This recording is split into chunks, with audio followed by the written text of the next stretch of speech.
Yo, what is going on? Forza Milan, RossonARI TV. Yes, today we're going to talk about Real Madrid winning the Champions League for the 50th time. We're going to talk about Scaroni. What the fuck is Scaroni saying? We got to talk about what Scaroni said is the most incredible thing ever. And then a lot of other topics that have come out that we can talk about. Antonio, what's up, man? How you doing? A la Madrid! I'm doing good, Well, I'm doing good in life. Not doing so good in football terms, but yeah, I'm hanging in there. All right. So let's get straight into it. What did you think about the game today?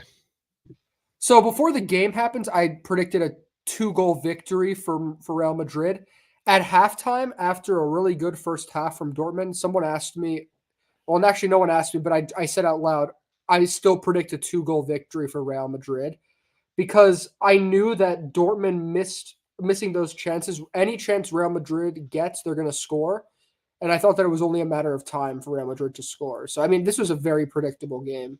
Even though I have to say Dortmund did play like on the field, they played really well. I think that was the only surprise. Like they were maybe even outplayed Real Madrid at times. But overall, I mean, I knew Real Madrid was going to get this win. Nice. I only watched the last minutes of the game. There was an arm wrestling event. That's what I was watching today. But I'm happy for Carlo. I would have liked Dortmund to win. I thought they could have won from the judging from the performance against PSG, but I guess tonight they didn't have it. And yeah, Real Madrid, they won it. It's mentality with Real Madrid. It's all mentality. They didn't really out from what I've saw. Like even the last goal they scored was really a mistake from the defenders. But that Real Madrid mentality, that culture, that philosophy is there. And that is what drives this club to be so successful. And this is what Berlusconi was doing with Milan. And this is what Milan was. And this is why I'm very angry when I look at this current management and they're treating Milan like a portfolio asset, moneyball algorithms. And people want to come at me and say, oh, you're being negative. No, man, like we have completely been transformed from an elite club to a portfolio asset for some hedge fund. You know, like it's the difference is huge. So today, watching Real Madrid win again, it just really upsets me. That's really what it does because that's what Milan is supposed to be. That's the Milan that I fell in love. That's what was the Milan that I fell in love. That was the culture that I fell in love with. And you don't need to be the richest club in the world to have that culture. That you have to have that culture, and that culture might bring you riches, like it did with Real Madrid. And we don't have that culture. We have a AI culture. We have a culture that doesn't even value the humanity of people. I mean, it is absurd what we have become. And today now there's these things that came out regarding Scaroni, something that he might have said. So far, this is alleged because he has said that he didn't say this. But apparently, he was at some event and he was talking to people, and someone asked him, you know, what the market strategies were, and Scaroni said we're looking to buy a striker, and then they asked him about Leao, and he said, if someone comes and offers us 150 million for Leao, I will package him myself and send it to him.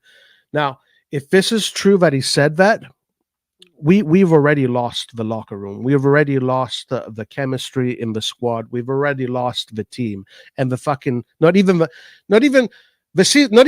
preseason has started.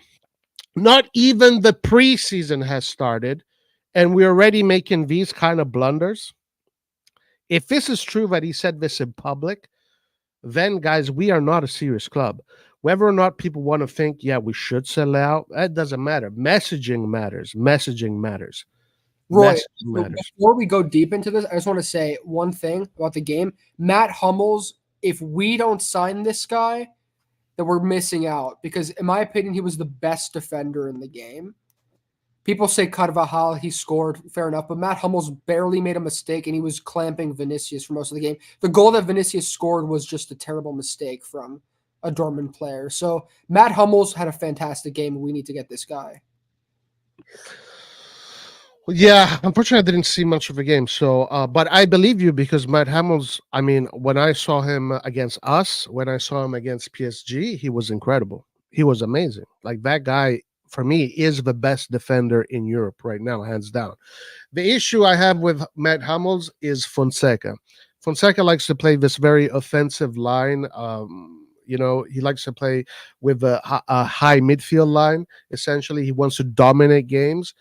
And that means that Hummels is going to be playing in a pretty higher position.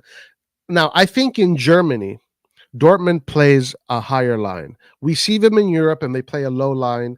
But in the higher line, Dortmund has not been very successful. Actually, they concede a lot of goals. As I think Nathan said, they didn't even make the Champions League. So if you're playing a low line, I would say 100% bring in this guy.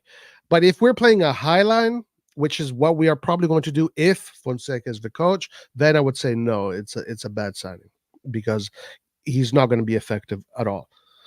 With a high line, you need different profiles. You need younger profiles first of all, and you need athletic, very very athletic profiles.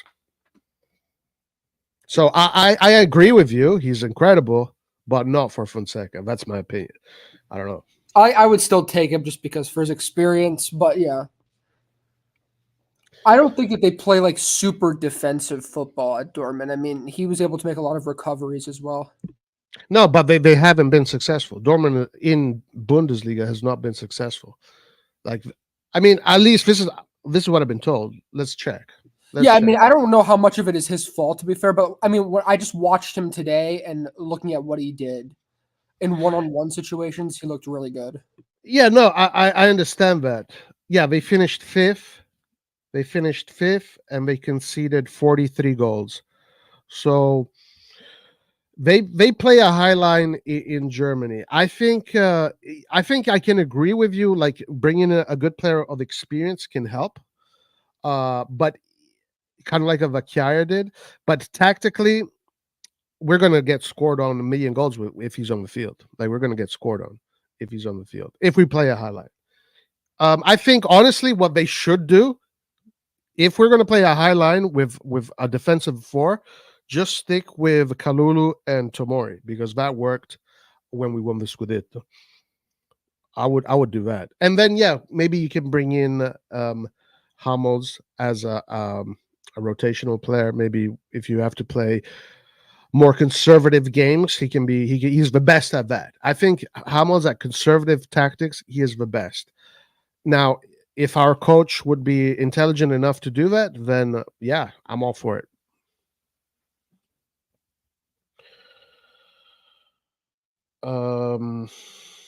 Okay, so what did you think about these words Scaroni said? Did you hear about them?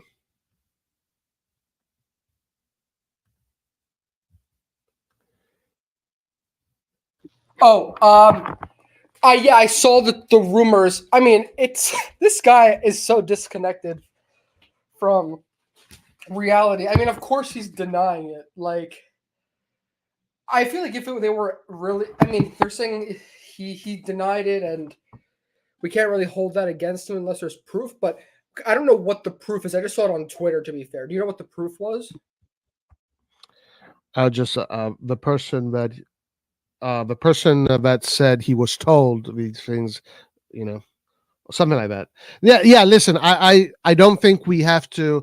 I don't think we have the moral obligation to or commitment to think this is completely true because I don't know if there's a tangible proof. Yeah, I don't know. Let me just check. Give me a second here. Okay, so let me see what they said. Milan fans already on edge, blah, blah, blah. Up to in a message sent to the media outlets, Milan and Scaroni deny the comments published. Let's see. Paolo Scaroni has got himself into trouble with a comment about the future of Rafael Leao, suggesting that I will pack his bags in the event of a hefty offer. A far from smart remark to make, especially at this time. What a moron. Milan fans are already on edge after disappointing 23-24 season and the imminent announcement of Paulo Fonseca's arrival. With that in mind, Scaroni probably should have kept his mouth shut. And also because if you say that, the player knows that you said that, and the player knows what you think of him. Yeah, winning culture, guys. This is a winning culture. Update in a message sent to the media. Let's see. Yeah, Scaroni denied it. Sportface Scaroni was asked about Leo's future, and the rumors suggested that Milan could get around 150, 170 for Verster. So Sportface, okay. The president surely showed his true colors with the response, having never been particularly bothered about individuals, which is what we also see from Jerry, because he said he doesn't really go to the locker room. He doesn't really talk to the players. Jerry said that he looks at the players as employees. They're just people that work for him. And they're assets. The players are also assets. Leao, if they give us 150 million, I will pack his bags for him, he stated. Wow, what incredible. Incredible. Milan have made it clear that they will eventually evaluate any big offer, blah, blah, blah.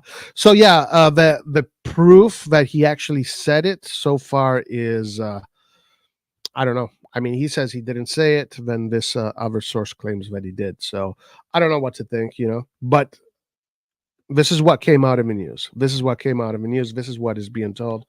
This is the messaging of the club. Every club has its own message, its own propaganda, so to speak. And we're just a mess of blunders. I believe Scaroni did say this about Leao. He's the type of person to say that. Obviously, Milan will deny it, but this is not the first he said something crazy like that. Yeah, it could be possible for sure. It doesn't matter if it's true or not, but where there is smoke, there is fire. Yeah. By the way, let me say hi to chat. I didn't even say hi to chat, man. I got so flustered today. What's up, Edison, Andre Gibson, Bonetta out, Fadinho, Rasha Issa, Ibrahim is a Champions League winner. That's right, guys. Let that sink in. And La Liga winner. That's crazy. Do you miss Ibrahim, Antonio? Yes. Yep. Yes, definitely. Good player for sure. Hold on. Let me get Abdi here. Send me an email. Give me a second. I'm proud to be Brazilian right now. Forza Vini and Forza Milan. A lot of Brazilians in Real Madrid. Vinicius, Rodrigo, and I think another one, right? There's another guy, but yeah. I mean, hey, bro, good for you, man. I'm happy for you. You should be. You should be proud. Happy Ancelotti side one. This is what an Italian coach brings you. Milan should take note. Ancelotti now with 2 Champions Leagues as a football player, 2 Champions Leagues with AC Milan, and 3 Champions Leagues with Real Madrid. In total, he has won 7 as a football player / coach. He has won 5 as a coach. I don't know if that puts him first place. I'm not sure, but I think it does. Right, will Italy go far in the Euro this year? They can. They have a team that can, but there's a lot of traps. There's a lot of obstacles, and if Italy is clever enough to go through those traps and obstacles, they can get far. It's up to the boys in blue, man. It's up to the boys in blue. Ibrahim, a winner. CDK winner. Milan out. Right, all the ex-players from last year got, celebrated at the end of the season. Salamaker celebrated. Messias celebrated because Genoa stayed in Serie A. CDK had a heck of a celebration. Brahim Diaz had a super heck of a celebration. Tonali not so good. Origi not so good. But Shaka Troy not so good.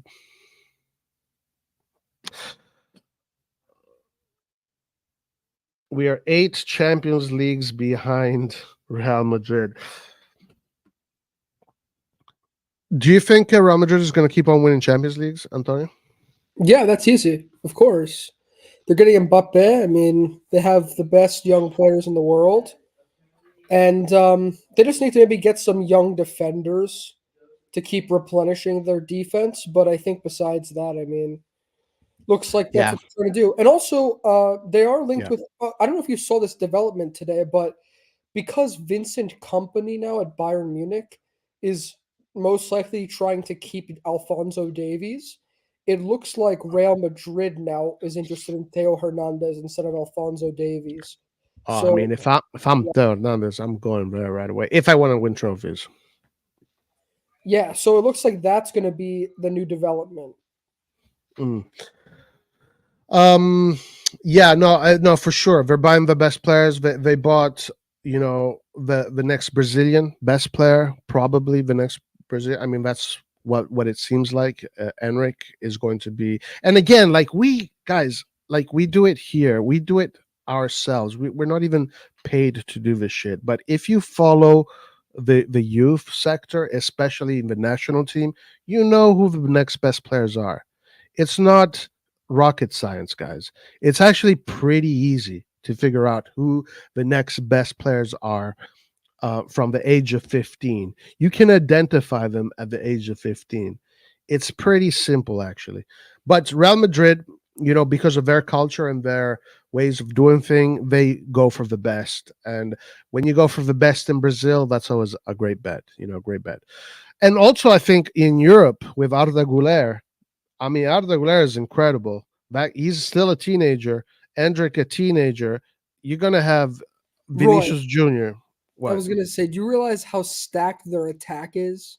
Like they have Yeah, like freaking Rodrigo is about to get no minutes, and that guy would be a starter for us. Like yeah, same with for sure. in their bench, and so same with Diaz, of course. But they have Arda Güler, Mbappe, Endrick, Vinicius Jr., even Joselu did like Joselu came in so clutch in the semifinal for them. Like he scored 2 goals.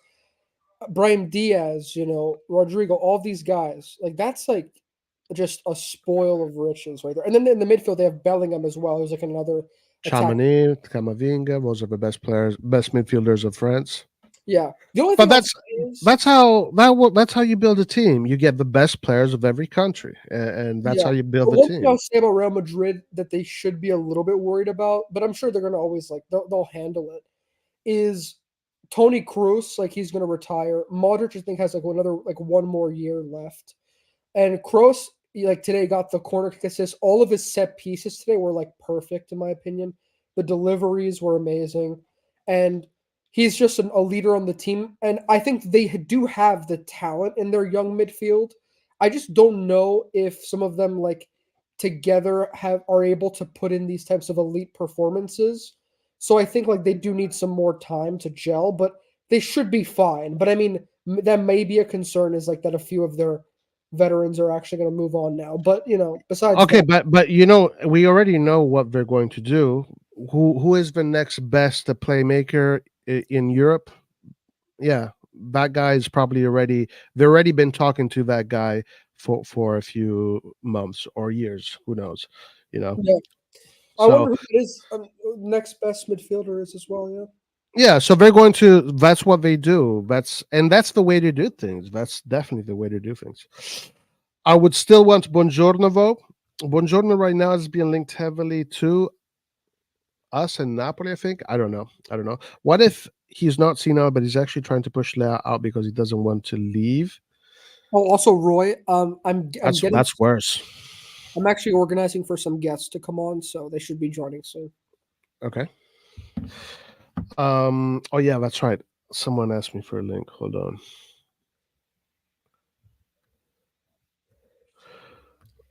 Uh, Oh, but yeah, now I think actually when do Fiorentina and Atalanta play? Because I think that's the last game of the season for club yeah. football, basically. Let's see. Let's see. Oh my God! Wow. What is this? What an honor! What an honor! Oh my Lord, guys! The Queen is here, or the King. Once a The king. year, once a year, we're honored. You know what they say. It's quality, not quantity. That's right. That's right. How you guys So, doing? We have a lot to talk about, Red John. Well, do tell, do tell. It's 2 a.m. in the morning, by the way, well, where I'm at. Reg, we haven't heard from So you tell me. in 10 years. Why don't you tell us what you've been up to? No, I've just been busy with work, to be honest. I've been following the matches, but not as well, let's just say not as connected to the Milan world as I've been, because due to work and personal stuff. But yeah, but I've been following the team.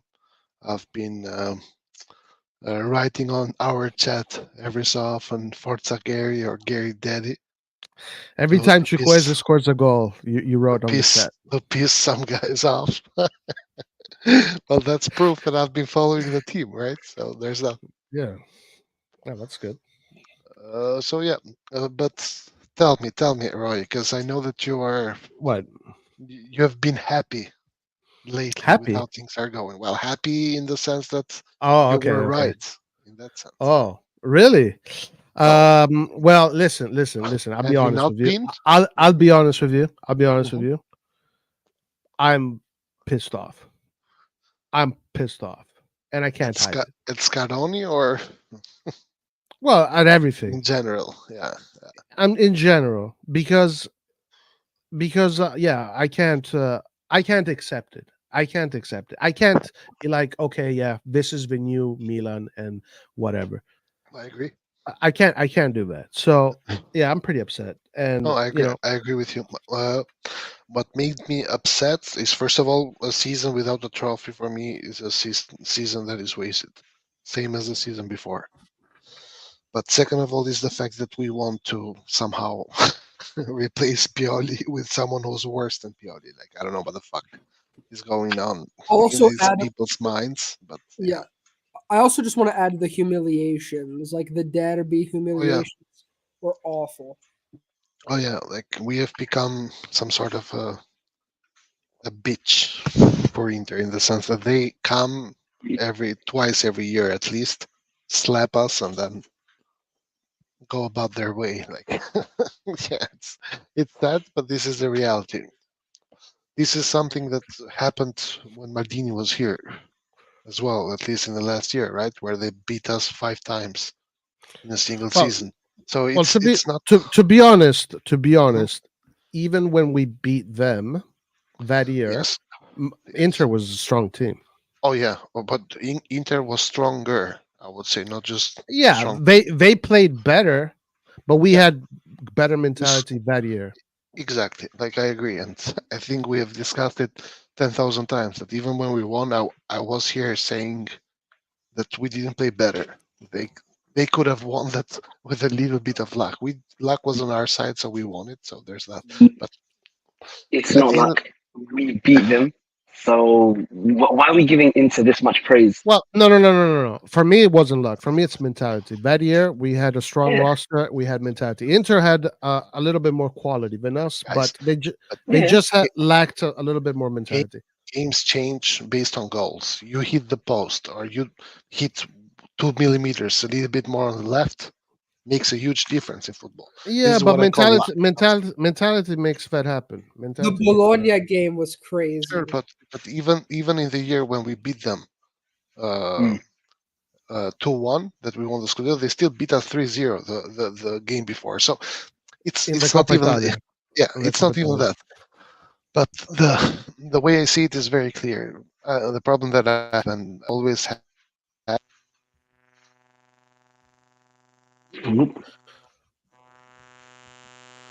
Oh my lord, Red John is Um, fucking the Gestapo is on him, dude. Oops, I don't know why, but my headphone settings changed for some reason. Whatever. You can hear me now, right? yeah. Yeah. What do you mean the Gestapo is after you from what is Because this? it made some weird noise, like you're being monitored. Yeah, yeah. They're hearing everything I say. Yeah, I gotta Yeah. be careful. So here's the only problem that I have is the mentality that you give to the club through the ownership, and this is the problem. And this problem for me is not manifested in if you fire Maldini or not, but it's manifested when you take actions. And the actions they took this time around, and seemingly, I might be wrong, right? And they go and get a very good coach. But if they do bring Fonseca, it means that we have uh, uh, in the ownership a totally different mentality from the one No, but I'm sorry, I disagree with what you just like said. Milan. I completely. I mean, I Sure. don't but I disagree. The way you said action, the way they fired Maldini, for me, told me enough. Oh Like, yeah, but sure. if So, you but want to fire Maldini and you're smart and you understand Milan, you have to do it in a very for clever sure, I way. agree. No, The way I they did agree. it is enough for me to tell me that these guys don't know what they're doing. No, but I agree in the way you fire Maldini, right? In the sense that you fire Maldini with the respect he deserves for his contribution in the club, not just as a sporting director, but also as a legend of the club. But beyond that, it's in their right to fire Maldini if they think he's not doing a good job. But the thing is, he did a good job, a very good job. For Like, he sure, was doing too much of a good job, and also sure, Precisely. Maldini had complete more. Maldini's more like us. He wants Milan to listen, be the best. I agree, but here's the problem. The problem is here that they see it from the owner's perspective. The owner's perspective is Milan finished fifth on the pitch, and for them that was not a good No, result. that's not why they fired him. That's not why they fired No, him. no. Nah, they Why didn't. they Come on, listen? That's not why they come fired on. him. They're gonna We fight. got to the Why? we got to the semi-final that year. He managed to somehow reduce the what's his name, the wage bill. He did Yeah, everything they needed, even with No, that small let's budget that he had. He was able right. to bring so much. but Yeah. let's not go. Let's not go over this. 'Cause we've had this conversation No, 30 but times. it's not true that they fired him because he came fifth. They No, wanted to fire him even before that's the season even that's started. speculation. The reason why they fired it, in my opinion, but my In your opinion opinion, is worth same as yours and same as everyone else's but who hold is on, not inside hold Milan. on, but Now, okay, okay. but no, in my opinion, they fired him because Maldini was someone who would start to demand stuff, which goes along my line of thought in the sense that Okay, I want okay. someone who Now, demands you buy top players and enough with bets. And I agree with that. well, let me ask you a question. In his interview, he said that he did not do that. But he was a team player. But he was a, Yeah, doing. but I So don't. so no. So this is the thing. Like, you don't believe Maldini. But it's not about me not believing Maldini. I don't need Maldini to tell me that he didn't do that because I've seen his interviews when he was the sporting director. Well, he And didn't demand. He said. well, He said. well, He said yeah, it's time for us to invest if we want to yeah, go forward. That's not exactly. demanding. No, but this That, is and no, also, but this what do is you make of the fact that Cardinale never spoke to Maldini? They never communicated, never answered his messages.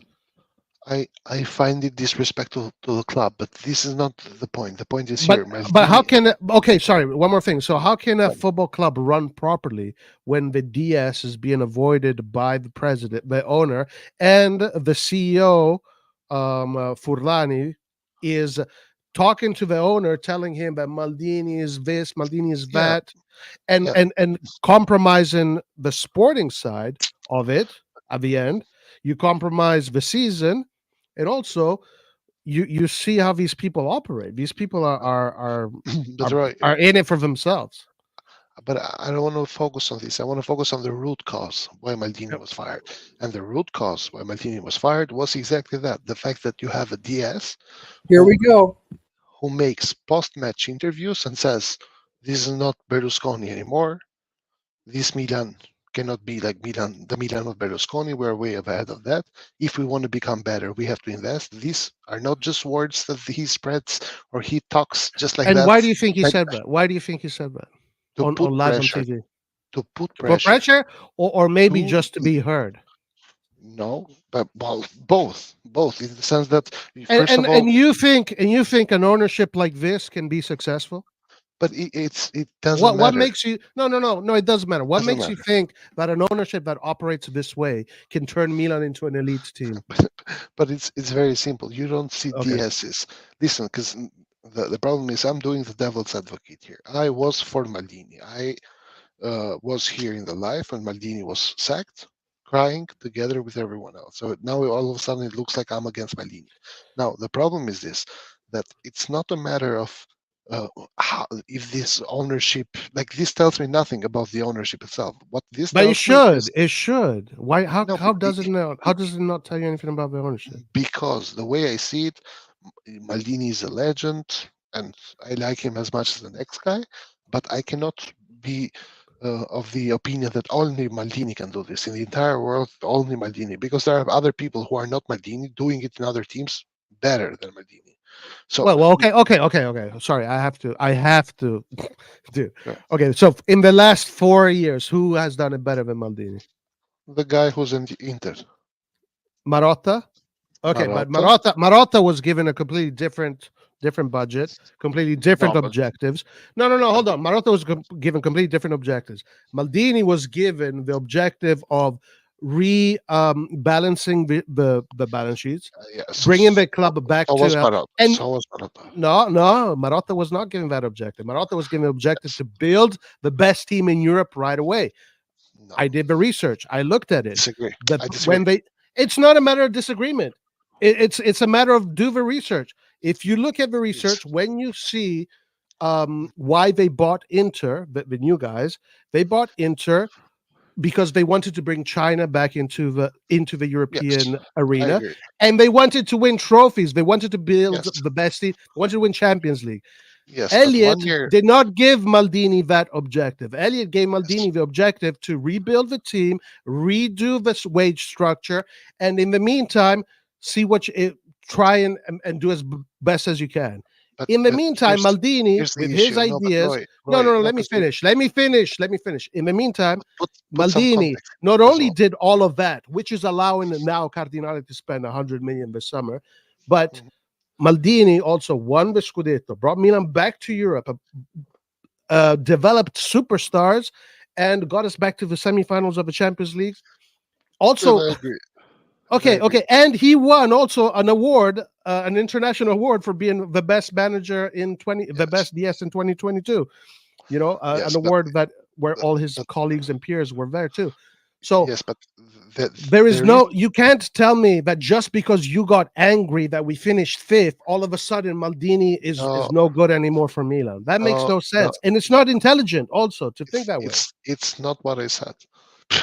It's not what I said. But the problem is here. You have to put some context regarding Marotta, in the sense that that was Inter's plan when the Chinese ownership came in power. But that was It Inter's wasn't a plan. priority. It wasn't a priority. No, but that was their plan to make Inter a big team. That's Yeah, right away. Yeah. But that plan went to trash once 2020 hit. Yeah, Right. COVID. COVID. Exactly. COVID. The made Okay. up COVID when they made COVID up. By the way, the Chinese probably Yeah. maybe Okay. when they made it up. Yes. Uh, I know. Suning They couldn't export money anymore. I know. Suning had a problem, right? So the whole strategy changed after that, right? You Uh, agree, right? No, whole strategy- the principle stayed. The only thing that changed is that they had to be a little bit more diligent. That's No, what they did. the principle didn't change, in the sense that the principle changed as a whole. Like, you go in the way I see it is like this: the DS is the one who, at the end of the day, the ownership goes and tells him, "Dude, we need this kind of money to be generated by the end of the season or at start of the new season. The way you do it is your job. Okay. How you do it is your Listen, job." at And the then- end of the and then- day, again, and then Marotta, I praise him for the fact that he sold players, because every year Inter has sold a player at least okay. at high prices, and then the way he recovered the team was getting players for free. and Yeah, giving yeah. them Okay, wages. okay. But this is not a good comparison, because again, the wage structure of Inter is completely different. It's literally 50 million. No, I think it's maybe 50 to 40 million more than us. Yes. Because we're at 80 something, they're at 120. So we're Yes, talking about, so But he because has a completely different a pool of players that he can choose from, which But makes his because job easier. they And sell. also we already know They that sell. Marotta is the best in Italy. Yeah. Okay. No, but this is Wow. my point. And No, but Maldini was doing for what his objectives were. Maldini Yes. overachieved. And He I agree. overachieved. I agree, but the conversation here isn't me being against Maldini. You're Yeah, the getting it conversation the is wrong way. is like, The okay, only conversation Maldini can here, do it, but can Furlani, Moncada, Scaroni do it?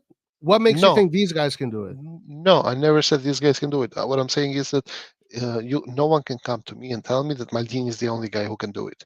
So it is within the ownership's right to remove him from his position for whatever reason. They don't have to come and tell me why.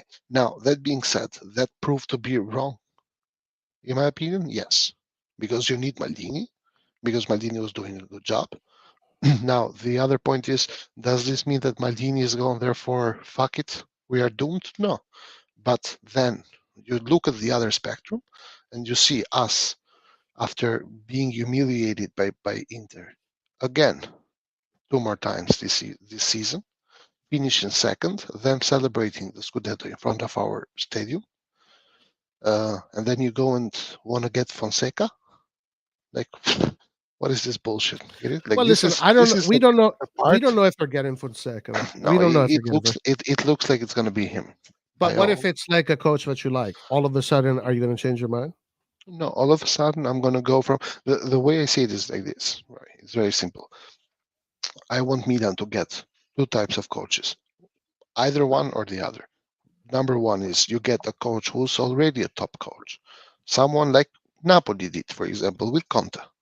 Napoli got Okay. Conte, and they got a guarantee, in my opinion, that at the very least, after finishing 10th, at the very least, next season they are going to be top 4. At the very least, the bottom 9, Maybe, if maybe. everything goes bad. Now, or you get me an up and coming coach, someone like Juventus got Motta, for example, or De Zerbi, or whoever, but someone who creates a little bit of, I don't know, inspiration to the fans. Because if you get me Fonseca, someone who we have seen fail and get sacked by Roma, someone who has only achieved something in a league where only his team exists with Shakhtar, it creates zero inspiration, and I see zero aspirations for the ownership to want to win titles. But you discover this now, Red John? No, but it's not a matter of discovering it now. Once you fire Maldini, I give you the benefit of the doubt. And the benefit of the doubt was this. What are you going to do after firing Maldini? The way I see it, the Mercato, though it wasn't perfect because you still had pieces missing, it was a good Mercato. It wasn't a bad Mercato. You But it finished doesn't second. matter. Yeah. But you Okay. finished second. I'm telling you my opinion. You finished second, which, in Yeah. my opinion, you are the first loser, right? Without going Mhm. into this, because you didn't win a single trophy this season. Not winning a single trophy, for me, in my eyes, it's a failure for a team like Milan. If we somehow, like we did some years that we didn't win trophies, if we somehow start getting used to the fact that you don't have to win trophies every year, in my opinion, you downgrade from a team that aspires to be a big team into a team that Listen, aspires to be there and this do is all I whatever. got So, to say, Red John. This is all I got to oh, say. Now, Tick Size, very wise man, he got it right away. Like the first second this happened, he got it right away. It sure. took me maybe 6, 7, 8 months, close to a year, and maybe it'll take you 2 years. But eventually you'll understand too. But all these things that you're asking for, they're not in the books. That's not the plan. And also, you don't have people to do that have the ability to do that. So it's pointless to even hope that that might happen. By the way, I'm reading Paul's comment here. I don't know with what how he heard me, but I just shed on Fonseca right now. So I don't know why you're saying people are overreacting about Fonseca. And Fonseca is a coach who's done less than Pioli. Like, why are you getting me a And by coach the who's way, done less than Pioli? by the I way, don't guys, Paul is the only person I've talked to that is that's not panicking about Fonseca, basically. like So, for Although me. I'm not panicking about Fonseca ever, guys. I'm not panicking. Why? You think Why? Fonseca is a good coach? that's because Roy has Because expectations. That's why. Like, no, because I already know what's going to happen. It's going to be based on Just the football that he's going to play. I already know we're going to be fighting for top 4 maximum. well, no, yeah, but that's why Uh, we're panicking. Yeah, Yeah, that's guys, fair. I grieved. I've been grieving for a year now. I just yeah, I hate it, but I already see what's coming. So whatever. Yeah, getting Fonseca in my eyes, and also these rumors. I'm hearing rumors everywhere, man. Theo to Bayern, Theo to Real Madrid. Leao wants PSG wants Leao. Oh, Benacer there. Like if we if we sell players, it's just gone. I think Curva Sud should do some more than what they have done so far, which is a little bit whatever in my eyes, because from what I've seen, these American guys they shit their pants when people start not showing up into the games and Like my dad start said doing a when, little bit of resistance. like my dad said when we got Cardinale, he was like, everyone needs to not go to the stadium. They need to boycott. So Yeah, Yeah, but listen, guys. I want to remind some people here, like, for example, your dad. Yeah, he's not here, and I'm sure he's going to be pissed off because I'm speaking about him while he's not here, and he can respond to me if he gets here, if he comes here. But he was saying that. But as soon as the money was starting to be spent, not just him, but even Red John and other people, all of a sudden these guys were the second coming of who knows what. You know? to be fair, my dad never wanted Maldini gone, but he was, and he also believes that the players that they bought individually aren't bad, and he does have faith in the players. But overall, I mean, he would agree that this ownership is not like to bring us back to a certain type of like glory age. But he still likes the players that they bought. You know, that's not going to. But the players we bought, like, okay, He okay, disagrees with you very strongly about Reinders. And to be honest, I also kind of disagree with you because I still don't believe that Reinders is a bad player. And I think that Reinders is a good player. yeah, I like Reinders. I think he gets hated on way too much on this channel. That's one of the things I disagree with you the he's most. half a player. He's half a player. No, And it's going to be the same next year with, ironically enough, next year with Fonseca, it's going to be exactly the same. He's going to get cooked by anybody that has a little bit more quality than him. He's going to get cooked over and over again. The problem with Reinders is that he's not a fighter. He doesn't fight. Maybe that's what he needs to work on. If he can work on that, then I think he can become a valuable player. He's But as long as the starting midfielder for Holland. Like I think he's a really good player. Is he oh really? not? Wow. But when a starting player for Italy is not good enough for Milan, how does that work, Red John? I would take Barella, Who, for example? Man, come on, Red John. Tell me one. Who are the starters for Italy? Who? Not Pellegrini is a starter for Italy. not Berardi. He is not a starter. I didn't say Berardi. We're talking about midfielders. Jorginho is a starter for Italy. Yeah, Fratesi can be a starter for Italy. but he's not. But maybe he is this summer. I don't know. Yeah, well, I doubt it, but maybe. Di Lorenzo is a starter for Italy. Yeah, I would take Di Lorenzo instead of Calabria. Okay. What about if Fratesi is a starter for Italy? Does that qualify him to be good enough for Milan? Wait, guys, sorry, 1 second. Did you guys see the picture of Furlani at the game? Yeah. Which game? He was at the Champions League final, like with Florentino Perez. Of course. What the fuck? They're definitely talking about he is there to see greatness, man. Because Real Madrid is like the Yankees of Europe. No, listen. He's there because Milan has a big, attachment to that competition. Whatever. I'm sure they do business together. You know, Jimenez is Brahim Diaz.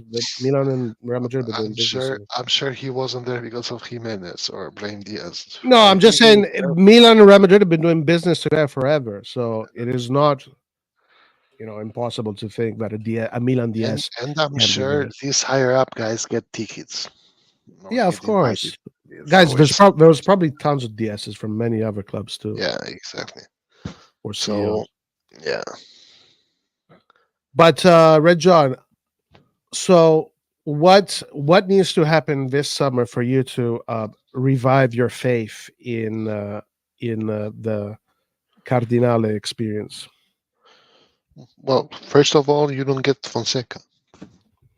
You go, as I said before, either a top or an up-and-coming coach. The up-and-coming coach is a bet, but it's a bet I'd rather take than get another conduttore, someone who's there driving the bus taking you from A to B. We went from A to B. How many times do we need a fucking ship sailor? Like, we need now someone who's either gonna come up with something new ideas, fresh blood, whatever, or someone who's already been at the top, knows how to get you to the top.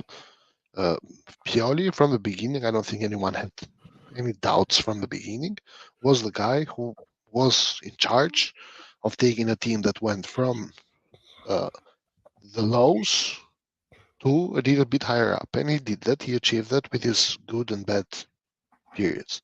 Now it's time to take a step forward. You cannot, how can I in 2024 still discuss we cannot get Conte because Conte makes 9 million? Bro, what the fuck are we talking about? Okay. So then, Rajon, you have to throw the white flag, because there's not a chance in hell that these guys are going to bring up the wage cap and they're going to pay a coach that kind of money. Yeah, sure. you can call it bring out the white flag. You can call it whatever you want. For me, it's very simple. You get Fonseca, I have zero expectations.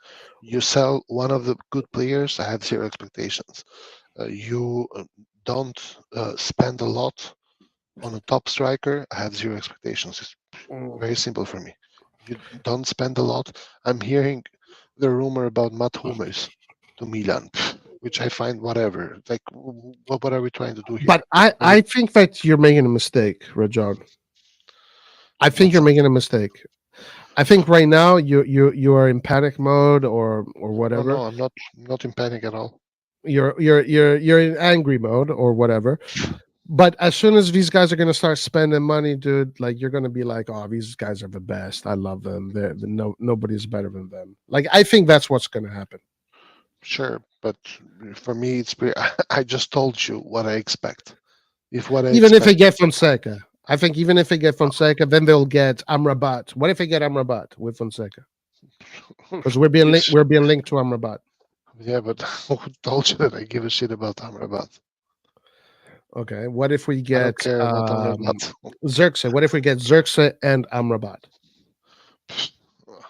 Xerxes is an okay player, a good player, which I don't think it's going to fit at Milan. What if we keep all our players and we get Amrabat and whoever the striker is that you want to get? But which coach? With Fonseca. No. So Fonseca is the deal breaker. Huh? It's very simple. The same team that fucking Il Maestro, what was his name, and Gianpaolo had, with the same team that Gianpaolo had, with the addition of a 39-year-old Ibra, 38-year-old Ibra, we went from a team fighting for relegation to a team competing, beating a few teams. We've still finished sixth in the end because the damage was done, but to a team at least that was worth watching. Now, if you get me Fonseca, it doesn't matter what players you buy. If you get me Fonseca, you have told me already what your intentions are. Your intentions are for you to fight for top 4. And I've been against this when Maldini was here, fighting with you on the lives. I'll be against this at that time. That was our only objective at that time. Yeah, and I've agreed. Now I agree with you. Now I am with you on that. Now there's no more type of, huh? Yeah.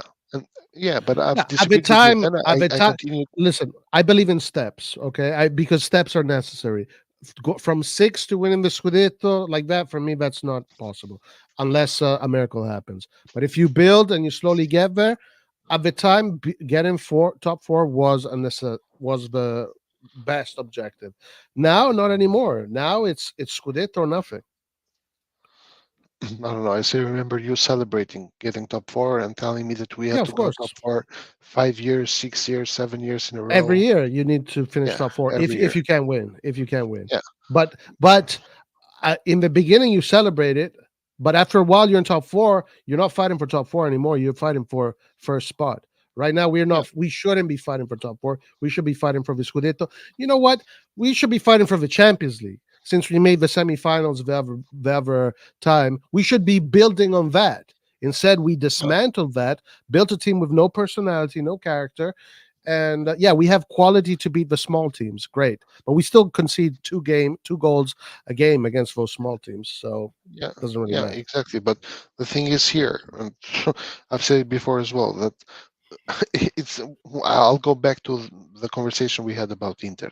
When we won against Inter, even the few games that we have won this year against Inter, Inter still was the superior team in every single game. Even the ones that we won, they were better. Even the one, if you remember, one game that we were 3-0 by the second half, and then in Yeah, the end, the game finished 3-2. They could have scored three others. at Even that match, they played better than us. So now, at that time, in order to beat Inter, you had to survive the first 70 minutes and catch them when we were starting to make their subs, because the subs brought down the level of the team. Now that yeah, doesn't happen anymore. yeah, no, they And and, just straight up beat us. and, It and, and doesn't matter. Milan at during that period with that roster, with the competition that we had the Yeah. ability to do, and they did.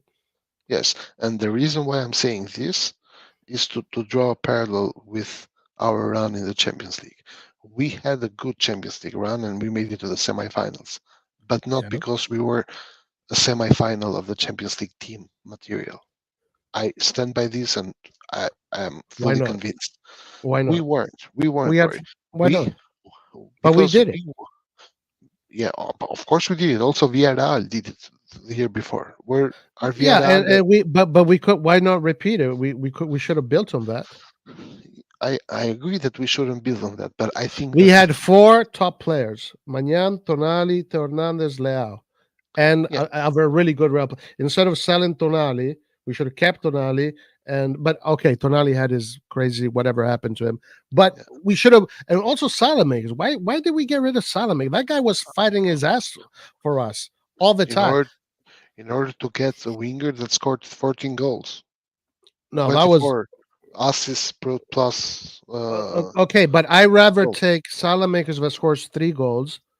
Okay, but he defends his ass off against Juventus, against Inter, against Roma, Lazio, Atalanta, and whatever and whatnot. I wouldn't. Yeah, okay, and then you get scored 71 goals a season. Like we got scored 71 goals. Yeah, We scored a lot of goals, yay! yeah, But we got scored 71 goals this season in yeah, total. and that was because you didn't get a defensive midfielder. It wasn't because of Salamakers. It's not just a defensive midfield; it's also a mentality thing. Yeah. Also, I'm sorry, Roy, but there are 100 other teams who play our formation. How do they do it? They don't have a defender playing as a right wing. Okay, which one of those teams is fighting for the Scudetto, or should be fighting for the Scudetto? Man City plays that formation as well.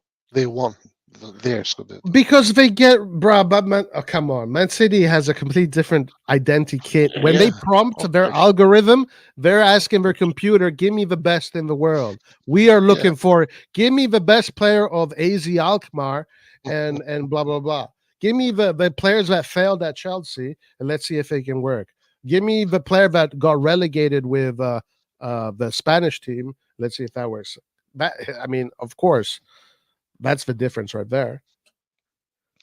Yeah, it's in my opinion, it's very clear. We made the semifinal of the Champions League by accident. Like we are not a No, team, I and don't. I don't agree with that.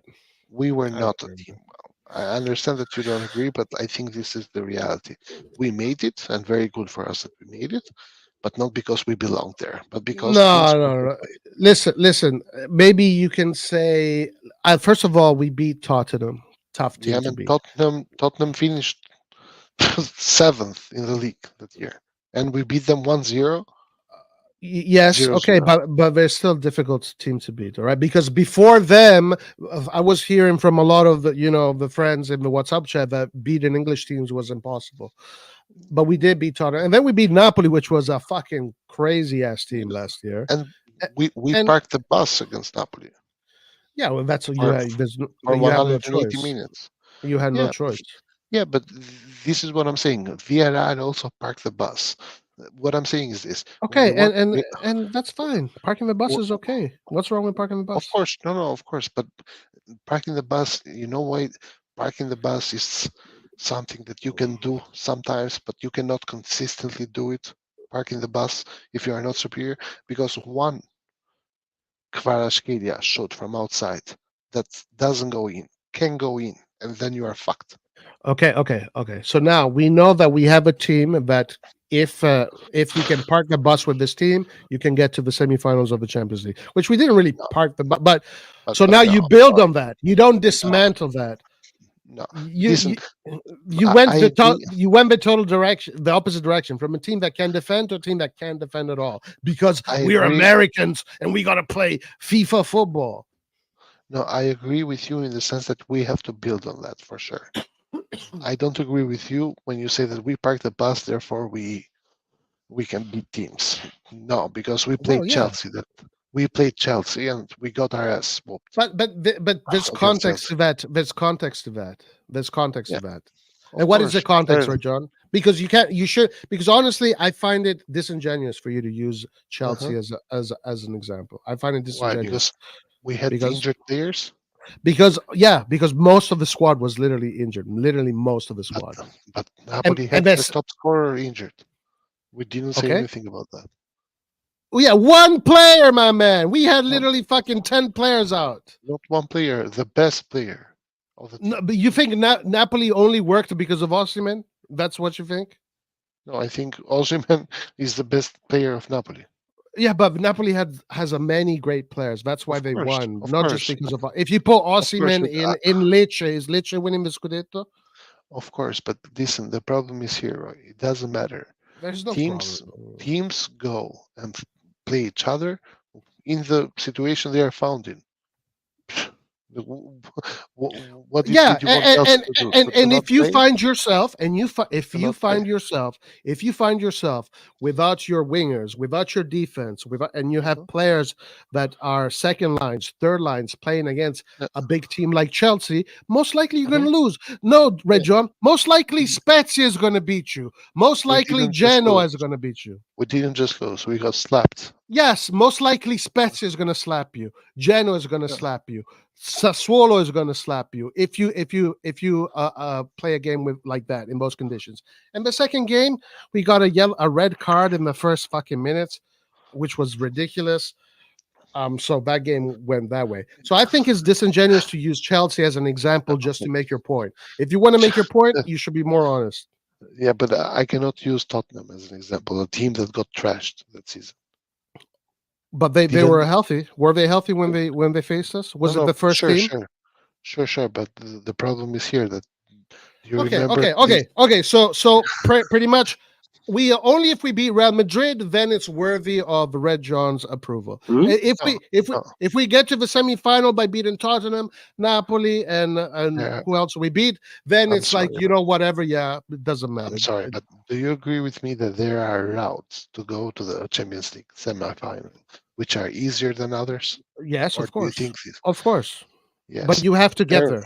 You have to get there. Of course. You are taking it for granted. You're taking it for granted. No, yes, you are. Yes, you are. What do you mean you're not? You're taking it for granted. No, I'm not. So listen, why didn't we do that for every year? Why didn't we do that every year? Well, first of all, because in other years you had to compete against Liverpool. Because in other years we weren't even in the Champions League. That's why we didn't do it the other years. No, but we were in the Champions League. No, we weren't. We finished for 10 years in a row. We finished. Yes, and then some years after we were in the Champions League. Listen, we got if you are a top by Liverpool, because there are standards when you go to the Champions League. You have to have standards. And in my opinion, even though we made the semifinals, and very good that we made it, is the same thing. That's the reason why I said the matches against Inter. You make it, but you don't belong there. Same as fucking Villarreal did it the year before us. They were there, but and by the way, the same as Dortmund did this year. Dortmund does not belong in the final of the Champions League. They did it. Very good. They don't belong there. But are we Milan or are we Dortmund? No, we are Milan. If we get, listen to me, if we get to the semifinals of the Champions League, are we going to be like, you know what, we don't belong here, so let's fucking destroy everything? Or are we going to say, we got to the semifinals, we know we can do it, let's fucking build on this, let's do it again? Yeah, for What sure. approach are you going to take? Which one? For sure, the second one. So But there you there's a go. difference.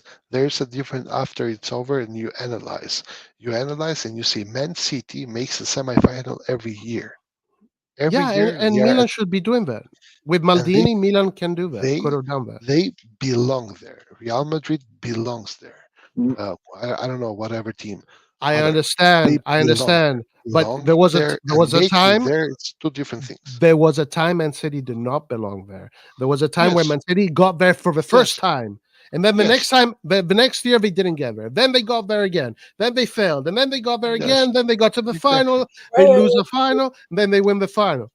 Yes, and Okay? this is my point. My point is this: that in the first year they didn't belong there. In the second, they didn't. In the And, third, they kind of yeah, did. yeah, Then they but started belonging there. the issue I have is that you're doing that to minimize the team and Maldini in order No, prop to prop up the no, management today. That's why I have an wrong, issue. wrong. This is what you think that I'm doing.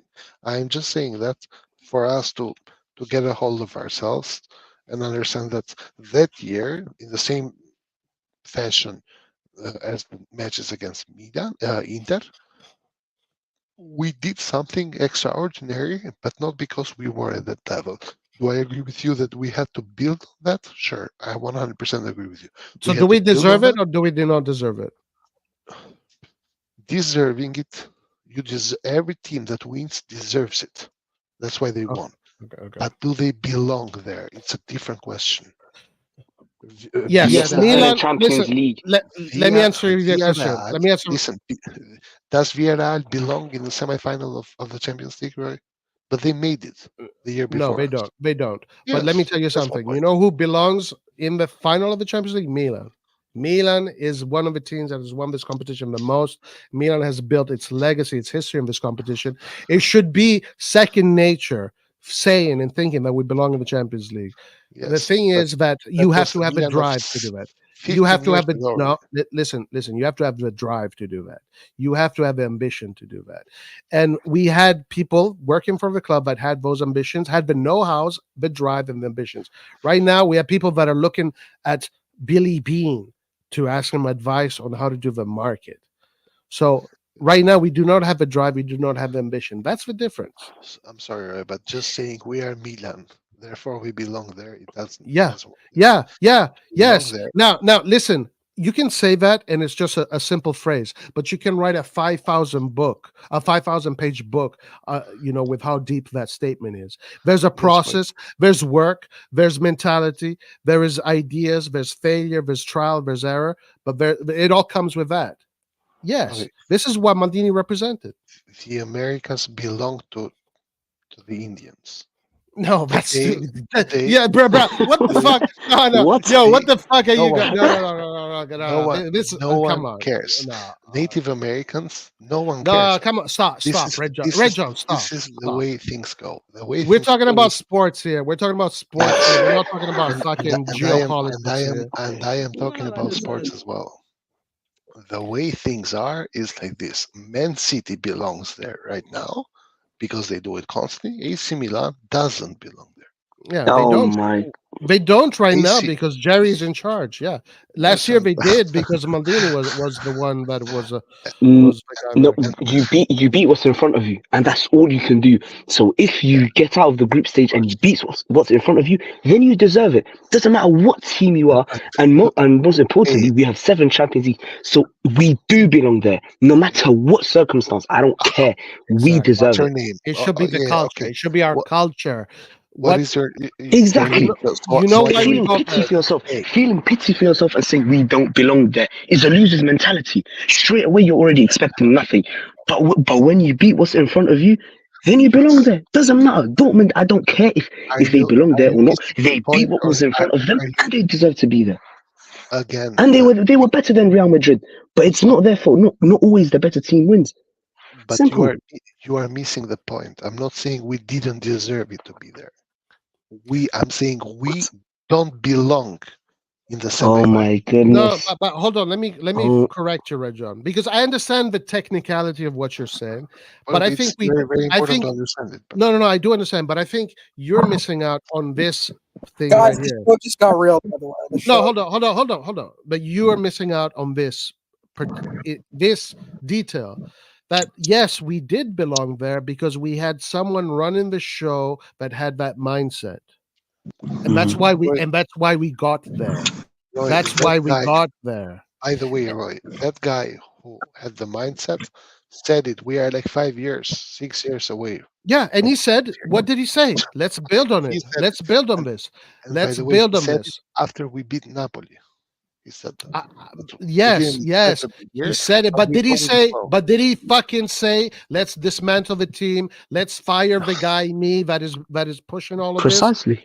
No, Did he he didn't say say all of that. that? We What didn't. did he But say then? no, What did he no, say but then? he He said literally what I got no. You know what? You know what, Red John? He got said. What I fucking said. fired. He got fucking fired Yes. because he said we belong here. There That's we why he go. got fired. That's why he fucking got fired. He got fired because he said we belong here. That's why he Okay, got but fired. you keep on bringing the conversation back to Maldini as if like, I don't know what your intention here is. No, Oh, because the intention Doesn't is that matter. you're not, For you me, have to give, you have to include that in the subject because for it me, didn't just happen out of the blue. You're making it sound like everything is taken for granted. It just happened randomly. No, there was work, there was process, there was sweat, there was blood, there was tears that got us there. yes, Why are you forgetting all of this? yes. But here's the thing, right? Belonging somewhere and deserving to be somewhere, it's two different things, my man. We Semantics. deserved, but it's not semantics. It's very easy to understand. We deserved No, I to be think what where I'm we are. saying is quite interesting. I understand what you're saying. I give a No, technicality. but Yes, no, yes, no, we had Kalulu who only cost 500K, while Real Madrid has a guy that no, costs 80 no, million. no, I no, get no, it. no. I get it. I It's get not because of that. It's not because of that. It is because this every once in a while, if you look at the semifinals of the Champions League, you have a team there who goes there, but it's not there to be seen anymore in the future, in the next 5 years. It's not there. Examples like these are Villarreal. Examples Okay, like these are okay. So Porto tell sometimes. me if Villarreal has 4 players in their squad that you can sell for close to 100 million. Who are, mm, but who are these four mm, players that you can sell for 100 million? Oh, well, Leao, Theo, mm. Tonali, McMahon. Tonali is not 100 I million. said close to 100 million, brother. I said Wait a close to second. 100 million. Sorry. Is I'm sorry, but is The Tonali? fucking best player of Villarreal, I'm Chukwueze, sorry. cost 30 million, and we fucking took him. He wasn't the best player. But listen, is Tonali's worth closer to 100 or to 50? 'Cause 80. I'm It was looking. you No, moron. It was it 80 was million, dude. 80 million. 65, 80 million. What do you think? 65, not 80, 65. But listen, Oh, now, now the Okay, question, semantics again. Semantics again. it's not Whatever. semantics, it's facts. You can Google it right now, and you will see the answer. What are we talking about? Che cazzo fa? But anyways, it's No, not. no. Answer this question. Did Villarreal build players like Leao, Theo Hernandez, Tonali, Mike Maignan? Yes or no? But no, answer the question. Okay, guys. When you laugh, when you guys laugh, you guys are fucking. We can't hear anything. Mute yourselves, please. Yeah, Answer the it question. does, but it does No. not It does matter. matter because that's work. That's work that you put in there. So, what Wait, is the what? purpose of building Leao, Tonali, Are you Theo Hernandez, and Mike Maignan? are you telling me that Villarreal didn't deserve to be there?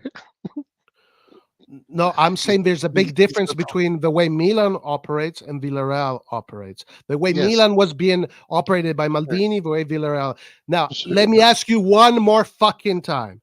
Did Villarreal? By the way, Villarreal had to beat Bayern Munich, one of the favorites, in order to get there. Okay, yeah, and we had to beat Inter, and we weren't able to. But listen, No, let me ask you. no. Let me no. Don't fucking deflect the question. We had Answer to the beat fucking Tottenham, question. Tottenham and Answer the Roma and fucking Napoli. question, Rajon. Answer. Tottenham Yeah, and Napoli was one of the best teams in Europe, better than Bayern last year for sure. Yeah, for sure. Yeah, for sure, 100%, 100%. Yeah, 100%. Yeah, right. Yeah. Now listen to me. Did Villarreal build players like Leao, Tonali, Theo Hernandez, and Mike Maignan? Yes or no? but that, No, because the difference is with those fucking players, you can keep on going to the semifinal. Don't you fucking understand what I'm saying? Is it too difficult for you to understand?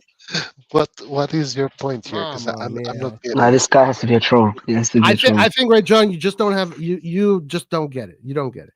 Let me It say is one very more simple. time. Let me say Look, one more time. I heard Milan, you the Milan, previous 350 times. yeah. Okay. Maldini was You don't building. need.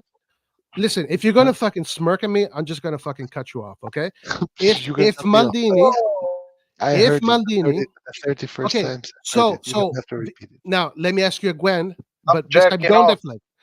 Did Villarreal build players like that you can build projects that can take you all the way to the top? Yes or no? Yes. Okay, who are these players?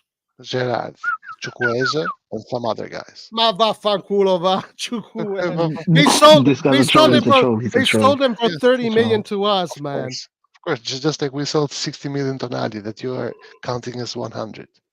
I said close to 100. I said close to 100. Yeah, but it's Yeah. closer to 50. And 60, not 20 plus bonuses, 60. Yeah, 60. And okay, so who's Chukwueze? Is Chukwueze Leao?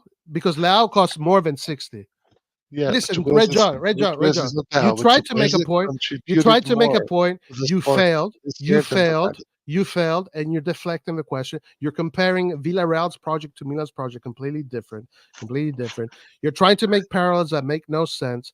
No, So are you very need simple to get a to grasp of comprehend. reality. I You need don't to think, get a grasp of guys, I reality. don't think Red John's saying that we're Villarreal, right? Yeah, he is. He's saying I the think- Villa. He said Milan. No, he said Milan making the semifinals was a random Yes. thing like Villarreal. Yes, Okay. exactly. Well, I But think, That's what I but said. I don't. But think no, Milan made the semifinals fact. because they had players like Mike Magnan, No, players like Theo Can I say, Hernandez, can I say like something? no one Tonali. gives a shit about this kind of stuff that you No, say you that don't give a shit because you don't players. understand it. Because for you, No, it's too no. basic. You Roy, have to Roy, understand things that are too basic Roy, level. Can I say You're too something on basic. this? it's really simple. It's really simple, Roy. Roy, can I We comment? made No, the no, no. semifinals of the Champions Yeah, League. because We made we're the lucky. semifinals of the Guys, Champions can I League. comment The on this? difference is that they had to beat the favorites. Yeah. Well, then we didn't. Yeah. Okay. Good job. That's it. Very good. Good job, John. Having You did Theo great. You did now, good. You did good, John. You My did good. lord. You did good, in- John. Good job. So You did just like Villarreal going Hey, there, no. we landed there Yeah, as well. yeah. That's it. Guys. Oh, actually, we're Leicester, right? Didn't you say we're Leicester? We're like Yes, Leicester. Yeah. There exactly. you go. That's Yeah, exactly what I said, and I got proved right. Yeah. We finished you're good. fifth the year after. Yeah. Huh? Fucking hell, you should build me a fucking statue here. Yeah, but Leicester didn't make it to the Always being semifinals right. of the Leicester didn't make it to the Always- semifinals. We're always being Leicester right. didn't make it to the semifinals of the Champions League the year after, Vo. No, they finished fourth. No. They finished fourth. Yo, Roy, They finished fourth. They finished fourth. They didn't finish fifth. We finished fourth too, actually. Officially, we finished fourth too.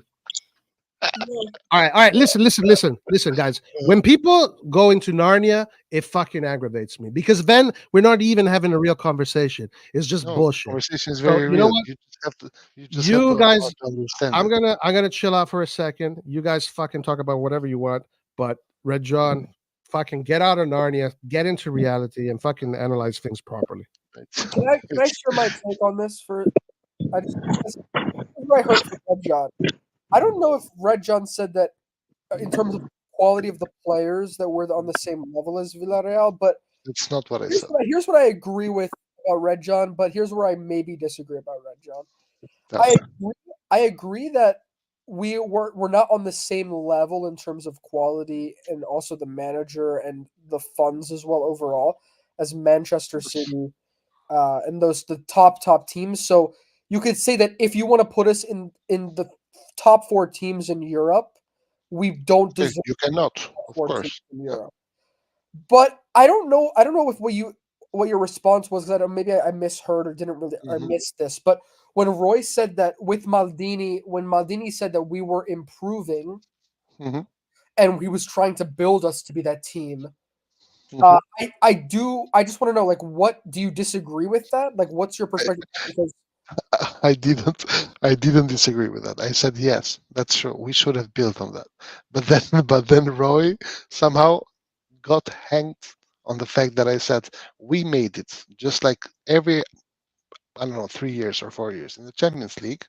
one team makes it to the semifinal, but they don't belong there, just like Villarreal. And Well, I said, here's my issue with that, because I feel like Roy would tell me, agree as well that But that's like a semantics argument. Like it's not a whatever. semantic, It's like, it's a are you fact. trying to be a philosopher? Like, No, come it's a on. fact. Let's Roy, fucking talk This is a football fact. here, man. Roy, No, basically, no, but this is a fact. It's why not. are we arguing about this when all Red John is saying is that we weren't ready yet?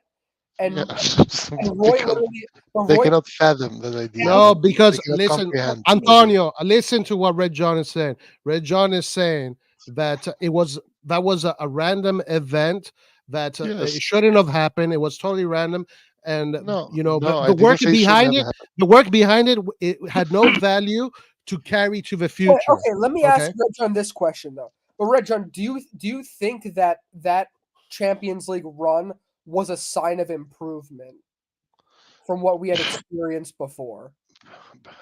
If you make it to the semifinal of the Champions League, it is a sign of improvement, but towards what you were before, not you catching up to the teams that belong there.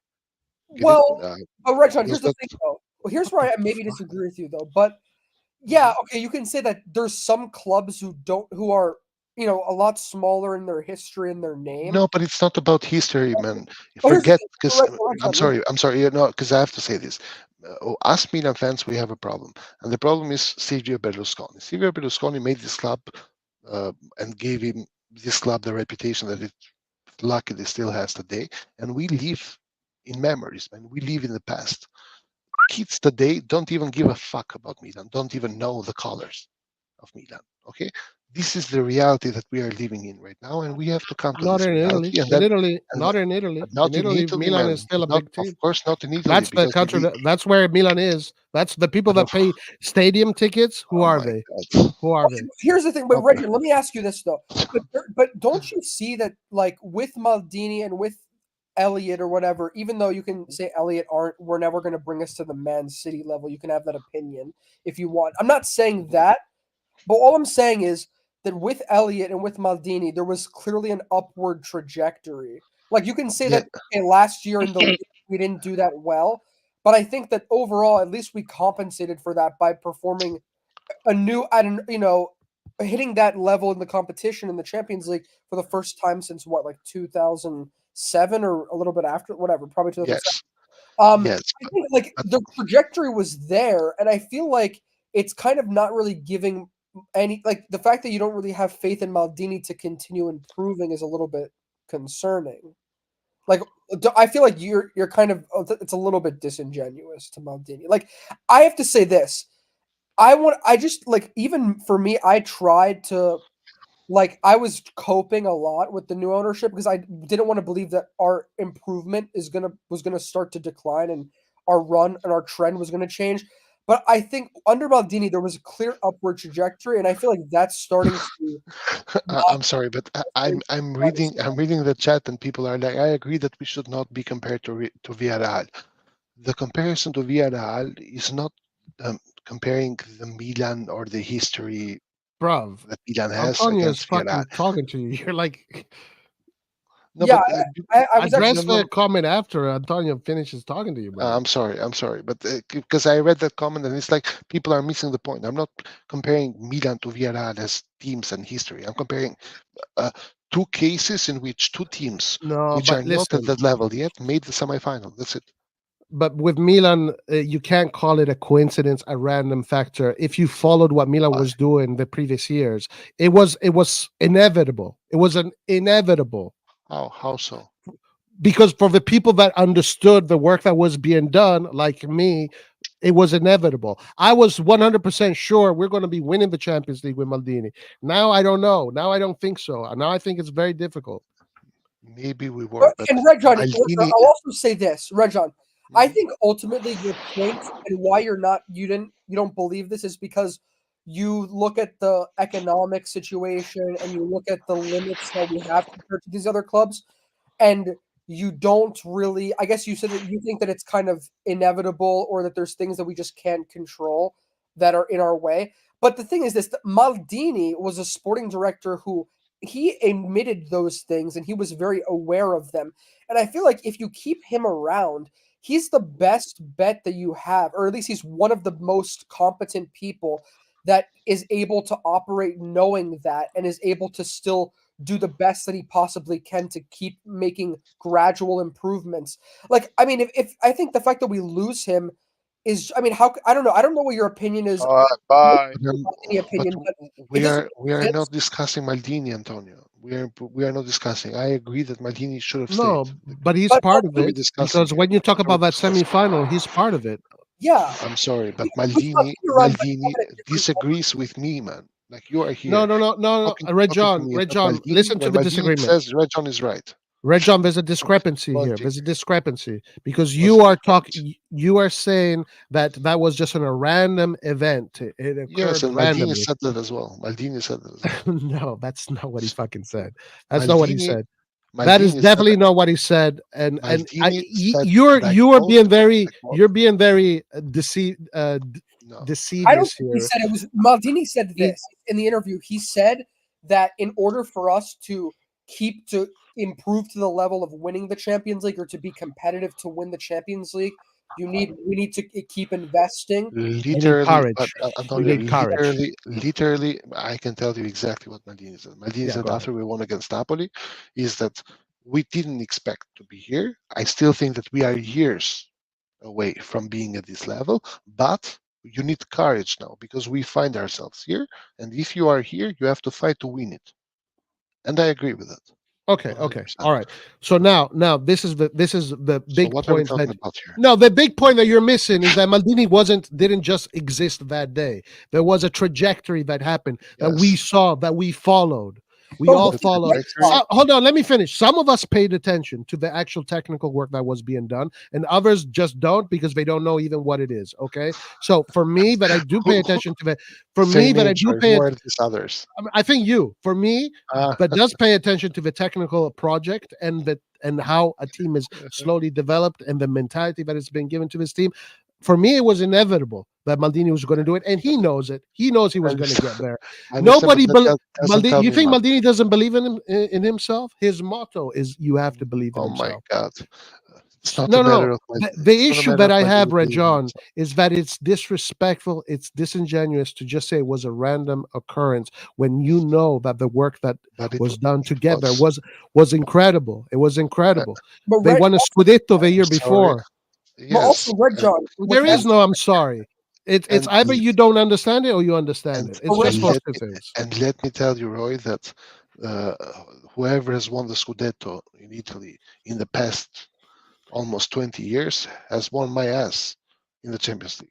So there is zero correlation between you winning the Scudetto and you Yeah, going. but this and is because almost I winning know the what. Champions But League. again, this is because I So now, understand the tech. No, because I understand the technical project. You don't. This is the now, problem. but Red John. now, now hold let me on, tell hold on. you. Now let me tell you an even cooler story. A story in which Villarreal finishes 7th in the Spanish league, wins Europa League, and then goes to the semifinal. But Roy tells me they don't belong there. How can Roy tell me that? But Yeah, I Milan don't think does. Villarreal belongs there. No, because Yeah, of course. Villarreal is Of not course you even say that. trying to be top four in Spain. Villarreal, Well, Villarreal, Roy won the Europa League the year before. That's how they qualified to the Champions League. okay. What Oh did- well. what did Actually, Milan then that means that in Europe they were strong if they won the Europa League the year before. Yeah, That but means that in Europe they were strong. So maybe they did belong. Yeah. So maybe they did belong. but it doesn't work like that. But Neither listen, listen. I understand you're trying to make this technical debate, but there's No, big it's not a discrepancies with what you're debate. saying. Big discrepancies with what you're Wait, saying. but hold on. Can I ask At him the end, hold on, man. Big Fucking let me finish. At the end of the day, That's the problem. You can never talk. no, but you guys want to talk about some guys starting something. Listen, at the You end of the talk by day, yourself. I've been waiting 20 minutes. I'm working. I gotta at go back the to end work. of the day, Maldini did Nobody say hi. You know? a job to the people that understood the Nobody job he say was hi. doing. To the people Is that this understood Guido, the by the job he way? was doing. Yeah, it's Oh, Guys, don't let me fucking mute you guys. You guys hear me? Don't let me yes, mute you. Guido. how you doing? So last thing here. Alright. Okay, Red John. Do you give any credit at all to Maldini's work at all? Oh my God, bro! You keep on bringing the conversation to the same point. I've told you 30,000 times. Yes. Okay, So- okay. And do you think Furlani, Moncada, and Scaroni and Jerry would have been able to do the same thing that Maldini did? 5 years ago. Because I didn't No, you hear fucking heard me. Fucking answer the yeah, question. I No, didn't no, no, hear- no. I know. Don't fight.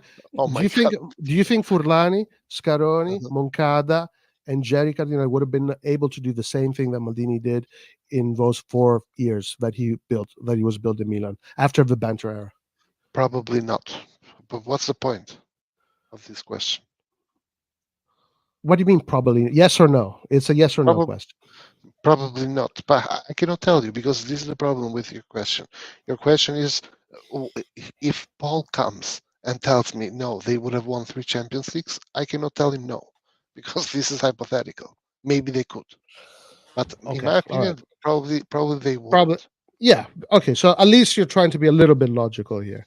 So do you agree with me that the quality from Maldini to these guys is the difference is the distance between here and Australia? But what's the point of this question? Sure, yes, I agree with that. Maldini got a big dick, Okay. man. Okay, so there you go. That's it. And Maldini has a bigger dick than Can I fucking say something because I gotta go back to work? for sure. Yeah. You guys, you still talking about Maldini? Okay, why Yeah, don't you guys talk this about the is- future? Maldini. Okay, Exactly. last year Maldini was with us, right? So what we Yes. do beside the semi-final Champions League? What position we Nothing. reach in the league? Oh, We were fifth. Fifth. We got thanks to Juventus. We made the fucking Champions League. Okay. Second Exactly. of all, this year we had the 40 more than. Consider the end of the season. We had more than 40 muscle injuries. When Pioli we lost with the Borussia Dortmund at home, he put Krunic on the center D.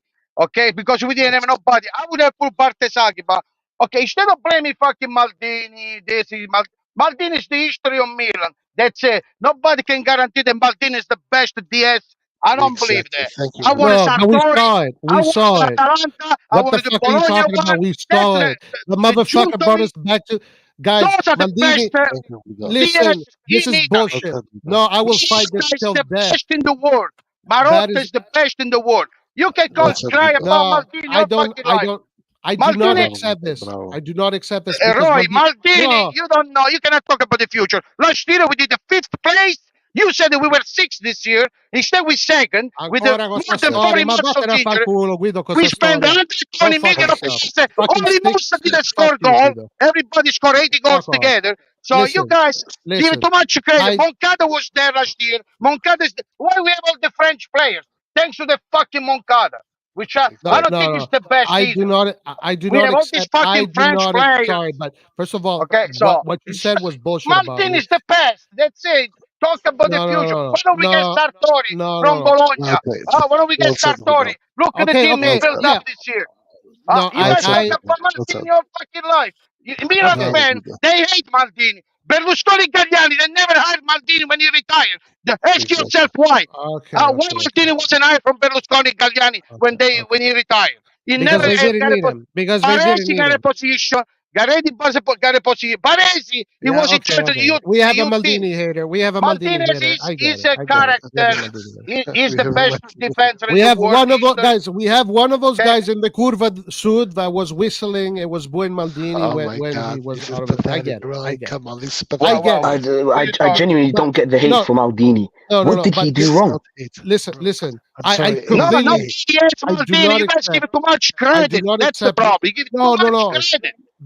That I do not Because he accept brought that. us back. He brought us back where we belong. Who fucking got This a is ring? Balotelli, you guys don't like. I like Balotelli. You guys don't like. Well, whatever. No, You guys talk just about the good one. Lea fucking Magnan, yeah. We saw because that was a good deal. It's only Maldini, right? What about Moncada? Moncada Relax, was man, fucking relax. there. Moncada was there. Why you deny that Moncada was a Moncada was scout. there? Was a scout. He was a scout. What That's about what he was doing. He was a scout. Massara, he was working with the Roma, where Roma was buying the best player in Europe Massara because they was all went to amazing. Liverpool. Massara was incredible. Massara was there when the Roma was Massara was fucking incredible. semi-final. Massara was the Massara was assistant. incredible. Massara was Mas- incredible. Incredible. Massara Okay, was so amazing. He's one when of you the talk best. about Maldini, Massara and Moncada. Moncada is still there. Oh, fuck off. Fuck you. Listen, Roy, don't bullshit because we're second in the league. Last year we were fifth. Listen, Okay. you're one of those What? people. You're You are you're one of comparing those the two people that seasons. was. You're comparing You're the one two. of those people that was whistling Maldini and We being were the Maldini. I worst get it. group I of get it. Champions League, and we deserve to go through. We tied with the PSG. They went through with a different goal difference. Remember that? You know, we would be fucking in quarterfinal. Remember that? With all this shit that Oh happened with my Borussia god. and I'm sorry, but Oh I'm No, sorry, no, my no. but god. Guido I blame came in fucking Pioli. That's who I blame. came in Pioli with and the whole spoke back. athletic Well played, team sir. that he has, Well played. all the manager, all the training team. It's all Pioli's fucking fault. We'll see if they fix that. I don't like Fonseca. We'll see. I don't want to blame him No, before but he even guys, starts. for me, But that's it. I can't accept. Boy. I can't We accept all that. love Maldini, okay? We all No, love okay, Maldini. But but Maldini is not a fucking god. He's not God. no, but Okay? we can't act like what you just I said now. cannot blame him for any player. Every player No, we no, bought no, this no, no. year. You Pulisic, cannot say that unbelievable. Maldini Lost didn't to do Chickham, but they anything. were scoring Maldini was 50,000 given goals. objectives every single year. He was given an objective, and he Well played. overachieved every single Bravo, year. Guido. Bravo. Bravo. Bravo. He was told to Oh. get Now we us got to into talk the, about numbers, he was about told soccer, he was about told his statistics. first year to get us back in the Europa Who League. He cares got us for in the Mitch Europa League. Origi? He was We told should his cannot get second rid of year him. to go back in the Champions League. He got us in the Champions League. The next year he said you have to stay in the Champions League. So what he did, he won the fucking Scudetto. Then the year after that, we get sold to people Let me that tell you, completely Roy, we're gonna undermine win maybe this to year. Very people well that put. completely You undermine Very well put. Let me to fucking people that talk. completely undermine Maldini. But this year we And second. We even gotta play the even Super Cup. even while he was undermined, he still made the semifinals of the Champions League. So credit is due. You cannot tell me that there's no credit that he didn't do Thank anything. you. That is BS. BS. You have to give him credit because it's Thank tangible. you. There's results. There is Yes. results. And even with the little resources he was getting, with the little money he was getting, he was still able to produce a Scudetto for us. More than what fucking Moncada and these bullshit idiots are doing for us. More than what they're doing. Moncada was with Maldini. What are you guys talking about? Moncada was with 3 years He's already. nothing. He's nothing. I don't give a shit about Moncada, okay? But he was with Maldini. He was working. I'm not saying negative thing about Maldini. I'm saying that you guys stuck with the fucking Maldini. You gotta go ahead. I want to Because he was the only good thing about this club. I He was want the to only good thing Barcelona about this from club. Inter. There Those is are no need. Giuntoli. Juventus got Giuntoli. Guess what? They got Motta already. You can blame the Yes. ownership, not the fucking, Maldini was the best. This is bullshit. I want to see what he would have done in 3 years. Who knows? Nobody knows. No, Last Sorry, year, but we He did the was fifth never given a place. chance. He was never We given did a the chance. fifth If he was place given the last year. 100 No, million it is we got this criminal. season, he would have It's done not well. there no more. Guido, So, Guido, it is you guys give it too criminal. much credit. You gotta stop. This is bullshit. No, because it's due. Oh my This God. is so unfair, Guido. It's so Maldini unfair. never got a It job pisses me from off that you do Galliani that. and Berlusconi. So who I gives? So remind who you that. cares? Who And cares? we won So the what? Champions League 2007, 2003. He was Maldini still said playing. Maldini when he No, was actually, offered he the was playing. position. He was playing. When he was offered the position, Maldini said he wasn't ready, and Maldini said that there was only one job he wanted to do, which was Roy, DS you of know, Milan. what the And fuck that's are you, it. Maldini grandmom? What the fuck do you know No, what they because talk it was on about? the media. It was on the media, Guido. When It did he was on the retire, media. Maldini? With 2024. When did he retire? 2010, 2009? He didn't do the World Cup in a fucking whatever it was. No, When he we won didn't the want World to Cup, go. he was He already on said the national team. Maldini said that he wasn't ready to go work in football. How long it took? And 15 years to get ready? and the only position that Maldini would have been interested in doing was DS for Hey, Milan. Roy, That's you it. guys No, forgot that I okay, grew up hey, in Roy. fucking Italy, You man. cannot I come go here to Italy and every fucking fucking year. I know all the fucking conversation people talk about this stuff. Man, well, Maldini, you don't. Berlusconi, Clearly you don't. first of all, Clearly you don't. in the Relax. politics, Maldini was against Berlusconi, politics-wise. So he would never fucking work with him. Okay. Remember Okay. that. Okay. So, Fine. you know it was Berlusconi. You know he was a But- prime minister in Italy for a long Okay. time, right? Yeah. Okay. so- At the end of the day, Maldini said, these are his words. There's only one thing he would have done at Milan was to work as a DS. Yeah, with the which money? Which when money? he was going to be ready. Everybody, And then all he Milan was fans given talk that like that. We opportunity. all talk like He that. was given that opportunity with Leonardo and Oh, Elliot. that's another champion, Leonardo. And he's Maldini the was best. given. Listen, Maldini was the head Leonardo is a of that fucking team. champion. Maldini was the head of that team. Maldini was the head of that team. Maldini was the head of that team. He was the head of Moncada. He was the head of that team. And above him, you had Gazidis. Okay, and then you had Elliott. But Yeah, why they're not there no more? the chain of command was Elliott, Gazidis, Okay, Maldini. Moncada was still Okay. there, wasn't there? Moncada was below Maldini. Moncada was below Maldini. Doesn't matter. Mastrada Who was chooses these fucking French players? Why we have all these fucking French no, players? no. Okay, but anyway, that was the chain of command. The DS was Maldini. He was given the objectives every single year. The sporting objectives were put on his desk every single year, and he achieved them every single year. He overachieved. And the criminal thing is that today Overachieved. Milan can Fifth spend place. 100 million. And Maldini, and Fifth we cannot see Maldini do a mercato with the fruits of his labor. We cannot see Maldini do a mercato with the fruits of labor, because now we can spend up to 150 million, and Maldini should be the guy that should be spending that, because he's the one that brought the team here. Roy, let me say, Roy, can I talk about the game today?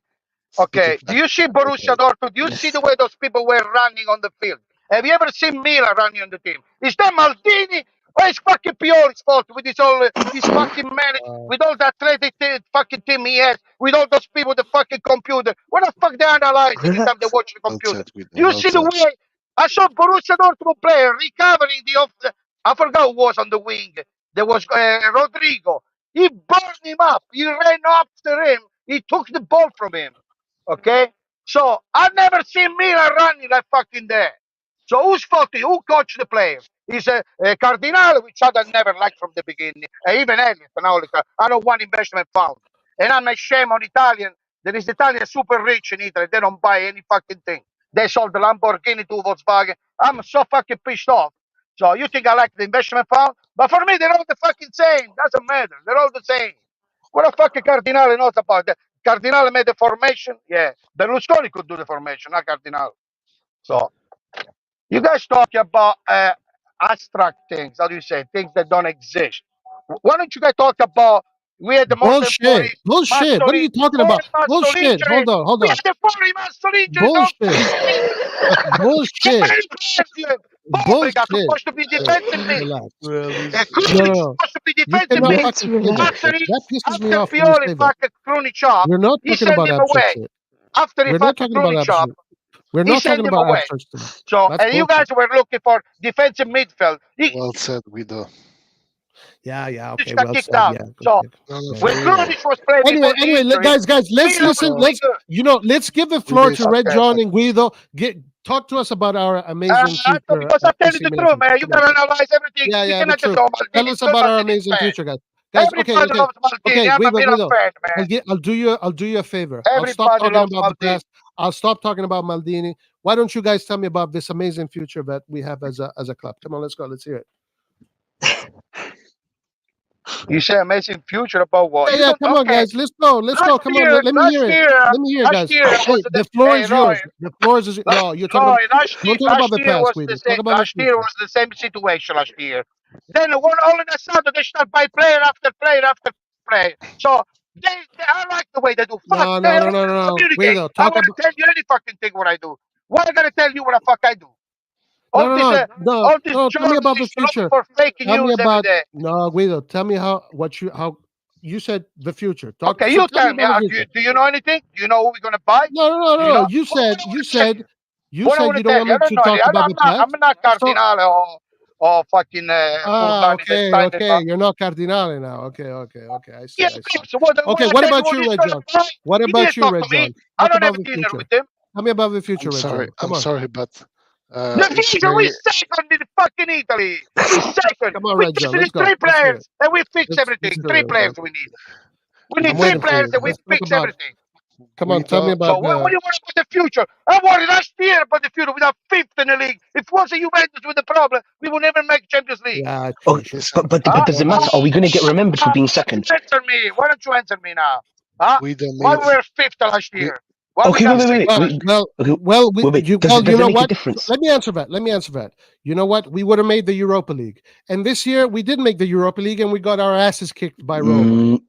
Yeah, you're like God. You know the answer only when the things happen. You know the answer only when the things happen. You said that we were second this year. I never forget. And don't deny that. Talk to me about the future. Come on, talk to me about the future, Guido. I'm still waiting. You said, yeah. Roy, I'm I'm 53. still You can waiting, Guido. you can I'm do still this waiting. joke. You can make I'm this still joke with the waiting. little kids. I'm still I waiting grew to up. tell I me. play To soccer tell at me fucking good yeah, level. Okay, you guys can talk soccer whatever you counts. want. You don't know The shit about fact that soccer. you can't give Maldini You're his fucking credit America. doesn't Stay mean away shit. from soccer. You don't know shit, Yeah, man. okay. I don't even call it I'm soccer, still by the way. watching the picture when he went to Italy. I still don't believe you. I want to, yeah, okay, fine, All these fine. fucking secrets you have, please. Yeah. You have a wife, you have a kids. Where are they? You're fucking in a room over there, controlling every fucking people. And nobody subscribe on this live. Why? Because it's been so many years you guys making the live. Nobody sign up. Why? All right, okay. So you How have many times personal beef you with me. do? You have personal beef Yourself. with me. That's I'm fine. tired You of have this personal fucking beef with me. Martini shit. That is fine. You have personal beef with me. I hope we sell the Rangers. We're gonna see You how have fucking good personal he is. beef with me, and you're taking it in a really I hope weird we spot. sell. That's okay. I don't care. It's fine. Yeah, I don't. because you I am you still say waiting. you don't Okay, let I am guys, relax, still waiting relax. for you. Rizan is a I nice am guy. still They waiting for cannot you come. to tell He me how cannot good touch you. Furlani is going to do. I'm a I'm still 53 waiting to man. hear I'm how not good scared of you Moncada. guys. What is Moncada going to do? How good You is he guys, going to do? Moncada is he wants How good is Maldini Scaroni? to. How good is Okay, Scaroni? guys, Who's relax, Scaroni going to do? relax. Who You're brought speaking over each Moncada other. over There's... there? Who No, brought I'm Moncada waiting. over there, I'm motherfucker? Who waiting. brought What is? Moncada over there? Huh? Where we got I'm No one's going. waiting. motherfucker? Where? Guido, I'm Guys, there's waiting. no cohesion. Relax yourselves. You Talk one at a you're time. a liar. You're Come a, on, you're man. a, Oh you're my a, how do you god. call it? Like the I am food still waiting. sophisticated. I am You're still a waiting. fake salami. You're a fake I'm pasta. still You're a waiting. fake. Whoa. I'm You still guys stop waiting. fucking with the Guido, word. Guido, But You I'm should be in a still Guido, waiting. fucking Guido, prison. I am Look Guido, still we can't waiting. even hear you. Guido, You're screaming so loud. tell me about the Relax. future. You Tell me about gotta be Scaroni. like, bye. I'm leaving. Tell me Fuck you about all. Scaroni. Rashan, you're the Tell me best, about man. Rashan, you're Furlani. the best. Tell me about Guys, Cardinal. What are we gonna do? And you, oh come my on, man. god. You can fucking. Oh my You god. cannot do that shit. This is not even a You cannot conversation. fucking do We that can shit. barely hear each other. No, you cannot do that shit. You cannot do that shit. Oh my god. Damn. Because at the end of the day, this is not even about Milan. It's just to try and fucking get me right. That's all. That's what it's all about. Just trying to push the stick. It's not even about let's talk about reality. It's just about let's attack. For what reason? He was like a hurricane. He came and destroyed it. I know that Guido was shouting and he wasn't very audible, but he made some really good points, to be fair. Like, Okay. even though- No. We have though to be realistic. One of his points was that we finished second this season. yes, It wouldn't make a difference. Okay? Will we be remembered as being second? We are 20 points behind Inter Milan. no, Does it make a difference? The fact that if we finish fifth or Yeah. second, and as Roy said, it makes a we big dropped. difference. Fifth would have meant we went into the Europa League. We already dropped into the Europa League and got knocked out by a 10-man Roma. It's So not it the doesn't same. make a difference at all. It No, doesn't no, make a you are difference. wrong. And the slander towards Maldini is even worse. The only good He's thing hard- about this he's guy, Slander. and you guys are slandering him. My lord. It is I slander. didn't hear. Anthony, I it is didn't hear him 100% slander slander. Maldini at all. I didn't It hear. is 100% I slander. will. I He can didn't slander explain his Maldini at all. points. I Zero. listen to him every. You're single slandering a legend who put everything into the club. Everything he had. You're allowed to. You're soft. That's why you can't. He sorry didn't about that. slander Maldini at all. Listen, I just Yes, Yeah. it is slander. It is No, slander. let Antonio talk. Let And Antonio I don't talk. know who this guy is, but it's just this is just like trying to poke the bear. You know, it's just bullshit. Like that's the thing. Like, why don't we talk about football instead of just trying to poke the bear? Like, why? No, Like, no, but seriously? He Is that didn't what slander entertains Maldini you? at Is all. that what I'm sorry. guys, entertains can you? I say something, please? Fucking sadistic motherfuckers. That's what entertains you. Guys, He let me. Let didn't Antonio slander talk, man. Maldini at Let him all. talk. Can I explain just a few things here? First of all, I want to say this. I apologize on his behalf if they're like for all the personal things because he does it with me too. It's just the way he is. Once he gets passionate, he just starts going off at people. I've dealt with it for a while, and when he's more calm, he's not always like that. But yeah, so the personal It's stuff fine. was the It's personal fine, stuff dude. was a bit out of line. He's crazy, dude. I get it. Yeah, We're all. I want to say this though. I listen to his points every single day, and I can explain in more like in clearer terms what he was trying to say. His Yeah. opinion, if you No, actually but talk to him, he understood him and he was right. yeah. We Well, we here agree this is there. his opinion is that he doesn't dislike Maldini. he went off on a tangent because he was trying to say that we can do things without Maldini, and he doesn't want to get Of course we can. It's crazy to think that we cannot. his point also It's was pathetic that to think. But yeah, okay, but And not with Furlan, he's- Scaroni, and Moncada, guys. okay, Like, but let me just finish. His last point, his main point, is that this year he puts most of the blame on the manager and not on the players that we bought and not on the individuals that we bought. And he believes that they performed pretty well this year. That's his perspective. And he thinks that if you can get, I mean, obviously he's also not in favor of Fonseca. So there's that as well. But yeah, everything else I'm pretty sure. Yeah, but Yeah. he said he's talked. But the thing it does go back to Maldini, because people say, why are we? Because if you're going to say it, really, this whole conversation goes back to what Red John said, that last year's semifinals Champions League was just a random event, etc. And it goes down to that. But it really goes down to the fact that it wasn't a random event. We got there because of the fruits of the labor of someone and the team and other people too, not just him. I mean, it was a lot of expert people that were running the club. Massara is one of the fucking best in Italy. Maldini for Milan is the best, period. And we saw it firsthand, no doubt about it. Yeah. And then there could be other people. Marotta obviously is fantastic at what he does. There's other people, Giuntoli, super fantastic, 100%. Yeah, but these guys here are people with a lot of Right. experience, with a lot of achievements, and we saw them. We're tangible. But at the end of the day, Maldini has won one more Scudetto than the majority of these guys. Okay, so Maldini, what he did in 4 years is what other people have done in 10 years, except for Marotta. But other people, the other guys, Sartori, etc., they did it, and they took it much longer to get to that level than Maldini did. So at the end of the day, Maldini for Milan was 100% the best person to run the club in these next 10 years. No doubt about it.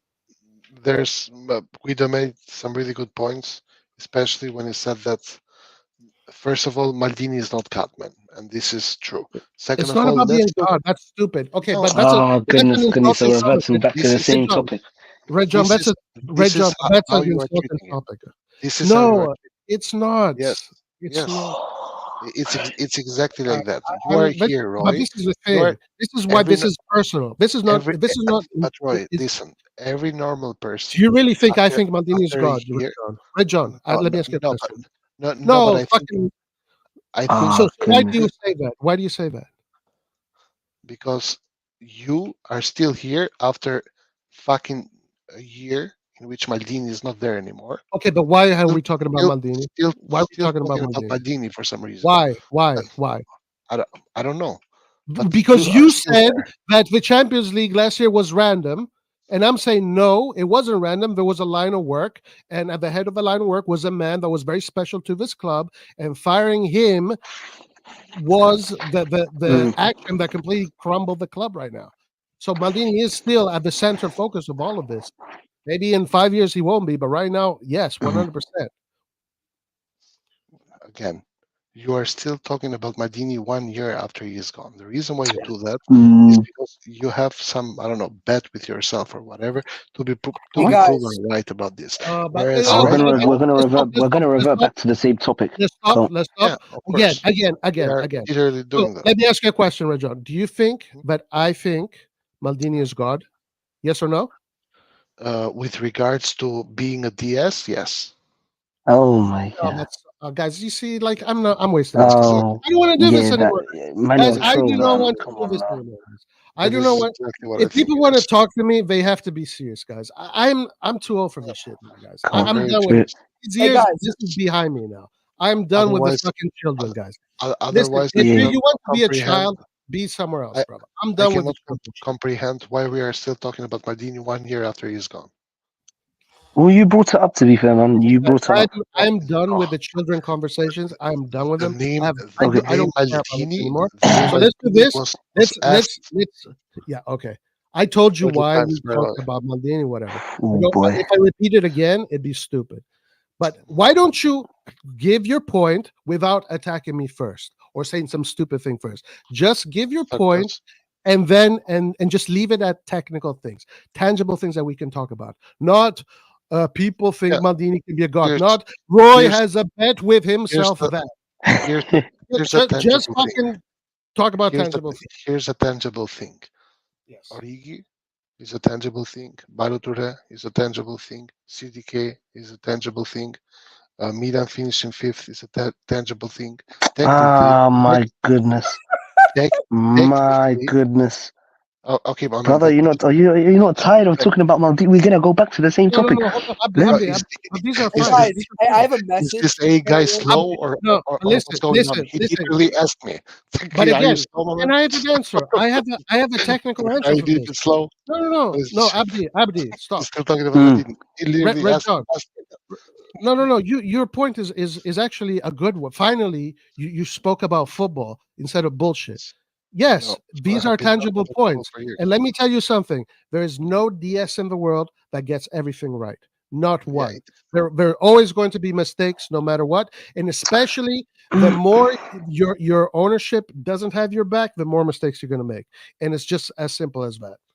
yeah, but So that's not, Origi, that's not mistake, really- yes. CDK, mistake, yes. Yeah, okay. Gianpaolo, mistake, yes. Balotelli. Balotelli, mistake, maybe not, because maybe he did serve a purpose. So that's questionable. But one thing, mistake- one thing. But why did all of these rubbish signings come from? Origi, Balotelli, and all of this. Where did it come from? It came from the fact that the management did not want to invest in big top Yeah, players. of course. Maldini was working with what he got. He was given money, and he spent as best as he could. And Yeah. even then, It wasn't good enough. we saw some stuff.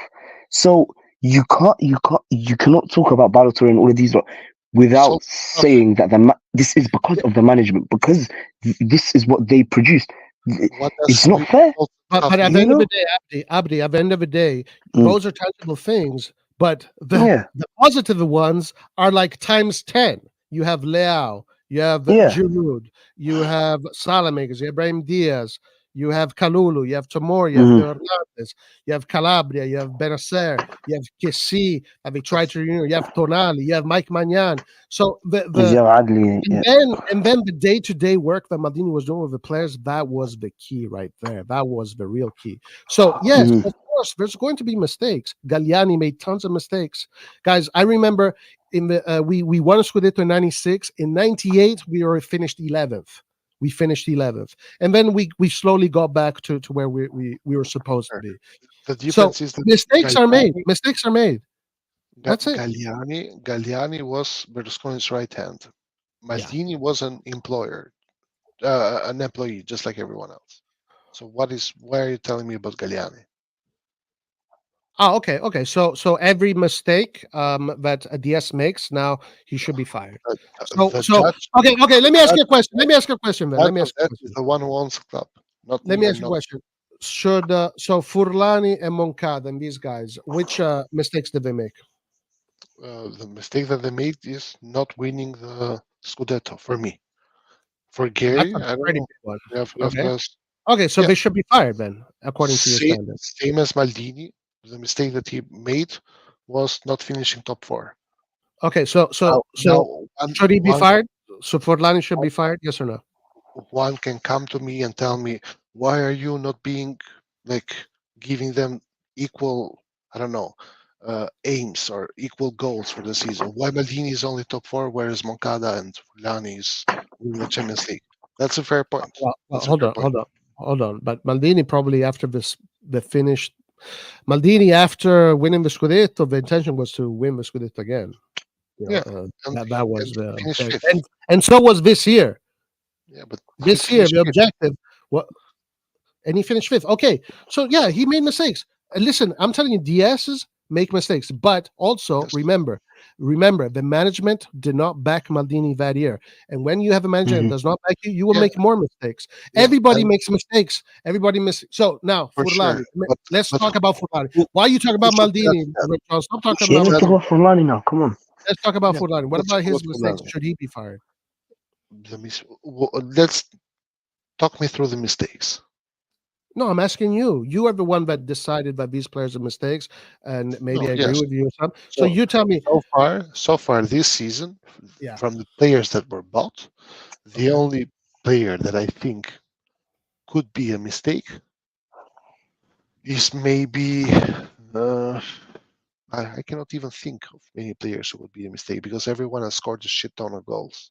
Chukwueze could be a mistake, and that's it. Okay, Everyone okay. else So scored a shit so ton of so why didn't we win the league? because other Inter was better, but we didn't finish fifth. We finished second.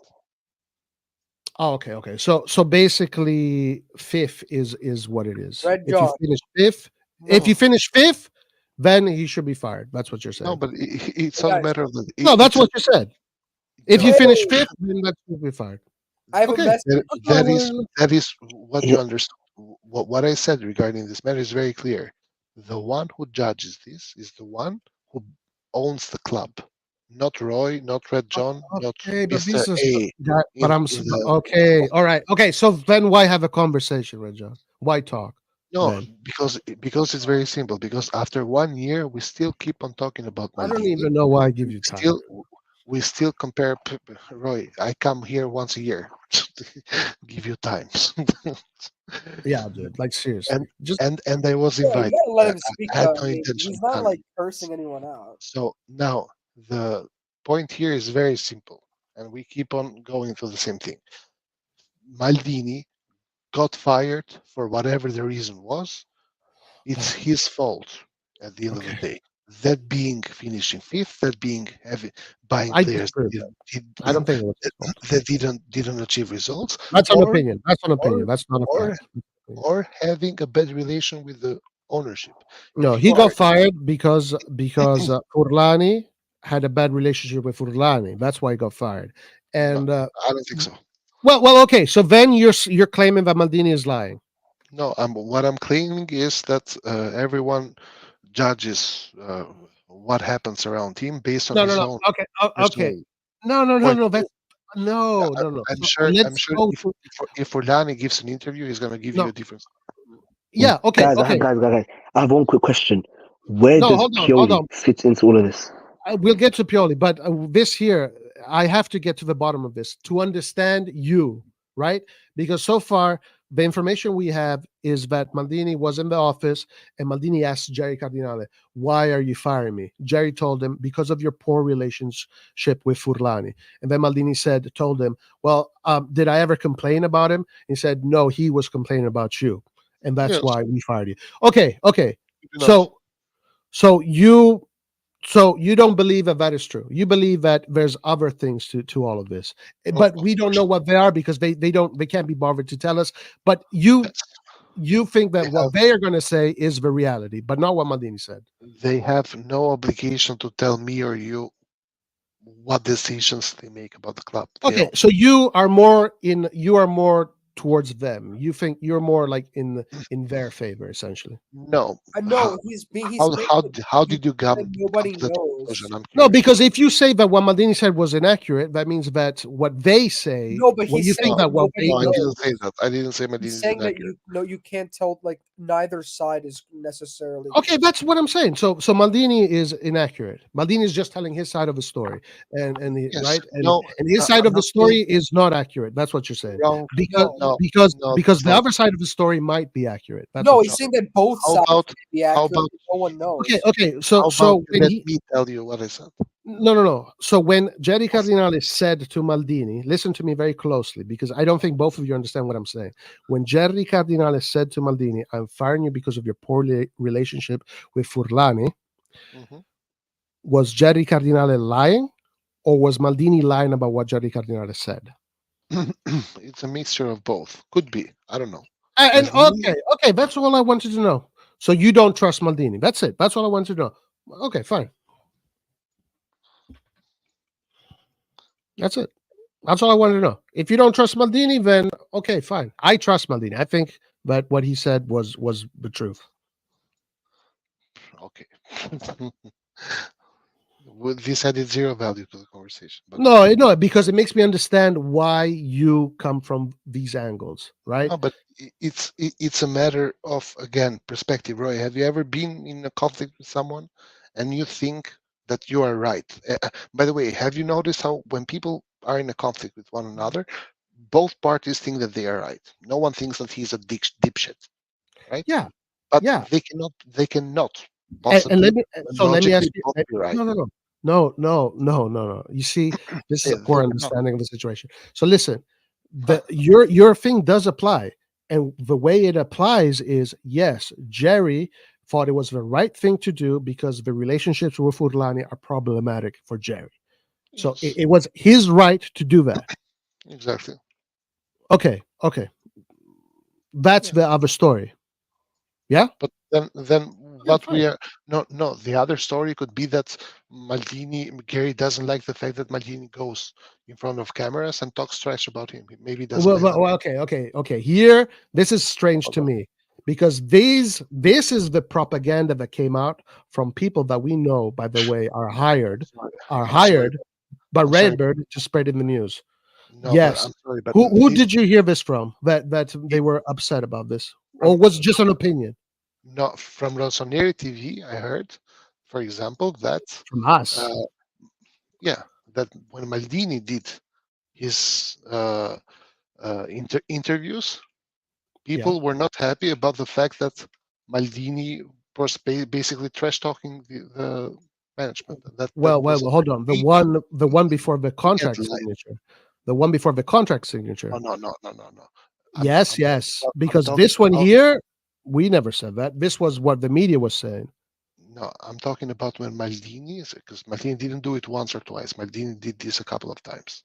By the way, that he would go to media and be like, "We have to spend. We have to spend." Under Jerry. Under Jerry, yes. When did he Jerry. do it? When did he do it? Under Yeah, Jerry. during the Champions League. Okay.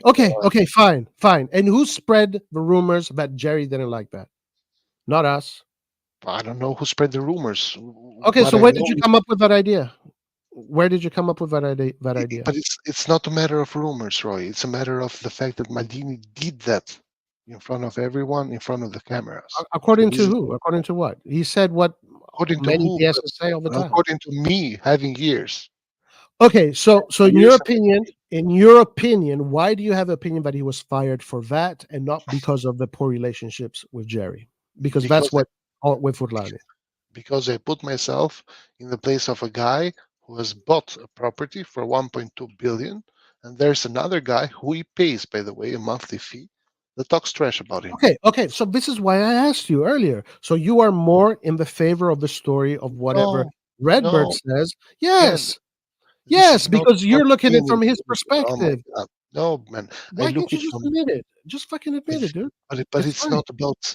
How can you not It understand that this actually is clears about the things up. side? It clears It's things up not if you just admit it. about sides, man. How It can you is not about understand sides it? Man, because you have to take sides here. God. You have No, to. You can't be it's in the not. middle. It is not. Either Maldini was fired Oh, because of Furlani, or he was fired because he was too ambitious. Yeah, it's probably a combination of both. okay.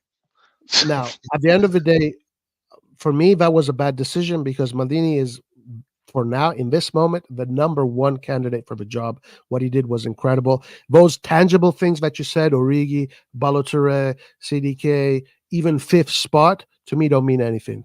To me, those, when I look at the totality of the work done, for me, it's an A plus plus plus plus. And that, if it continues in the right, healthy way, you win. You become the best team in Europe. You become the number one dog in Europe, no doubt about it. So for me, it was a big mistake selling Maldini. That action there showed me that these guys do not have a clue what they're doing, and they're not going to build a winning team. Um, so that's why I'm upset that Maldini was fired, and how he was fired is even more upsetting. All right. Now, again, the way I see it, and I said it 30 times, even though you don't think, it's not a matter of who I'm with. It's a matter of how one perceives something that happened. And how I perceive it is exactly that.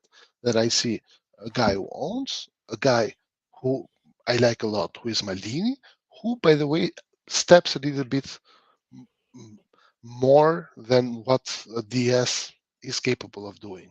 Now, add to that what Maldini said as well, that he didn't have good relationship with Moncada and co, which are part of No, the team. with Furlani, not Moncada, with Furlani. With Furlani, then Yeah.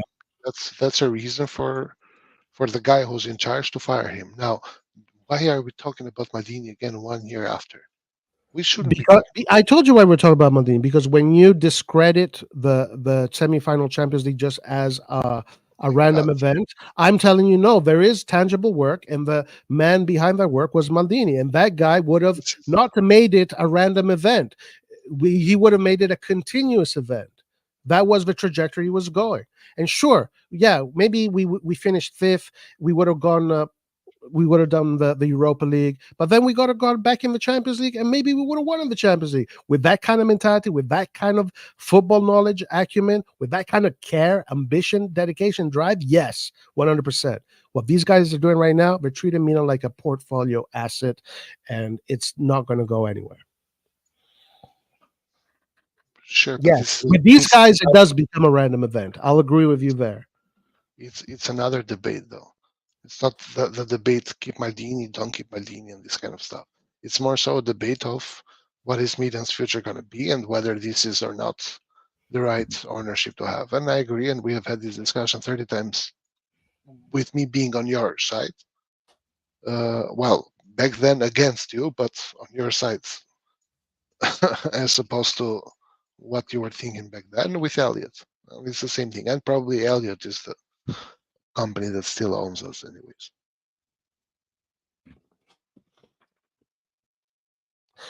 Listen to this guy going about Maldini. Who are you, bro? Like, who are you? Like, who is this guy? This guy obviously has personal issues with me. Who is this dude? Is it one of the guys in the chat? Who is this guy? Who is he? I don't know. Hey guys, Red John, my dad says that you were being harassed, and he says that he agrees with you. Of course, but I agree with. Listen, Guido, even though he didn't say it in the best way possible, made some really good points. 1 year after, we are still talking about Maldini as if Maldini's okay, God. what were the good points? Yeah, but I told you the good points. Remind me. No, because every time you started with that conversation, you started with the phrase, "Well, Roy thinks Maldini is a god," and then we didn't get to hear the points. Then you went. The other one was, "I bet." So at the end of the day, let's forget the personal attacks. Let's just talk about what are the good points. Wait, Roy, can I ask you a question? What? So basically, under this ownership for you, there would be nothing, I guess. Was there anything that would make you more optimistic, like if they hired another sporting director that had a bit yeah, of course. If you hire the right people, things can no, actually no, because it's not about who you hire, it's really about the methodology of how things are being driven, and the process and the motor of Milan and the way it's supposed to be driven is not, it doesn't combine with winning mentality, with winning trophies. It's different. It's more like Dortmund in a way. It's more like, I don't even know. I think Dortmund is probably even better. It's like a very franchise kind of way. Whether you win or lose, it doesn't matter. It's about buying low, selling high. Moneyball, algorithms, yes men. This methodology to me does not tell me it can be anything like Real Madrid or Inter or Juve or these teams. It cannot. Yeah, no club in Italy has the methodology. Sorry? No club in Italy has that methodology, by the way. Yeah. But what were the good points? I'm genuinely asking, Rajon. What were the good points? Yeah, so I think he made a couple of really good points. And one of the good points was that Moncada was there when Maldini. So somehow we just overlook all the other people who had really good. But that's not a good point. I'm sorry. That is not a good point. Because that's like saying, that's like saying, okay, Messi won the World Cup, and then the next World Cup you don't win it, and you say, well, Di Maria was there, you know.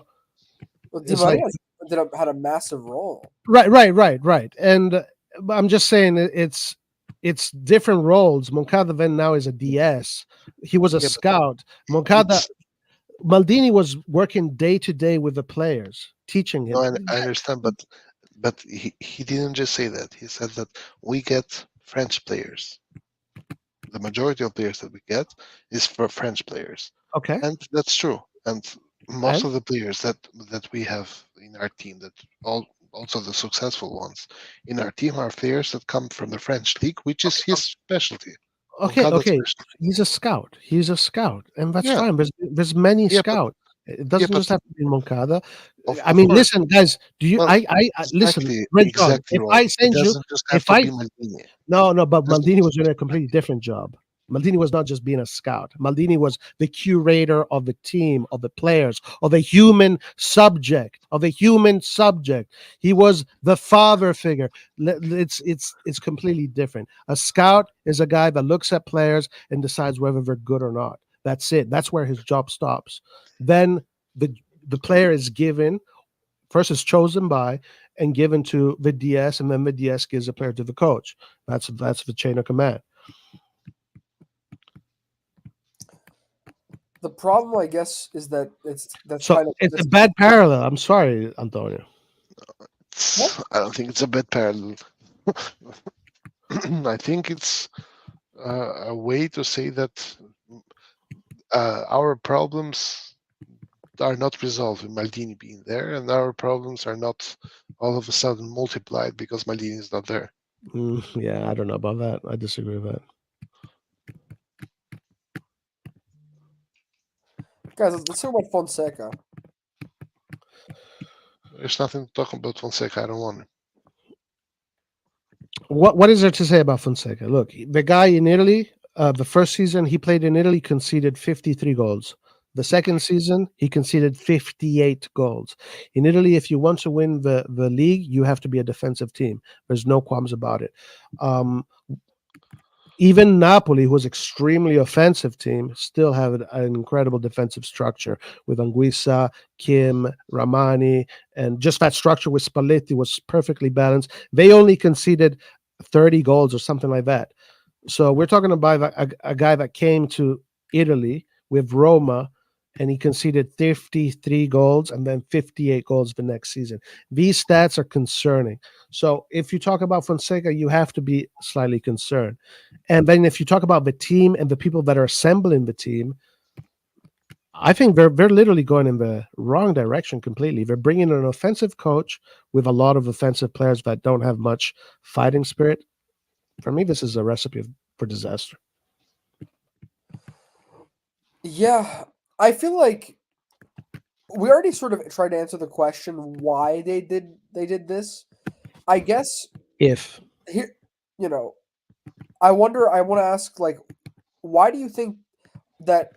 What gives them the confidence to make this kind of decision, especially after seeing the fan reaction to Lopetegui? Because I just don't understand how they could think that the fans would be fine with it. I don't think they care. But they must care to an extent about their reputation. And like, I feel like Jerry in his interviews, he always like talks about the fan, The fans being a partner. Yeah, so he's always like mentioning it. But I feel like if there's all this bad press, they'll probably No, because I think they're priorities, and the fans are not a priority. The priority is the methodology, the model. That's a priority. But the model to achieve what? What is the aim? To achieve a profitable club to sell My man. without Okay. spending too much money. So like Elliot, right? Yeah, pretty much. But the difference is love that Elliot. Elliot was less attached to the club. Elliot was they put really competent people, but Elliot had less of an attack. Redbird is really like involved, like pure head on, strong, like just all the way, balls deep. So I think there is a difference there. But ultimately, yes, it really comes down back to making a profit. That's why they bought Milan. What was the you were talking about Furlani? So Maldini said, what was the exact thing he said about their relationship in the interview? That He said that they had a poor Furlani. The reason why he was getting fired, he said, is because of poor relationship with Furlani. Jerry said, and Furlani, what he was doing, what the finances, and then consecutively speaking, with Maldini talked about, when you speak You know, amongst men, the dialogue can get tough, and you have to be able to endure that. So maybe that can suggest that Furlani was suffering Maldini, essentially suffering Maldini's charisma, Maldini's alphaness, or whatever you want to call it. Maldini was too Furlani alpha. But what exactly was his role before? Like, wasn't he just like doing was he the finances or? Furlani was more of a he was more involved in finances. Where he was the CEO last year, wasn't he? He was the CEO, Yeah, that's crazy. Imagine. and the CEO is the bridge between the coach, the DS, and the owner. Oh, okay. So I'm sure, I'm sure Maldini was. They probably had to. They got into a lot of arguments about the. So essentially, if a DS complains about the CEO, it doesn't matter. The CEO, if the CEO complains about the DS, then the DS is out. That's a chain of command. Owner, CEO, DS. Yeah. I'm sure there were a lot of arguments there about the Mercato and. Yeah, and also Maldini is not really like Maldini's. I don't think he's a humble guy in the sense of hierarchy, right? Like all his life, he's been the special kid, coming from a father who was a Champions League winner and a footballer. So I don't think Maldini is an easy guy to do business with. Well, yeah, I mean, you have to be similar level, you know. You have to be. That's why I thought with Gazidis it worked, because Gazidis is like, you know, he's got a lot of history. Gazidis hated Maldini as well. He didn't Yeah, have but good that's fine, you know. They can still that's work with each other. Like, listen. When you work in these environments, even if it's your best friend, you're gonna be screaming at each other. You're gonna be going at each other. You know, this is the way it is. But at the end of the day, that's the way it is. In sports, in these kind of environments, you have to be able to talk the way you freely, the way you feel, and some conversations can get difficult. I think with Boban, Leonardo, Baldini, Galliani, these guys, I'm pretty sure all the time. This is normal stuff. I think Furlani, coming from his background, he's not used to this. I mean, Maldini was the fucking captain of a locker room full of national team captains, of Ballon d'Or players. You know, like you got to be at his level. You know, you got to be at his level. Anyhow, it's 4 a.m. where I'm at, so I'm gonna go to sleep. All right, Rajar, have a good one, man. Have a good one, guys. Hey, I'm glad you came, dude. You should come more often. For sure. Cheers. Yeah. Have a good Cheers. one. Have a good one, man. Peace. Peace. Dude, that was intense as fuck. I think people just want to piss me off. That's what it is. They just want to piss me off. But whatever. No, but it was good to hear from Red John. I haven't seen him in a while. Yeah, he's a funny guy. Yeah. Anyway, yeah, that was a crazy conversation. I really get annoyed when Maldini's not given his credit. I think a lot of it has to do with the fact of how he was fired too. Maybe if he was fired differently, it would have been better. I don't know. That really sticks to me. I can't really let that go. You know, I can't let that go. Oh, you got me getting mad. Like, no, because I mean, it's so fucking disrespect. This guy, dude, what he did for the club, like 30 years sweating, blood, sweat, right in the history of this club, all those Champions League finals, his father, first man to lift the cup. Like, there's so much history there. There's so much sweat, blood, and tears there. And then he puts that energy, all of that, he puts it into the club as a DS. And we see the fruits of that labor. We see the club slowly get back to the top. Then just to be fired like he's a nobody, and then to be treated as if what he did was nothing, that pisses me off. I really can't let it go, guys. I'm sorry, but that just pisses me off. For me, that man deserves so much respect for what he did, and And if you want to challenge me, then I'll be angry. I'll come at you hard. That's fine. You can say this shit, but if you want to challenge me on this, I'll come at you hard because the man deserved respect and the man did an amazing job as a player and as a DS. I don't think, honestly, the way I see Maldini for the job, 1 in 8 billion. He's a 1 in 8 billion person for the job. Now, of course, guys, I mean, you can bring in Marotta and his team. He'll be great. I think they will do a great job too. There's other people in Italy and maybe in other places. Sure, there's talent, yeah. But to not give Maldini any credit, nah, I ain't going to do that. I ain't going to stand for that shit. No way. I ain't going to stand for the way he got fired. I do not stand with that. No way.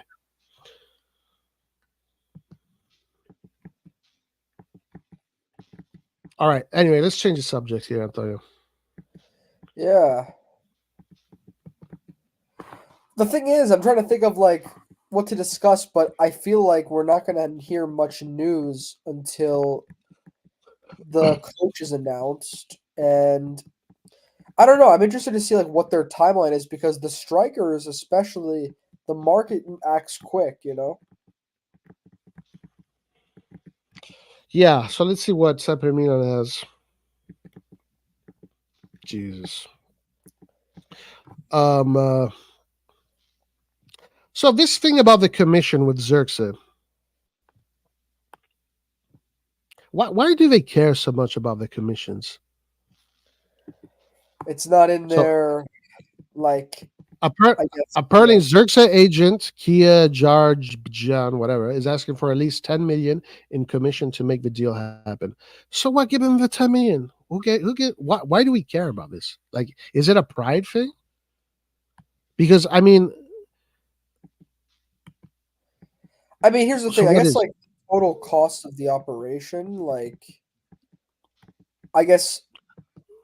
Wait, how much? You said 10 million? Is that what the news? So is here saying? it says this. According to Tuttosport, Milan are very keen on securing the Dutchman this summer, and they're ready to pay the 40 million release clause. An important salary will also be on the table for the striker. The newspaper continues, Xerxes agent Kia. Okay, but this, I don't know. This almost kind of sounds like BS to me, but whatever. Let's read it. Xerxes agent Kia is asking for at least 10 million in commission to make the deal happen. I mean, it is possible. Let me say this: 50 million for Xerxes? Yes. What are we doing here? Yes. I mean, I guess it really depends on how they want to do their budget. I guess it'll really depend on that. Oh. Yeah. I don't know. I feel like 10 million is fine. I do think though that eventually there's probably a limit to what the commission could be. I also don't think that the thing is this with Xerxes, like I just hope that so if we have to make an investment for like one top striker, I hope that if we do spend all of this money, it pays off. So I feel like I could see them also going for 2 strikers as well. So maybe they don't want to dump all of it into one. But yeah, I think Xerxes is good. I just eventually I wouldn't pay more than like 60 million though. No, 60 million is a lot, I would say. Yeah. 50 million is the maximum. He's never scored more than like over the 15 goals. No, but this is also, I know your dad likes to talk about this, but this is another argument that is it's not the complete story. Xerxes is the fulcrum of that team. Xerxes makes players score. Like his hockey assist ratio is probably off the roof, right? His hockey assist ratio, or just like the plays that he initiates that then end up in goals, there's probably a lot of them. So I think Xerxes is a super valuable player, and he's a very tricky player to evaluate because here we're not evaluating the numbers of the goals, but we're evaluating what he does for the team offensively also. And I think that is being missed here when evaluating Xerxes. Yeah, no, for sure. I respect that. I guess, but at the end of the day, though, I'm just saying that to spend 60 million on a striker who doesn't score, like, a ton of goals is still risky, just because at the end of the day, we need someone that can, like Giroud, that can guarantee those goals. Giroud didn't score over 15, or maybe he did. I'm not sure. Yeah, somewhere around there. In all competitions, whatever. He probably did. But anyways, we need someone that can put the ball in the back of the net, and someone that's willing, that is, has a tendency to shoot and can score, just because we have playmaking theoretically from the wingers and from one of the midfielders, whatever you want to say. Especially the way Loftus-Cheek, I mean, he's not really a playmaker, but Loftus-Cheek was pushed so far up the field last year. So it's like we're missing that guy that can come in and score the goals. So I think Xerxes can still be prolific. I just think that, again, spending too much on him could be a risk in terms of him not providing a lot. Yeah, I agree. 60 million is a hefty price for him. I agree with that. Kim Barini says, sorry for not reading this earlier, Kim. I apologize. I know you posted it earlier. Hey guys, Perth was an unbelievable experience despite the results. I bumped into Ted Hernandez at the Perth casino and had a photo taken with him. Couldn't believe it. I was happy with that. That's amazing, dude. That's incredible. Well, it was definitely a show. So I guess we can talk a little bit about that. We didn't get to talk about that. Oh my god, that ruined my day yesterday. Yeah, so Kim Barini went there. He's Australian, and he took the trip to Perth, and yeah, experienced it. Lart. Yo, Roy, can you hear me? You missed Red John, dude. He. What? That would have been awesome. Oh my gosh. Larry, you missed Red John. What was Red John saying? You missed my dad and Red John, and there was a lot of same stuff as always. Nothing new. A lot of arguments. Except a little bit more. Little things have changed. Yeah, Red John now is he understood. There is. Yeah, it mostly went back to Maldini, but yeah, it was good to have Red John back live. So yeah. Anyway, how are you doing? I'm good. Liar, you just came back from the club, didn't you? Yeah, I was out. Yeah, that's it. I was out on a night out. I had a lot of drinks, but I'm not gonna do anything crazy or say anything crazy. Okay. Okay, so we were talking about the game actually right now, the 5-2 game. So Kimberini was at that stadium, and he says, I know the reason why they performed poorly because I saw what they did the night before at the casino. Really, they were partying. Who? The players. Wow. Who was partying? Sorry. The players, Milan, before the Roma game. Oh, they were partying before? Well, that's normal. That's not a serious game. Come on. Yeah, I mean, at least they had fun in Australia. I mean, they saw a lot of goals. Did you see the game? No, I didn't see the game because it makes no sense to watch that game. I can understand people going to a stadium over there and watching it, but people are gonna call me an idiot. But I actually, because it was at 7 a.m. over here. No. I actually I slept. I didn't sleep that night because I had to reset my sleep schedule anyways. Stop, Kim. Guys, stop. Oh, listen, are you serious? They were partying. No. No. Don't read this.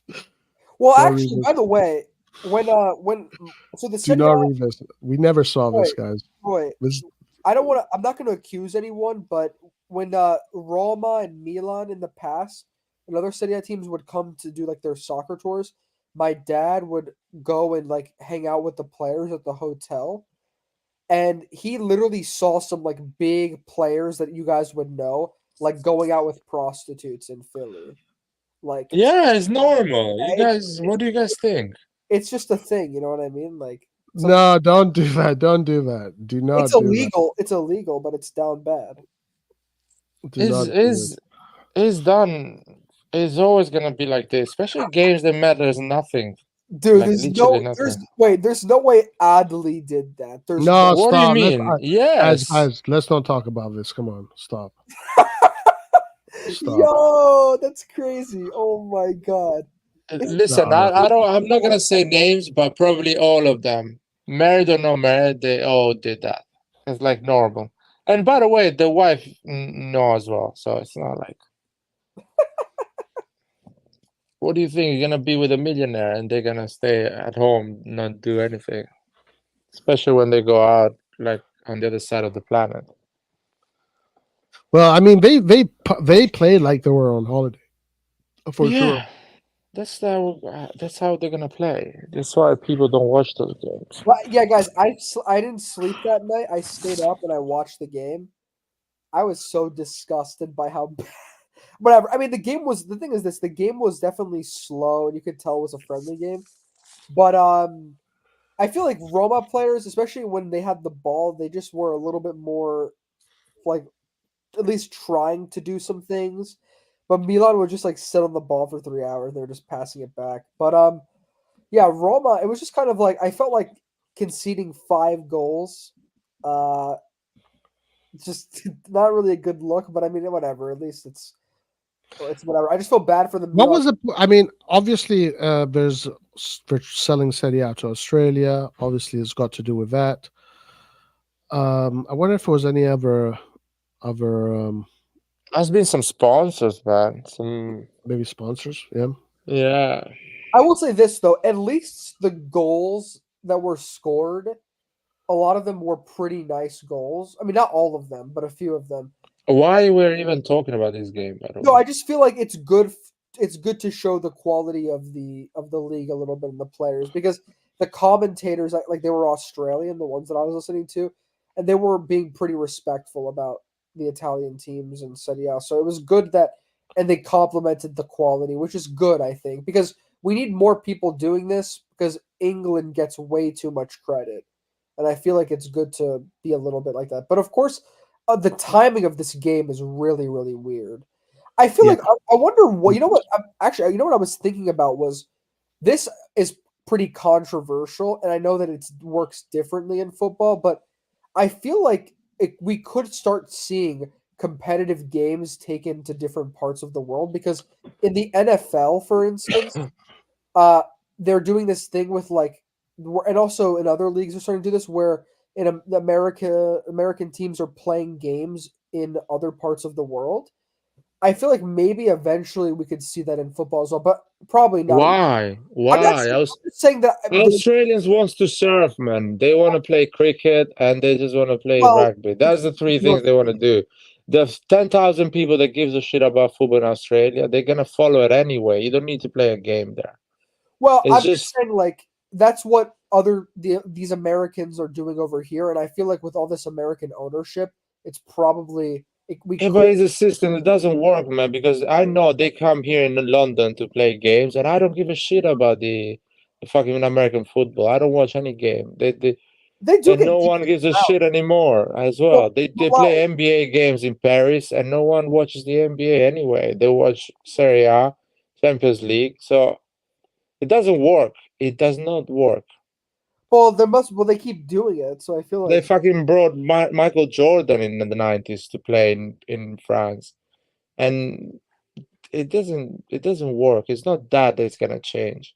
They try, of course, obviously, but but for basketball, for instance, there is a big NBA fan base in Europe. You know what I mean? I feel like it's not really it's not like a lost. yeah, but not because they go and play games. It's just because it's always been Sure, like but I mean, it's this. not like it's gonna hurt them. You know what I mean? I feel like it's hard. It's one of those. Yeah, it's gonna hurt me because I want my team to play in Milan. It's a Milan team, it's an Italian team. Okay. It hurts me. The fan that has been following for 35 years, they've been investing money on the 5 million fans that have been investing money every fucking year for the last 30 years.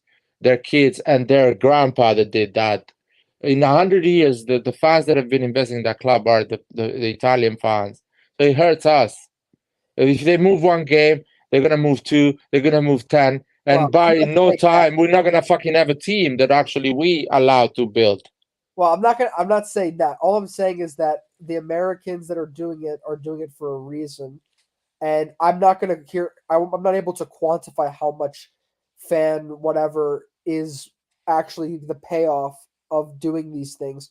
All I'm saying is that it could be realistic for us to do that, and I have seen I have from what I've witnessed, there seemed to be an increase in like the NBA membership. I'm sorry, Antonio. We've done that with the Italian Super Cup, and the atmosphere was a joke. We played Inter against Milan, Super Cup, Italian Super Cup in fucking Saudi Arabia. I don't know where. No, we lost that The- game 3-0. So. Yeah, but the atmosphere was a joke, man. That is a fucking derby. That should be played in San Siro. It's No, a, it's well, a, I don't remember it's a the serious. atmosphere, to be honest, because all I remember was getting pummeled 3-0. So maybe you're right. Well, I remember it was a joke of an atmosphere. There was families, there was empty seats, there was no Milan fan, there was just casuals. It's just a joke, man. Why the fuck we gonna do that? Fair enough. The atmosphere in Australia was actually, I thought it was pretty decent, to be fair. Yesterday. But listen, I'm not saying that I want a lot of games overseas. All I'm saying is that I could see that that could happen, with these guys. No, I think they are doing that. I think it's with I don't know if it's with the Champions League or with what, but I'm sure I've heard that they are going to be doing club games in the US a lot this year. There's also starting next year. World Cup in the US, I believe. Yeah, maybe there's like a really huge push to get the US into football for some reason. I don't know. But I did hear that there is, I don't know if it was the Champions League or domestic leagues or the Premier League or even Serie A, that they want to do games in the US or maybe other places of the world. I haven't heard about it in a while, but I just vaguely remember something about that. I don't know. They're considering, but it's not. It's gonna happen maybe, but it's stupid, and it's not gonna bring anything, and it's gonna look really bad. But whatever, man. No one listens to me. That's fine, Antonio. I've been talking for 3 years. No one listens to me, and anyway, they don't improve things. They just go shit and shit. So I know there's I've heard rumors of Paramount not having Serie A anymore. It's going to change. It's going to go in different hands. That's bad. I don't like that. Really? Why? I honestly got to say that I think Paramount is doing a good job with Serie A. And I feel like, especially the fact that it's related to the Champions League and the European competitions, is doing good. I mean, of course, if you can get more money for TV rights with someone else, then probably that's a good idea. But I think Paramount's doing a pretty good job so far in terms of promoting the yeah, they're moving it for money. I'm pretty sure that every 3 years changes anyway.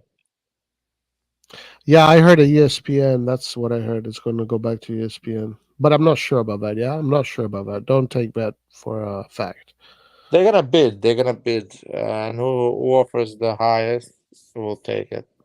I think the bid will be next year, but next year Paramount will have it for sure. And you know who's looking to buy shares of Paramount? Oh, I think he did. Yeah. I think Classic. he did. By the way, Paramount is dead as a company, as a studio. Yeah, it's not a. I mean, there's not a big one. It's not a big one. Is dying, slowly dying. Why fuck ESPN? What's wrong with ESPN? It's the same. Yeah, what is the difference? At the end of the day, it's the same, no? For you guys. You guys pay what? Well, I think $5? Paramount is maybe more catered towards entertainment. So when you pay for Paramount, you're also paying for like movies, shows. Now I don't watch any of them, or even live TV.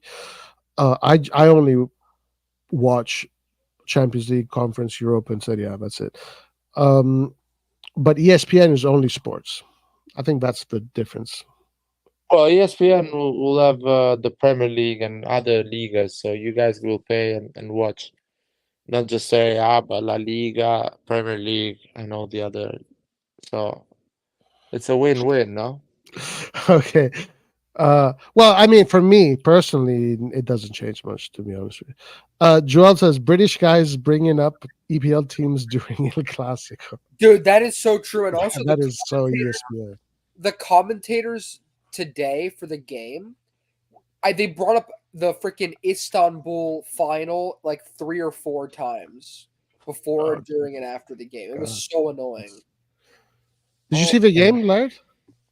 Yeah, I watched the game. And How was it? Tell me.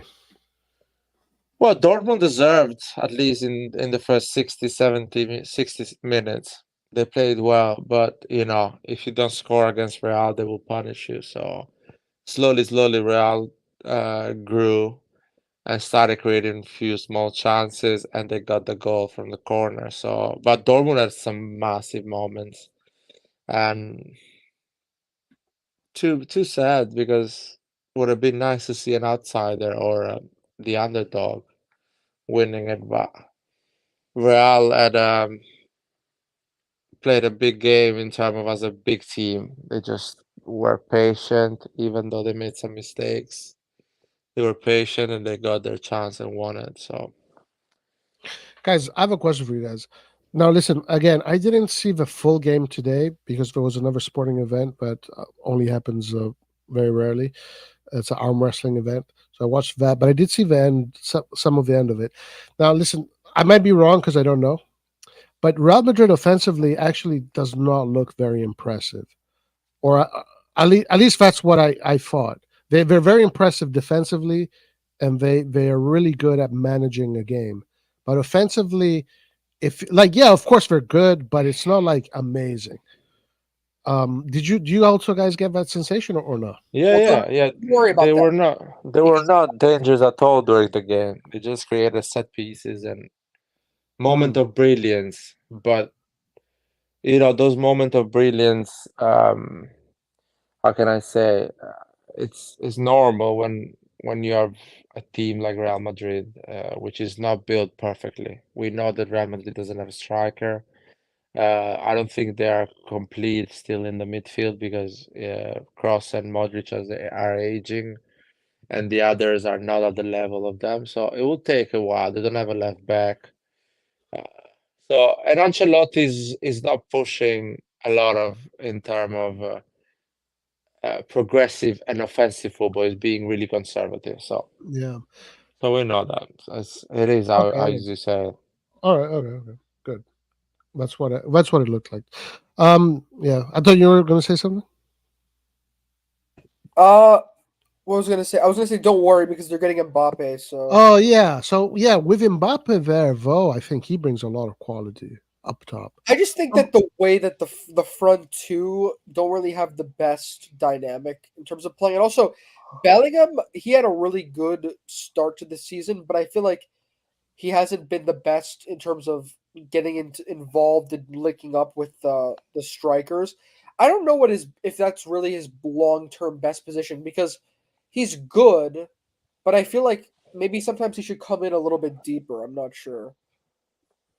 No, he's not Bellingham is not a number 10, by the way. I think he's been kind of a force this season to be a number 10. He's not a number 10. He's a offensive midfielder, like on a 3. In the midfield, he's the most offensive one, but not number 10. Do you guys think with Mbappe in the center of that, how do you see things change with Mbappe there? I don't know. I'm not sure, to be honest, because Mbappe is not a number 9.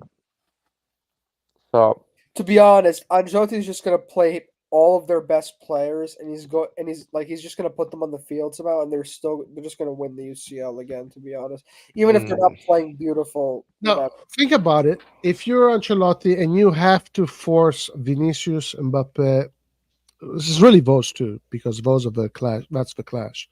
So how do you do it? Like, do you just tell him just be free? Just feel or do you give him like a specific job? I don't think Vinicius can be a striker. Vinicius needs to go on the left, stay on the left, and play his game on the left. Mbappe is better on the left, but he can do the center. I don't know. I think Mbappe will break a bit of the balance, or what so-called balance. Oh, you think? I don't think Real will win the Champions League next season, but they will still be good as a team. Probably will take a year or two to Mbappe to kind of grow in that position, the number 9. Yeah, it's going to be interesting. And also, they're going to have Endrick there. They're going to have more quality. Theo Hernandez, I heard, will be there. Yeah, he's going. He's going to Real Madrid. Hey, Larry, did you hear the comment of Scaroni today? He Yeah. said, "What did you think of that?" Well, that's we knew that. We knew that, and even Milan fan will sell Leao if an offer of 150 million comes. I heard a lot of Milan fans saying that they will drive Leao to Paris or whatever if the offer comes.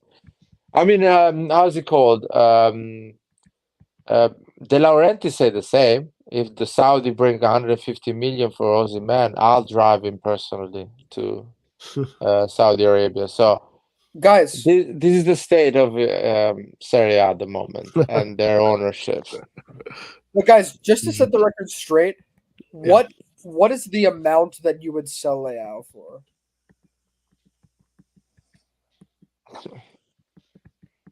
100, 150, whatever money comes, and You said 100? yeah, I I mean think- even 150, doesn't matter, whatever, big amount. I think for me, 120 upwards. And Antonio, why I'm saying that? Because it looks like we cannot renew these guys. So you better sell them when the Let me price ask is you- high. Let me ask Well, you a question. What if okay, imagine that we were still under Elliott and Redbird wasn't involved. Would you still want to sell Leao? Well, if Maldini was our sporting director, I would not sell any of our players because I know Maldini will try to bring new players, almost at the level of Leao and Theo, and Maldini will have the ambition to try and win. Even with low budget, he will try to win trophies. These guys don't have that ambition, so Yeah, fuck it, just sell them because I know at one point they want more money and you need to sell them anyway. It doesn't look like so. no, I agree with that. Unfortunately, I think that's how they behave. with these guys, I would probably also. I mean, the thing is, even with Maldini, I would still consider selling Leao if you can get a bunch of like really good players and use that money wisely. Just because Leao, I'm just worried that he'll never be able to hit the world class level where he's able to be like performing in the biggest games and he's able to be consistent throughout the game. I just don't know, but yeah, I think like for me, 100 and anywhere above like 120 million would be like pretty reasonable. Well, yeah, Well, but anyway, what Scaroni said was super unprofessional. Like that's crazy. yeah, no, and I'm glad Larry brought up De Laurentiis because we saw how that worked out. So Yeah. it's just if he said it, if he said it. Yeah, I think Milan released a statement that they have to clean up, clean up on aisle 5, essentially clean up on aisle 5. If I'll give him the benefit of the doubt, Of course, he said that, of course. And the way he said it is more like, don't worry, no offer is coming for Leao. Because if he's coming, I'll sell him. So, because it's clear that no one will make that offer. So I think more the statement was more like not like, oh, we're selling Leao. It was more like no one is gonna make that offer for Leao. No one is gonna offer the release clause of Leao. Because clearly Leao is still not convincing the big guys in terms of is worth it to spend 150 million for him. Yeah, now I don't know. Obviously, guys, when it comes to the reports, journalists, market, there's a lot of things. We don't know what's real, what's not. I am surprised that PSG is going in for Vicha Verasquilla and not Leao. So maybe there is truth that Leao right now is not looked as a player that teams want to invest in, or Leao is being looked at another team that we just don't know about. There was the rumor of him being looked at by the Saudi team, but as far as that's it. I'm just surprised that PSG is talking about Vicha Verasquilla and not Leao. I think Vicha will cost less than Leao. I think Vicha will go for Yeah. 100 million. Right. So PSG is thinking I can save some money and get a guy that will be effective as Leao. So that's what they think. Yeah, I mean that's a good point. He does cost less. I think he does cost less, and so the point I was making was just more of that. I guess there's nobody right now is the messaging. It seems like there's not much interest for Lau right now. Yeah. That's what was the message of Scaroni. Did you guys see what Florentino Perez said today after the game? What he What said. did he say? He was like, "We need to win the 16th next season." Of course, he's gonna say that. He's No, it's like the final boss, bro. He just like comes out. Isn't it crazy how many stratospheres they have reached? So, did you notice that when they won the Champions League, the players didn't go crazy? They weren't like, "Oh my God, this is the most." It's like it's almost kind of like contained. Yeah, they It's were like because- all chill. Yeah. It's because they've done this so many times that it's almost become normal to them. Isn't that insane to reach those levels? Wow, that's incredible. Yeah, because they were playing Dortmund in their mind. They already won that cup weeks ago. They already celebrated weeks ago. Not celebrating, but in their mind they're like, "Oh shit, we closed, we won it." So the moment they won it, it's like that's cool because mentally they had it in their mind. And another thing is few players there, at least. I mean, I say few, but a good amount of players there. They won it 3 times. Yeah, Kroos and Modric six times. Yep. Even Carvajal 6 times probably. Yeah, I mean Carlo Ancelotti 5 times now, 7 total. 7 in total. So Florentino Perez has been winning at 10 of them probably. I don't know how many. That's crazy. It's insane. They have the distance between Real Madrid and Milan is more than the amount of cup that we have. This is crazy. They have 8 Champions League more than us, and we have just 7. 2013, it was only 2. That's insane. Yeah. In such a short amount of time. Yeah. And I told you, since the Americans came in Europe to buy these clubs, Real Madrid is not even trying. Before they had to buy the best players in the world, now they're not even trying. Do you see Serie A is half of the Serie A is owned by American ownerships? I know, unfortunately. We're becoming the MLS. Yeah. Well, I mean, I don't know who is to blame here. At the end of the day, Americans are just taking opportunities. America is a very business-driven, cultural mindset, and where there's an opportunity, they'll take it. The question also has to go, why are all these institutions being sold? Like what's going on there? Where are the domestic and local people? What's going on with the economy? Whose fault is it? I don't know. There's a lot. Because our economy depends from the American economy. When the crisis of 2009 came, the financial crisis, Italy had to pay a big price. The crisis was made by Wall Street, but Italy had to pay a big price of it. That's how it works. We are basically a satellite of a bigger planet that is United States. Our economy. When Italy made that deal with China, United States forced Italy to stop that deal and don't make it. So we are basically the bitch of United States. Hey guys.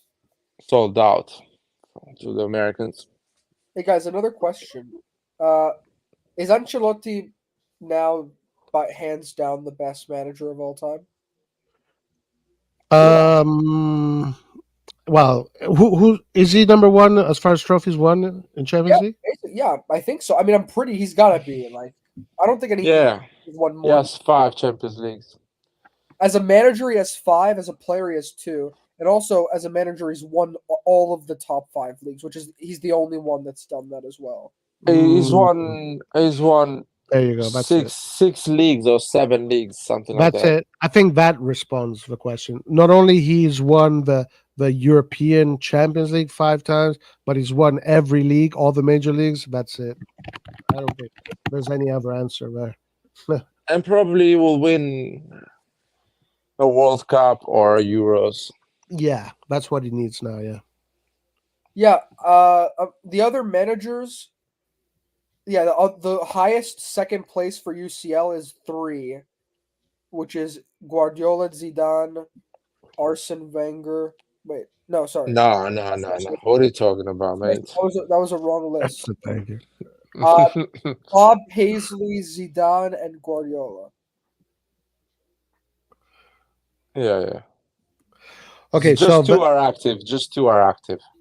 Guardiola and Zidane. No. Yeah. And who was the third one? Klopp? No, Klopp doesn't have 3 Champions Leagues. It was Bob Paisley for Liverpool. Okay. Yeah, so Ancelotti can win more too. Who knows? Damn, that guy is unpredictable. Like, okay, people try to discredit him by saying like, oh, he has like really good players, but I feel like so does Pep. Like, you know what I mean? Like, does that not? Like, I don't think that you can take him down for that. Yeah, you need good players to win at the highest level, but he also listen. At the end of the day, Real Madrid, Man City, the objective of the ownership of the club is to give the coach the best players in Europe or in Europe, and then try and win. So that's what their objectives are. You know. Yeah, but I feel like what I meant to say was, I think like Pep at Man City was able to ask for the types of players that he wanted. You know what I mean? I feel like Pep doesn't have any excuses. At the end of the day, Pep is. But I think Ancelotti doesn't have any excuses. No, Ancelotti has excuses because a lot of times it didn't get the best players in the world. No, I'm talking about with Real Madrid right now. Like, well, he didn't get a number 9. Pep got fucking Erling Haaland. Yeah, but he did get the best French midfielders, the best Brazilian players, really solid. Like he's got a good team. He's got maybe. No, because Camavinga is 20 years old, man. You can say as much as you want he's the best, whatever. He's 20 years old. Guardiola is going for experience and well established midfielders. I disagree on that. Rodrigo and Vinicius Juniors are when Ancelotti comes inside Real Madrid again, comes back, they are kids. Actually, Vinicius Junior, everyone wanted him out. Benzema is at the end of his career. Everyone is saying he's washed. He's not fucking getting the best team in the world, guys. They are for us that we understand football. Yeah, we value those players. But on paper, these are not the best players in the world. Yeah, the way I see it is, now those are all good points. They're the best prospects in the world. Maybe which is different. And but now they're not. Are they really prospects at this point? You know, that's the question. Yeah, I need to correct you there.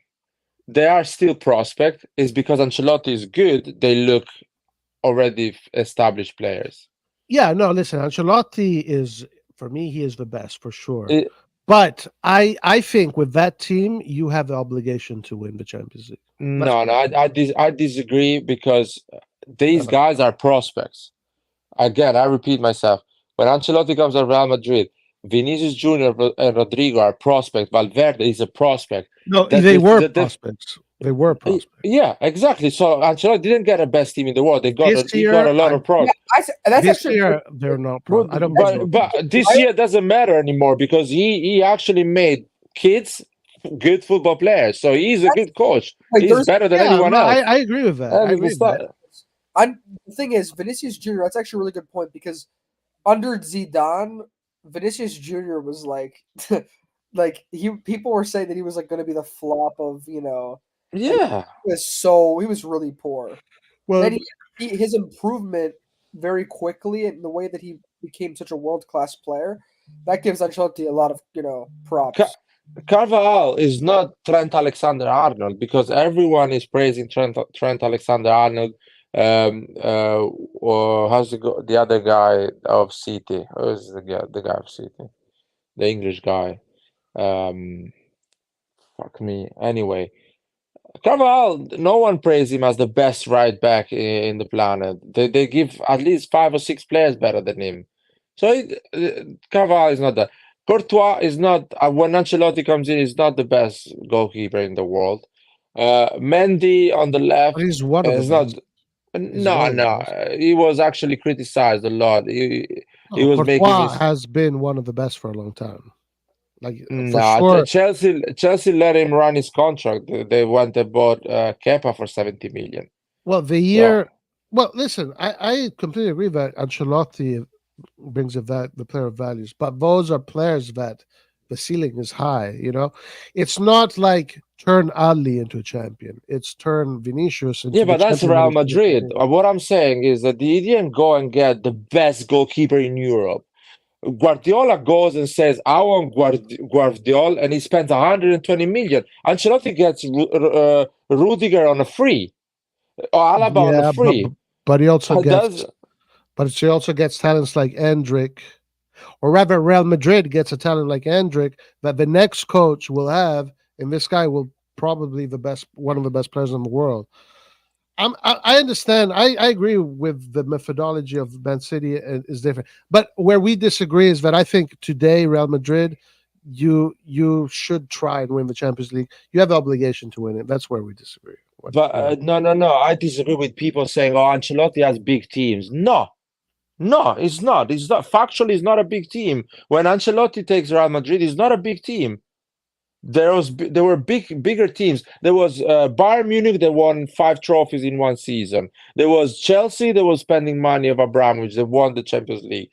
There was Man City, Liverpool that was fucking winning Premier Leagues with 100 points, and everyone was thinking it was the best team in the world. Barcelona with Messi and those millions they were spending. There was a lot of teams. Juventus that were winning 9 trophies in a row in Italy and played two finals. There was a lot of teams better than Real Madrid. Real Madrid was selling Cristiano Real Madrid Ronaldo. won one of those finals. Yeah, but no. But Real Madrid, when Ancelotti comes in, sells Cristiano Ronaldo, plays with young players, gets rid of a lot of midfielders, gets rid of how's he called, the Brazilian one, Casemiro, and still wins trophies. So yeah, but there, Lard, you have Modric, Casemiro, Cruz as your midfield. Like that's like top of the line. Like that's top 2 in the world at that time. It's like it's not like I get it. You're in Everton, and people say, "Oh my God, you didn't achieve in Everton." Yeah, because what can you fucking achieve with Everton? But like with a team like Real Madrid, you can. If you're good, you can achieve things. yeah, but it's not. He didn't build that It's not team. easy. I'm not saying He it's easy. didn't go and if Guardiola goes in that Real Madrid says I don't want Casemiro, sell it. I want Rodri. Buy me Rodri for 80 million. Ancelotti says okay, I'll keep these guys and I'll do something. If Guardiola goes to that Real Madrid says Benzema is too old, I need a young striker. Vinicius Junior keeps the ball too much. I need a better player. That's what Guardiola does. Guardiola goes in a team, dismantles it completely, and buys new players, and he builds it the way he likes it. Ancelotti coaches the players that he has and wins. And when Ancelotti walks in, those players are really criticized and are not good enough. Everyone thinks they're finished.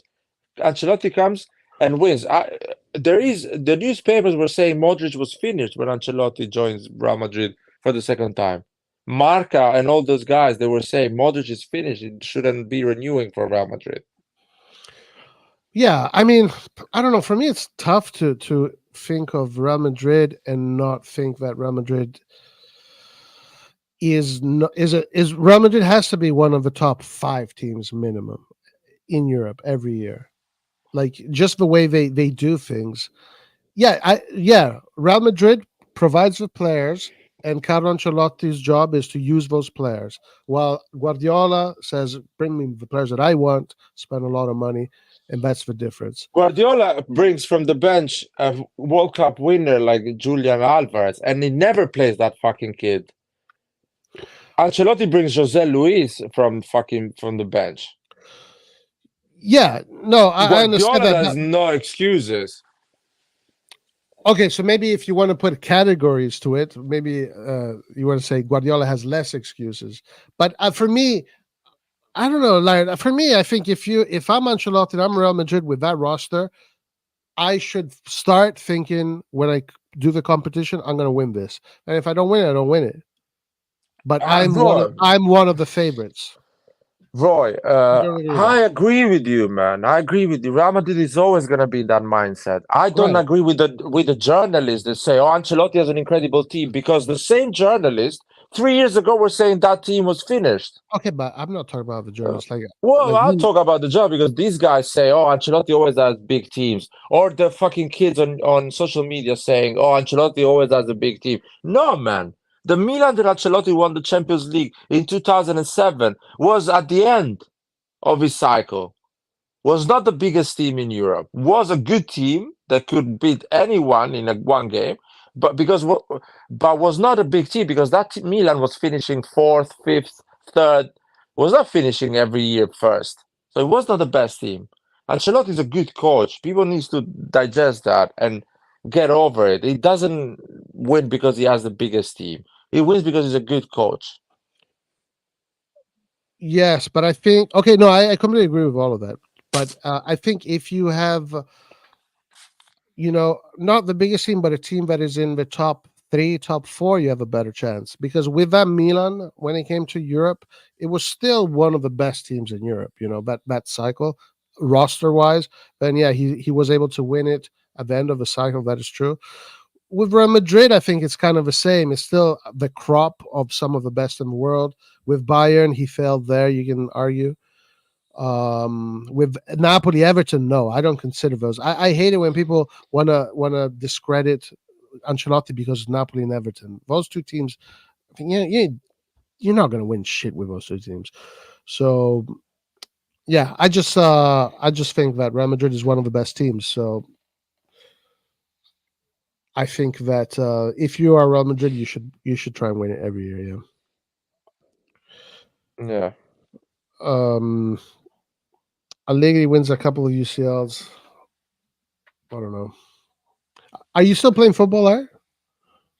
No, I got injured 2 months ago, so I'm still recovering my knee. Oh fuck! What happened? Just injury, man. Things happen. Hopefully, it's better now. I should be back playing maybe in 3 weeks. Damn. All right. Okay, so what else is there? By the way, another thing, Ancelotti's changes, man, from the bench is 4 years old Modric, Jose Luis, Diaz, and who else? I mean, come on, man. The other managers are asking midfielders that cost stupid amount of money, strikers. Guardiola has no excuses, man. Guardiola is the most overrated coach in my opinion. He had a good spell. Overrated. Yeah, Really? he's overrated. Yeah, he had a good spell at Barcelona. Great football, great footballers. But what he's doing at City is just about money.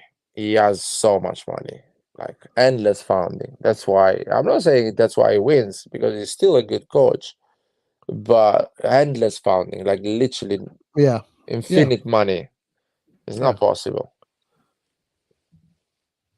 Right.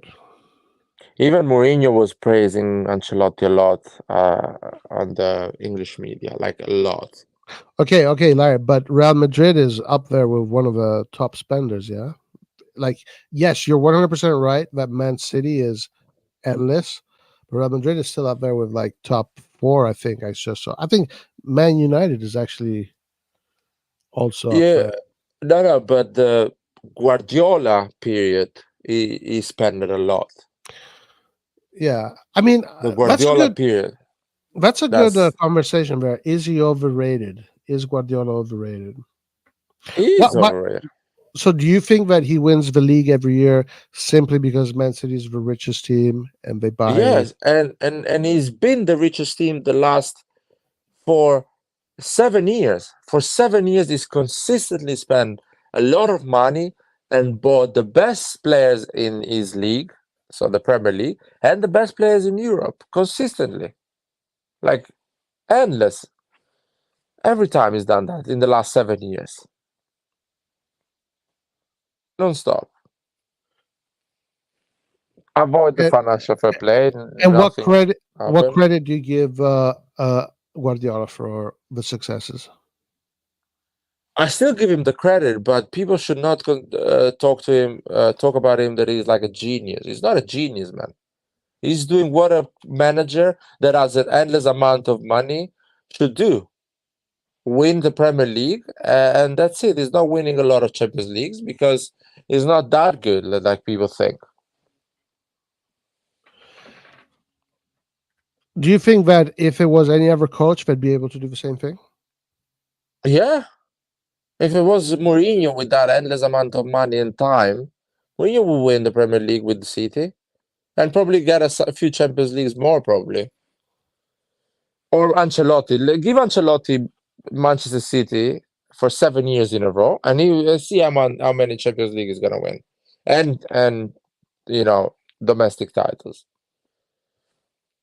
So I don't think Guardiola is doing anything exceptional. He's getting the job done, and that's it. Damn, a lot of people would disagree with you. You know, that's like that's a topic where you'd have a lot of people because If he's you give- considered the best tactician strategist on the planet by many people. By I me, see no, that's- I think Ancelotti is a step above him on different levels, but there's be a lot of people that would disagree with what you just said. Well, where was his tactics when he lost the final against Chelsea?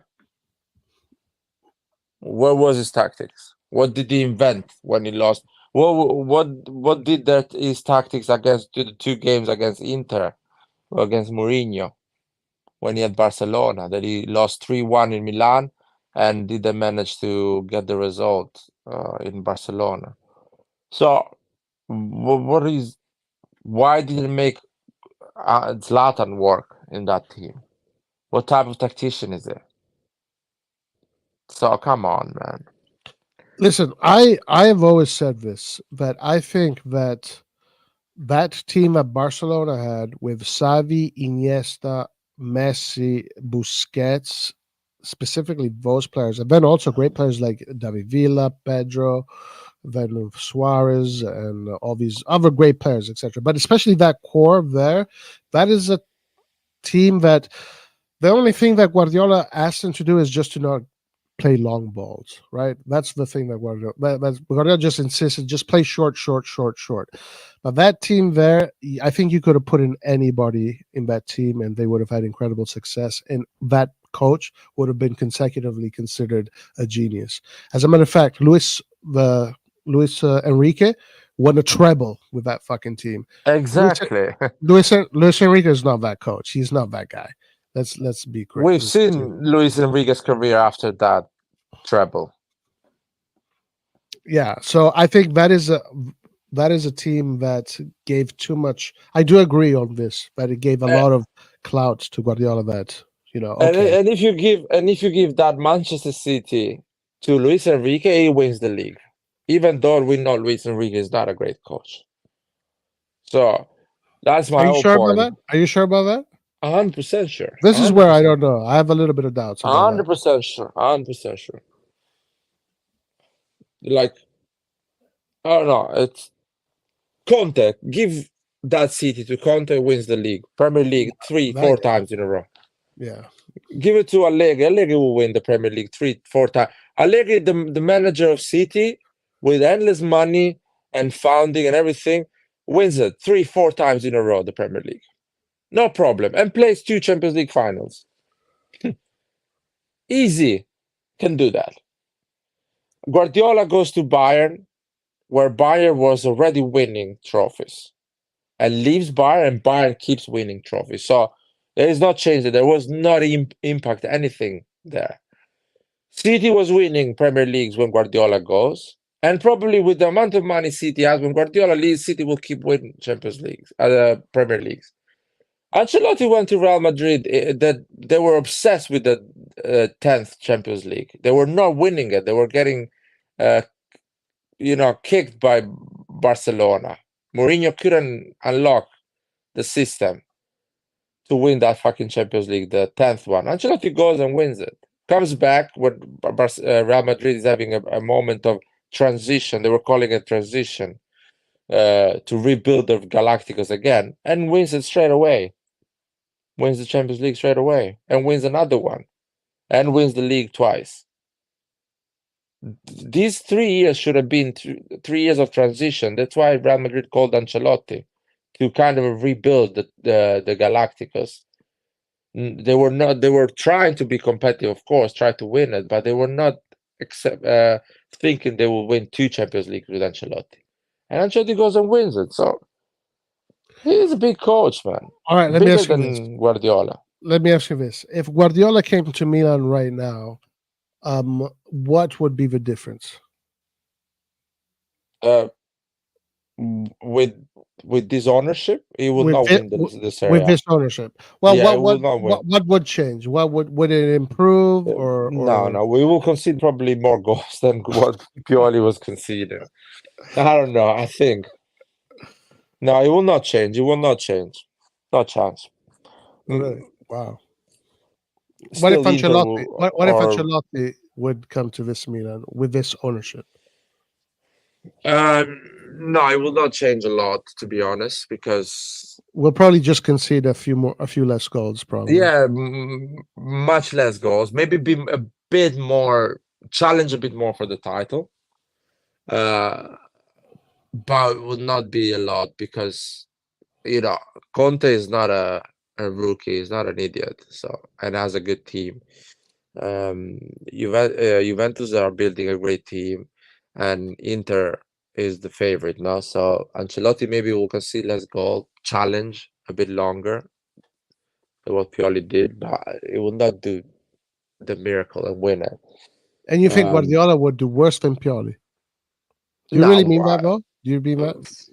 more or less will concede the same amount of goals that Pioli conceded, but yeah, will not do great things. We'll manage to get the same amount of points. Yeah, because possession football with the players we have is not gonna work. Oh, I agree with that. I agree with that. So I totally agree with that. Guardiola likes possession football. But like there are people that like adore Guardiola and they would die for him, So like it would upset a lot of people. Yeah, so Guardiola. Ancelotti right now definitely deserves that accolade. Yeah. I don't think Chiesa will join Milan. What is these rumors that Leao goes and Chiesa comes to Milan? The question is, would Chiesa be a worthy replacement for Leao if we sell? Answering that question, I think yes. I think the rumors are coming from this right now. The reports are saying that Thiago Motta doesn't like Chiesa. Yeah, sure. Thiago Motta's not inside the building yet. He already knows that he doesn't like Chiesa. Yeah, Roma was being linked with Chiesa and all of this, but if they were to replace each other, let's say that thing would happen. I think it's fine. I don't think much is going to change. What about you? Yeah, it will be fine. It's not like it's a good, plan. You sell Leao, you put Chiesa. It's not like a bad idea. It's just fantacalcio. It's not real. They fired Allegri because Chiesa needs to stay. Now they went to sell Chiesa because they're gonna say Thiago Motta doesn't know if he's gonna stay 2 years in a row. I didn't make that up. They literally are saying that. It is funny that you bring that up. I know they say that. Chiesa. Yeah, I don't know if Chiesa will ever come to Milan right now. I don't know. I think they're going for Xerxes. I don't know if we want to believe the reports. I think that's the player they're going in for the most. That's what the media seems to be the most magnetized to Xerxes. I believe it when I see it, man. Actually, let me ask you a question. So, as far as Xerxes, again, I don't know these prices. It is coming from Tutto Sport, huh? So that already there.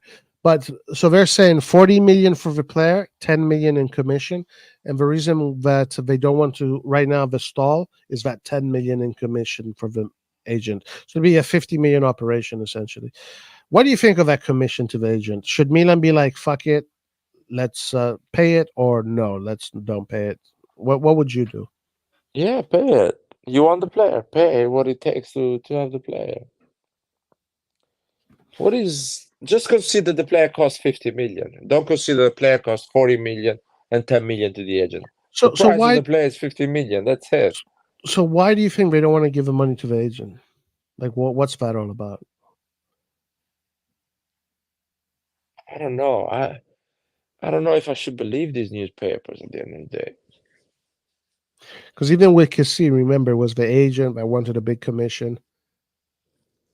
Yeah, I can see want the big commission. At that time we were broke, or that was the news that we were trying to make our books work, and it was too high for us, or things like that.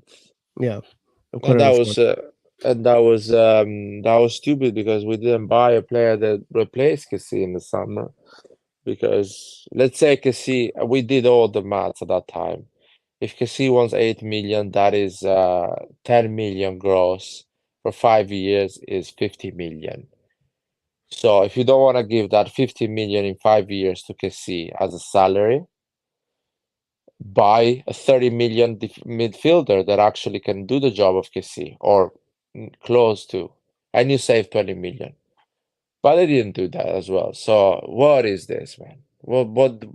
How do they do things? Are they just, I don't know. Yeah, if this is true, I do find it a little bit strange. It's like just pay the guy 10 million, like it's 50 million, whatever. Like if you want a guy that is as good as Xerxes, that's how much he costs anyway, 50, 60 million. Yeah, that's just a thing that costs 50 million. Don't think it costs 40 million plus the agent. It costs 50 million. Pay the money and end of the story. I guess they don't have cash. Probably they don't have 10 million cash. You Maybe think we they're have just 40 million. That's it. What is your prediction on Milan selling big players? Well, it looks like we're far away from renewing Mike and Theo. It looks like. So we probably will sell, in my opinion. And not just because we want to sell, it's because players at the end of the day wants to go and win trophies. Brahim Diaz, Theo's friends, won a Champions League tonight. won La Liga and had a great season in terms of emotions, going to stadium, playing big games, and winning big trophies. And Theo is like looking on the TV and saying, I want that. Brahim Diaz has not enough talent to have a bigger career to me. I want that career. So, and these players are like, I will move to Real Madrid for the same amount of money that Milan is giving me, but at least can win trophies. So that's it.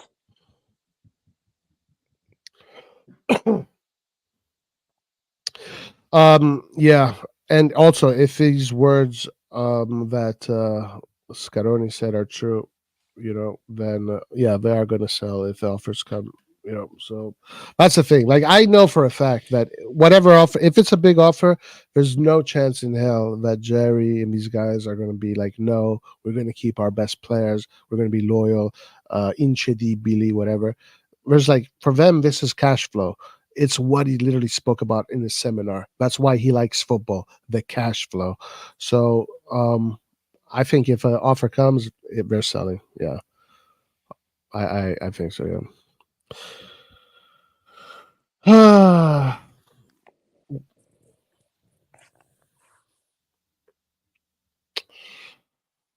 Va bien, va bien. Horrible. Horrible. Anyway, we will die and see Real Madrid have 25, 30 Champions Leagues. Probably.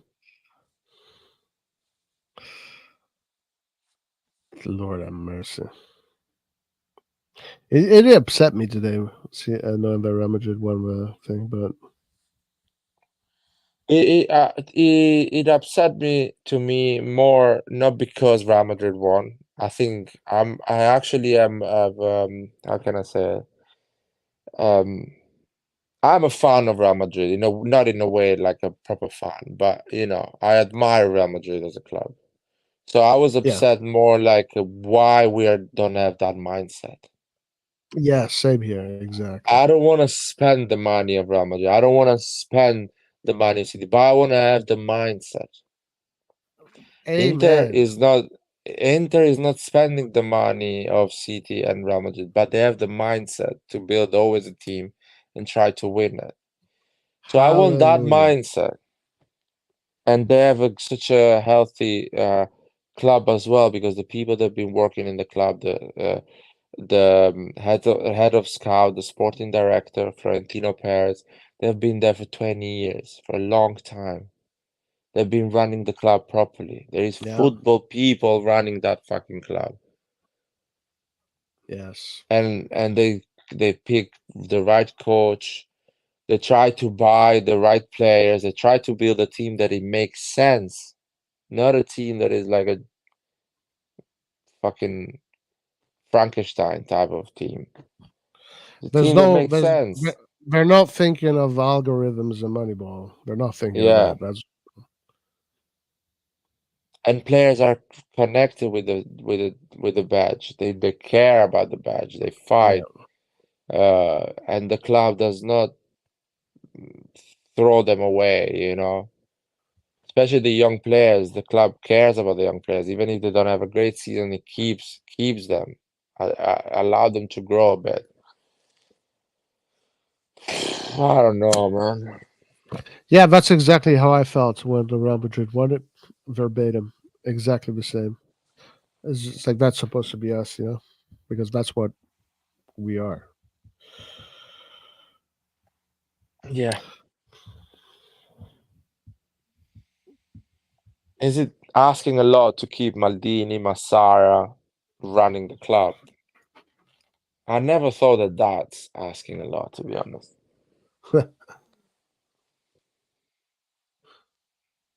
Yeah, you'd think it's like what everybody wants. Anybody with a little bit of intelligence. Yeah. Anyway, we had a really huge discussion earlier with Red John about Maldini and Guido. Guido really pissed me off. So what was the discussion between Guido and Red John? So just well, to so understand. the discussion was that Red John believed that us getting to the semifinals of the Champions League was just a random thing, and I was arguing that was not a random thing. There was a line of work, a progression that we saw that led us to that, and Maldini was ahead of that. And Guido and Red John were arguing that Maldini is not the end all be all, like it doesn't have to be him. And Moncada was there also, so Moncada now is here. So the big disagreement is the impact on Maldini, essentially. These guys are idiots, man. Guys are idiots. They don't understand. It was it's not by accident, man, because Maldini comes and we finish second. The second year we play the Champions League and win the Serie A.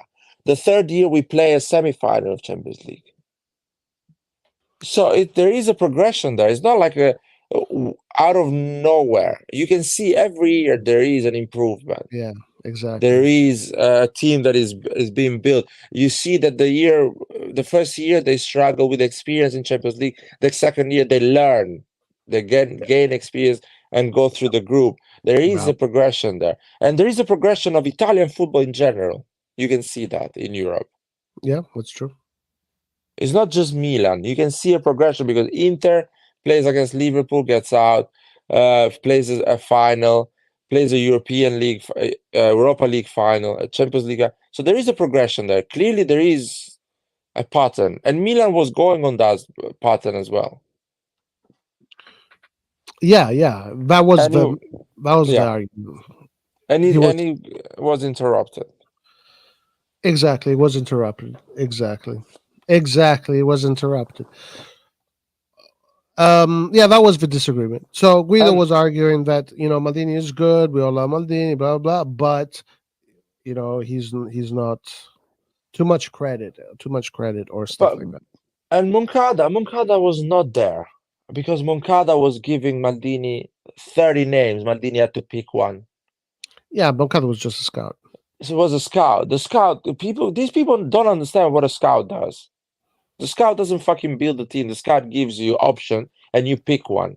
The scout is the waiter that tells you we have these 20 wines, which one you want. That's Yeah. what the scout does. He's not making the final decision. Yeah, no, I think that if you want to get into that conversation about Milan getting into the Champions League, you can't consider it just a lucky event. You have to consider the progress, the growth, Maldini and Massara, their work. There's no way you just neglect that or omit that. And basically, that was the whole discussion. It went on for hours. And it's so their discussion makes zero sense because they cannot prove what they're saying. We can prove that because we have a past. When Maldini started and when he got fired, there is a progression. We can Right. actually tell you the past. For them, they cannot prove that because if Maldini stayed at his job and we do shit for 3 years in a row, they can say, you know what, that was and by accident, and we cannot disagree on that. Right, But exactly. Maldini got fired, Yes. so they don't have proofs to actually back up with what they're saying. They're just random opinion. The random Yeah. opinion, man. Yeah, no, yeah, that's a good point. But anyway, and then there's people, of course, there's people in chat that agree with them, and there's people that agree with more. I think you and I are pretty much on the same wavelength as far as this. And it was just a crazy war.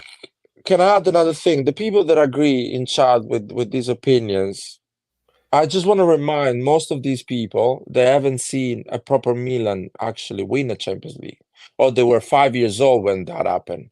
So they don't know how it looks like a good team that goes and wins these trophies. They have no clue. They grew up watching Cerci, Bertolacci, Biglia, Conti. They don't know what is a good Milan. And me and you, we've been telling them that this Milan was a good Milan. They didn't believe us. We told them that it's a good team, is built solid, is good. There is a good base to actually add and go ahead. Yeah. They didn't believe us. They thought, no, these guys are average. These guys are not fancy enough for me. They're not good enough for Milan. They didn't believe us. Now they get what they deserve. What they deserve. We get it too, bro. We get it too. We get it, of course, because we have to, unfortunately. But these guys now they're gonna get another few years of banter era, and when they will see another Milan, good Milan, they will think, oh shit, this is a good Milan, as good as the one I saw win the trophies, the one that I saw play a semi-final Champions League, because now they have something to compare with. Before they didn't have anything to compare, so they thought, oh, that is an average Milan. Now they have to compare. They will see. That's funny, dude. They've been shitting on Pioli for 3 years in a row. Now they will see other coaches and they will say, oh shit, actually Pioli was good. Was not that bad as a coach.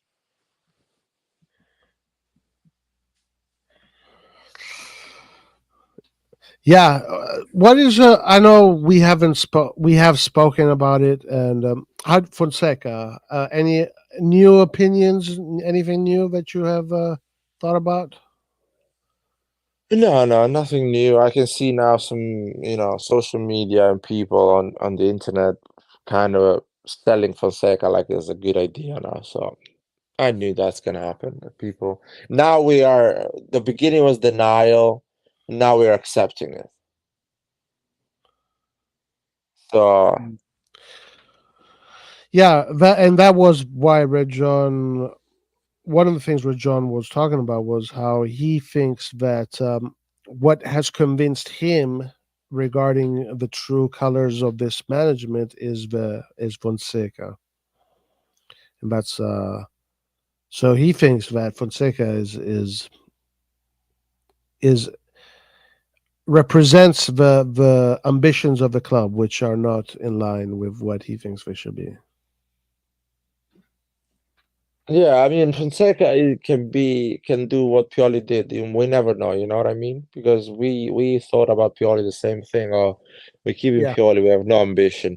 So there is a chance that Fonseca does well. Yeah. But people should not sell me Fonseca like it's a great idea to appoint Right. Fonseca. And that's Exactly. don't sell that to me, because just be humble and say let's wait. Fine. Unfortunately, this is what we have. Let's see what he does. Our management is shit because there is not ambition, but let's see what he does. But don't sell it like, oh, he's gonna be the next Capello, because Capello, it was shit as a coach before, or because Saki was in Serie B, so therefore Fonseca will be the new Saki. It doesn't work like this. Yeah. I think there are people that are. There's no justification for him being a good idea. It's like I agree. Like it can maybe be good, maybe be bad, but there's no indication that shows that this is a good idea. Yeah. Everything points towards it being a bad idea. Was it Forlani for real? The Bernabeu? That is a random dude. Oh yeah, that's Forlan. Yeah, there's a picture of him. Is Did you it? see? What about his glasses? He doesn't have glasses in that picture. Oh, there's Fonseca playing the drum. And the new shirt looking good, huh? It's a good shirt. Yeah, I like it. I like it. There was a third kit design that I saw a few weeks ago, which was incredible, but I haven't seen it. Maybe it wasn't official.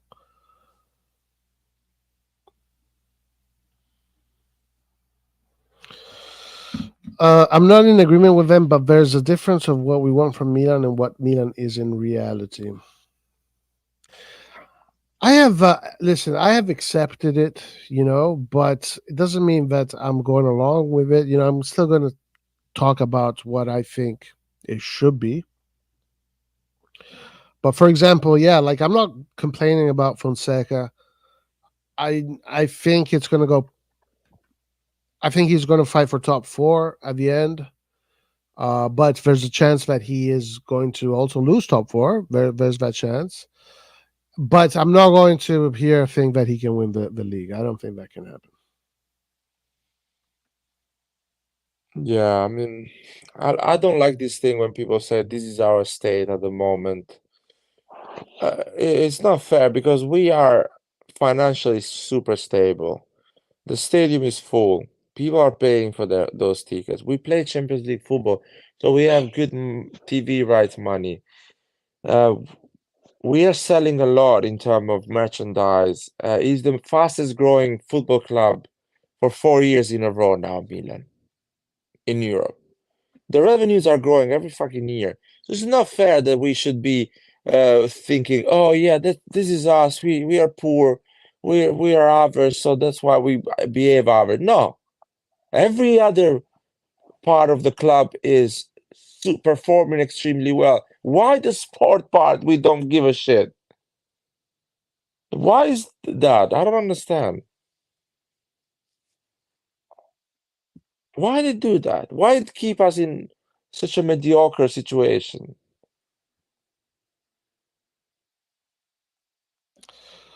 Let's see. I mean, that's a good question, right? That's a question we've been asking each other for a long time. So These managers, the management is just scared to take a big leap. I mean, the signing of Fonseca is evidence. Is evidence enough? You know, we have so much money to spend, but man, it doesn't make sense. We're such a big institution, but yet so average, and we just keep falling short. And this year has been horrible. And now to top it off, the cherry on top is a signing of Fonseca when we've never seen this many managers available in a market. Conte, De Zerbi, what's his name? Company. The list goes on and on. Conte, so it goes on and on and on. And Motta. out of Mota, exactly, it goes Sarri on and on. Yeah, it goes Flick, on and on. Nancy Boy, Flick was available. Now it, here Orlando Souza says, I'm optimistic about Fonseca. Portuguese are normally good coaches when given the right players. I mean, good things can happen, like we're saying earlier with like Pioli, but the right players. I think in order to play that kind of football that Fonseca does, you need amazing players, not just the right players. precisely. I mean, do you not show the stat the other day? 51 goals conceded in his first season. You need amazing, Holy, you need amazing defenders. You need amazing.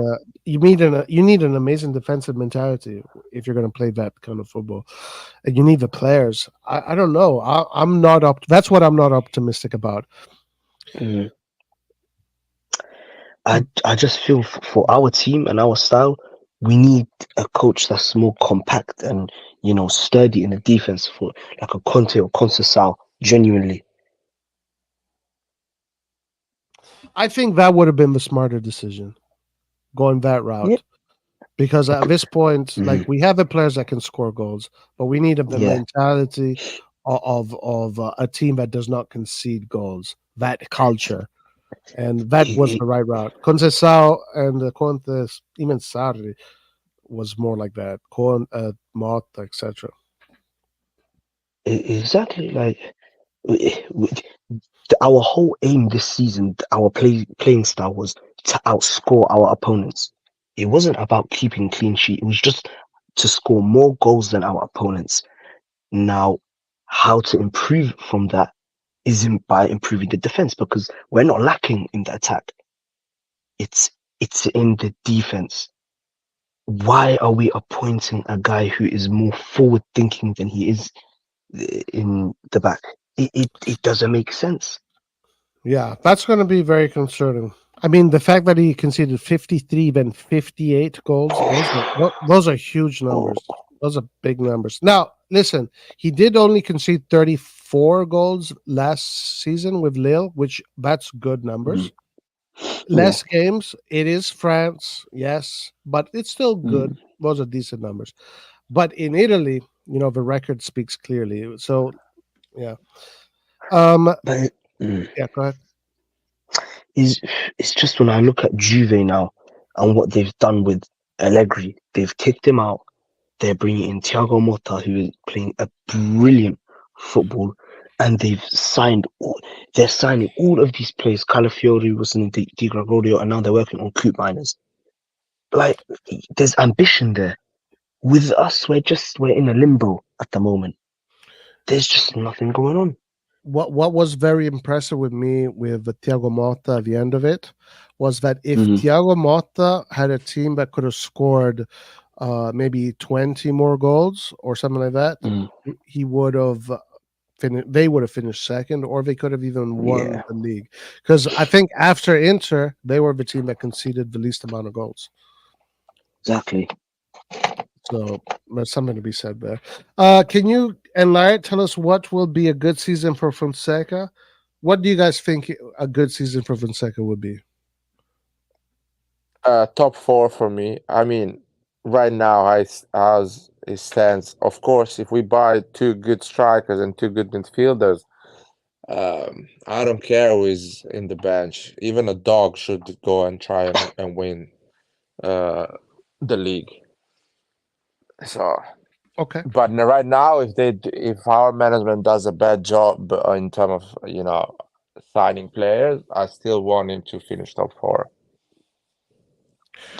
What about you, Abdi? Well, expectations for Fonseca or for our club, because if it's for Fonseca, then I say top 4 because of how competitive Serie A is going to be next year. I Mhm. would say top 4 is realistic. Now, going for the league, I don't think it's possible with how strong all the others are around us. Nah, I say top 4 at the least. But obviously, the market still needs to happen, so we got to see. Antonio, you still Yeah. here?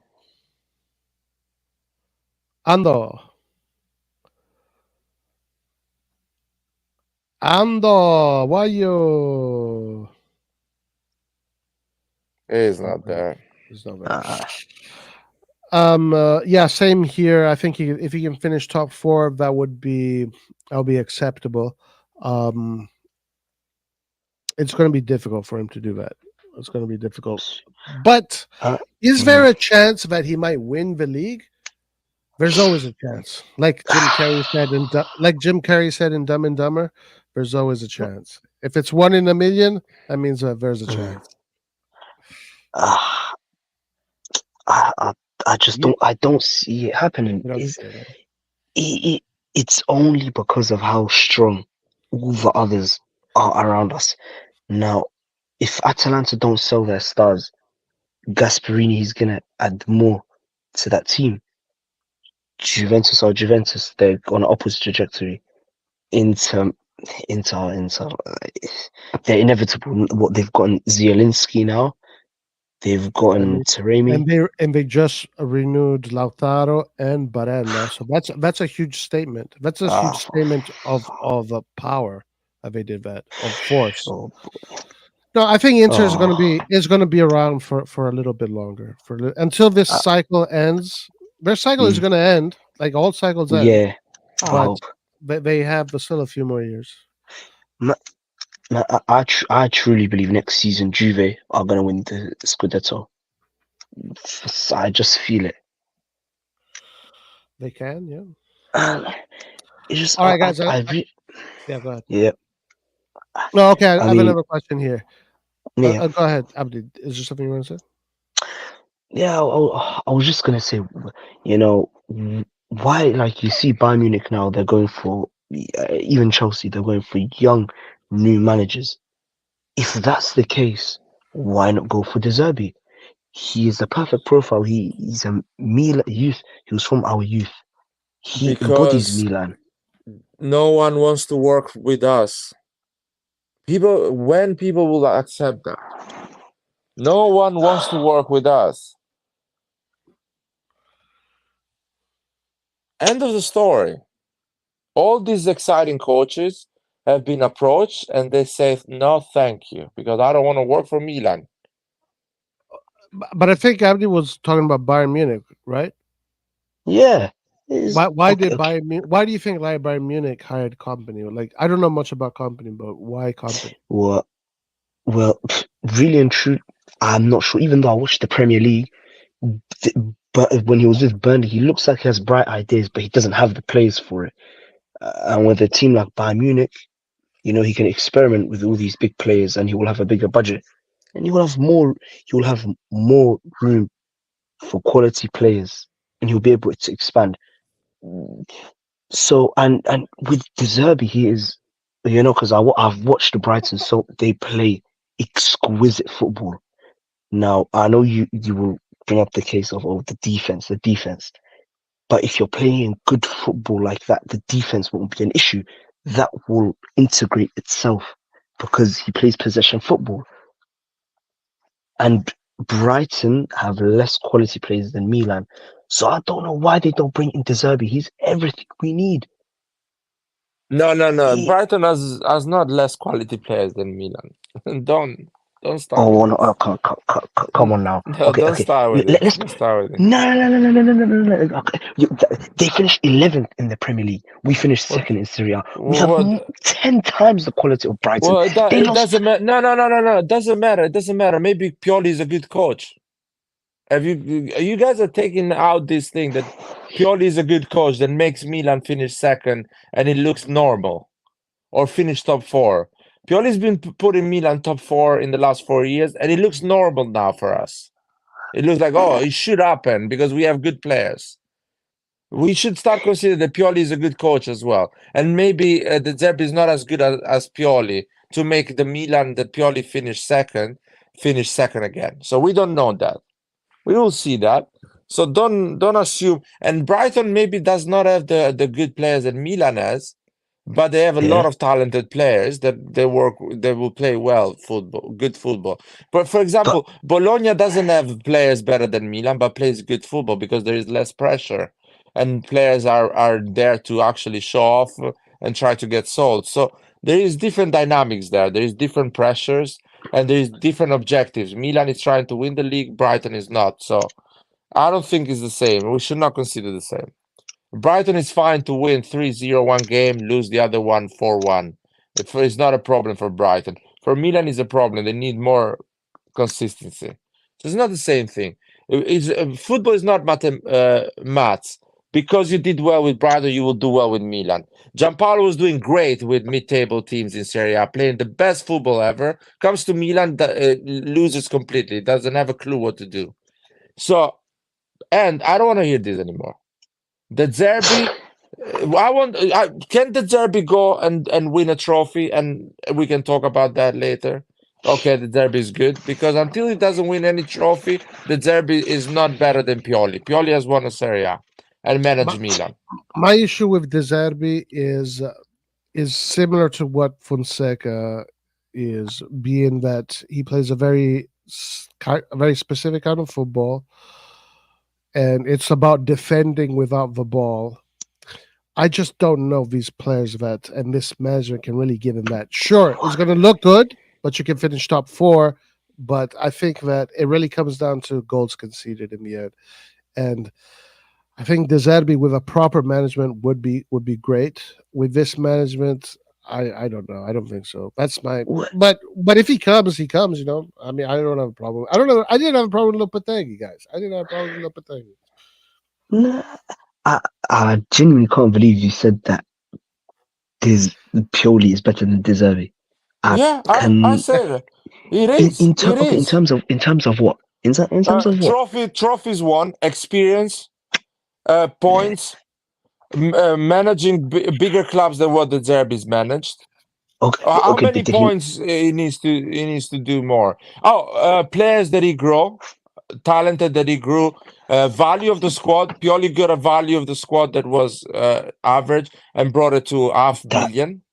Well, that that's was the not coach. Pioli. Well, that's Pioli. No, Pioli. That's Pioli. That is the coach that managed that coached Teo Hernandez, that coached Leao, that coached Mike Maignan, that coached Tomori. Tomori was in the bench at Chelsea. But how far did that get him this season? Sorry. How far did that get him this season? We saw Pioli. He was given millions and millions to spend. And look how it's come out. No. Pioli didn't spend that money. Furlani and Moncada bought those players. Pioli is the manager. Pioli has coached the players that we bought, and he's done an incredible job. Because I'll give you the list. Tomori was in the bench. Ruben Loftus-Cheek has been injured for the last 5 years. Pulisic has been in the stands the last year. Gabbia was a young Primavera player. He's a good player now. Tomori, Kalulu was a $500,000 player, youth of Lyon. Won a title, Pioli. So Pioli is the coach that is making these players grow. Benacer was an Empoli player. Another one. Tonali was a Brescia player. No. These are big things. People are saying this thing never happened, but these actual things happen. Giroud was finished, end of his career. Pioli managed Giroud, and he scored 60 goals with Milan in the last 3 years. So Okay, your name. Selemakers was everyone is telling me he was a right back. Pioli played as a right winger, won trophies with Selemakers. Selemakers came in Serie A at the age of 20, and now Oh, he's playing in Serie A. So Pioli has worked, and probably I missed a lot of them as well. I didn't name all okay, of them. you're naming all the good, but look at all the bad that he's No, technically give done. me Look, give me a list like this that the Zerbi's done. Give me a of list course, like this. okay, wait. You're right in that sense. I cannot give you a list like that. However, So I can that's give you it. off The base of what argument I've is seen. finished. Okay, The no. argument is finished. It's Okay, ended. no. But as a consistent Premier League watcher as well, I can tell you from what I've seen, the style of football De Zerbi plays, it's not even close to Pioli. He is miles in terms of football. He is clear of Pioli, and I don't care. I watch Milan Style day of in, day football. out. Style Yeah. of football, Zeman, about style of football shits on everyone that I've seen in my entire life. He's not a better coach than Pioli. I'm sorry. Style of football is 2% of football to evaluate a coach. Style of football, it means nothing to me. Style of football means nothing to me. And what about Pep Guardiola? No, because you style of football is good for the youth system because you want to play them well. But for a club that actually has objectives, you need to raise the value of the players. You need to win trophies. You need to gain points. Make it financially successful. Bring people at the stadium. Handle pressure. There is a lot of things. It's not just style of football. I don't give a shit about style of football. I can give you a list of 20 coaches that have an insane style of football. Oh, okay. Then why is Thiago Motta getting all of this? He's been getting all of these praise. I But don't last think season, Motta is a good coach. I don't but think when De Thiago Zerbi Motta finished, but when De Zerbi finished in the Europa League spot last season, well, he Thiago Motta hasn't been finished getting top the 4. praise. Thiago Motta finished top 4. Yeah, but the Premier League and the Serie A is not the same. Premier League is 10 times more competitive. It is 10 times more competitive. No, you're not gonna use that against me. You know, How can I not? You have to give disagree. De Zerbi a Abdi, chance. Abdi, I don't The same think. way Thiago I Motta is disagree. being given a chance. No, I I'm disagree with not. that comparison. I So you're disagree saying with that? that. I'm sorry, man. You're saying that Yeah. Brighton finishing in Europa League zone is the same Yep. as Thiago Motta finishing in the Champions League zone in Italy. I disagree with that. 100%. And it's No. because the Premier League, Onana said it himself, the Premier League is better than the Serie A. I don't love give a the shit. Serie A, I but don't it give a is shit. much more No, tougher. sorry. Why? Why? Because Onana plays in Premier League. He's not gonna say, "Oh, the Premier League is easy. The Serie A was Oh more my difficult." He God. plays in the Premier League. What he's gonna say? And- What do you think okay. Onana is gonna say? What do you think Onana is gonna say? Onana is being a clown in Premier League. What he's gonna I say? think- Oh, this league is easy. I think Come what on, man. Thiago Motta did with Bologna is incredible. Like if De Zerbi No did way. what Thiago Motta did with Bologna, but with Sassuolo, Yeah, then exactly. then I You're going think it too would be- far, man. The Zerbi's Hey, been in guys. Serie A. He didn't. No, Let's let me become finish. the Antonio, I need to finish here, man. Don't interrupt me. The Zerbi's been in Serie A, man. You don't go too far telling me he's in Premier League. He's been in Serie A. I didn't achieve what Thiago Motta achieved. So you're seriously sitting here and telling me that the Serie A is on par with the Premier League? Is that what you're telling me? Yes, it is. Oh my It God. is. Oh, wait, It's- what do you think? Hold on, Abdi. What do you think? How much difference do you think there is? Because obviously, you think how much? There is okay. I think that Serie A is the second best league in the world. However, I'm talking about Premier League as in how tough it is and the pace of the game and the technicality within it as well. But It's clear Roma- that Serie A. Roma I'm sorry. didn't Roma beat Brighton 5-0? Yeah, okay, wait, Yeah. they beat them 4-1. Didn't Yeah, there's context. Olympiacos Injuries. didn't Olympiacos beat Aston Villa? Yeah, but Aston Yeah. Villa put all their hopes into the top 4. They didn't need to win the conference. Nah, Okay. man. Okay. These are excuses. Come on. So you guys are seriously sitting here telling me that the Premier League is not better than Serie A? How is that possible? How does that make sense? No. They have City. Wait. They have City. They have Arsenal, Liverpool. It All doesn't these matter. big clubs that are now. But it doesn't matter. It doesn't matter. It doesn't matter. Nah, It does not matter. Have you? Okay, do you watch the Premier League? I watched the Premier League. I watched the Premier League for the entire my life. I've been watching the Premier League forever. No, okay, but we know back in the day that Serie A was the best. We all know. But I'm talking about now. Yes, Serie A now. is slow compared to Premier League. Dude, I don't want to have a conversation about Serie A and Premier League. Brighton finishing 11th or 6th is not a bigger achievement than Bologna finishing 4th. I don't give a shit about the leagues, man. It's a fact. You have to.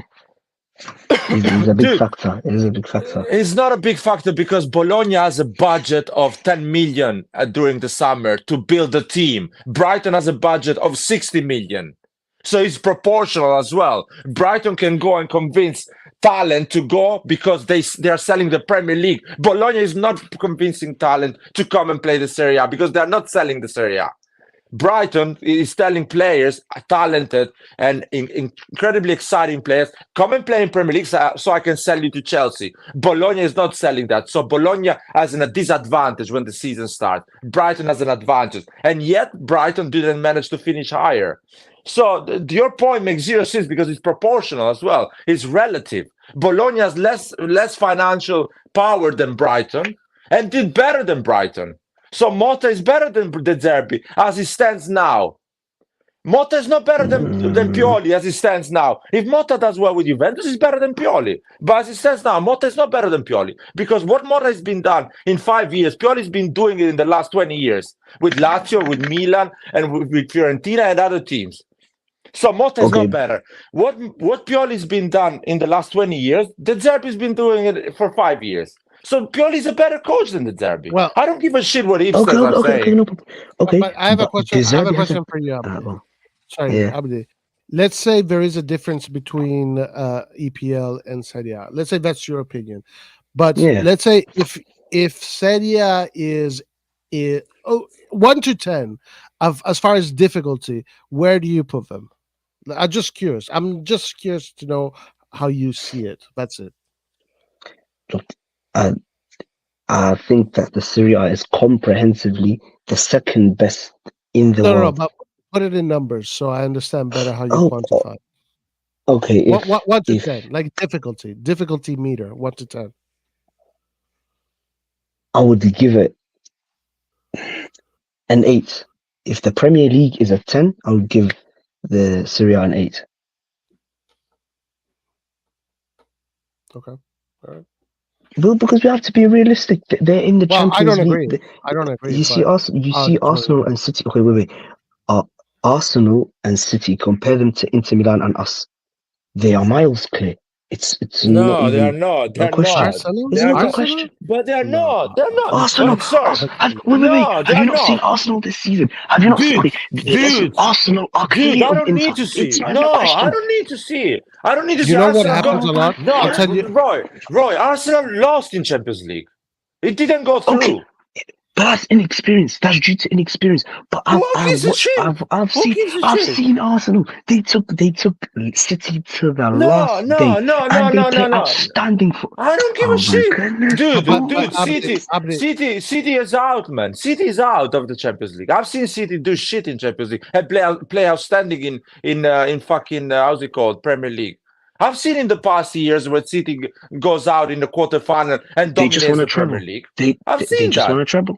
They just won a treble last year. What are you talking about? What doesn't it means nothing, man. It was a year ago, and but that does not mean that. Sorry, dude, but that does not mean that the Premier League is better. Because City won a treble. It means nothing, man. I'm talking about the level of football and the intensity. Can you tell me now that the Premier League is not more intense than the Serie A? It's 10 times more intense than the Serie A. Intensity does not mean that it's better. Intensity means it's not. It's not. It's not. It's not. Yes. City. Okay, compare. City are the best in that league. No, they went up against Real Madrid, who just won the Premier League, and they were on them the whole game, even though they didn't get the result. They smacked Real Madrid 4-0 last season. 4-0, and you're telling me that they're not the best. That they're not the best league in the world. Arsenal have been playing amazing. That's one team, my man. That's City. That's one team. But listen, listen. This is the thing that happens with the Premier League, and understand it. I understand it because I see a lot of people. They look at the Premier League. It looks like the colors are really bright.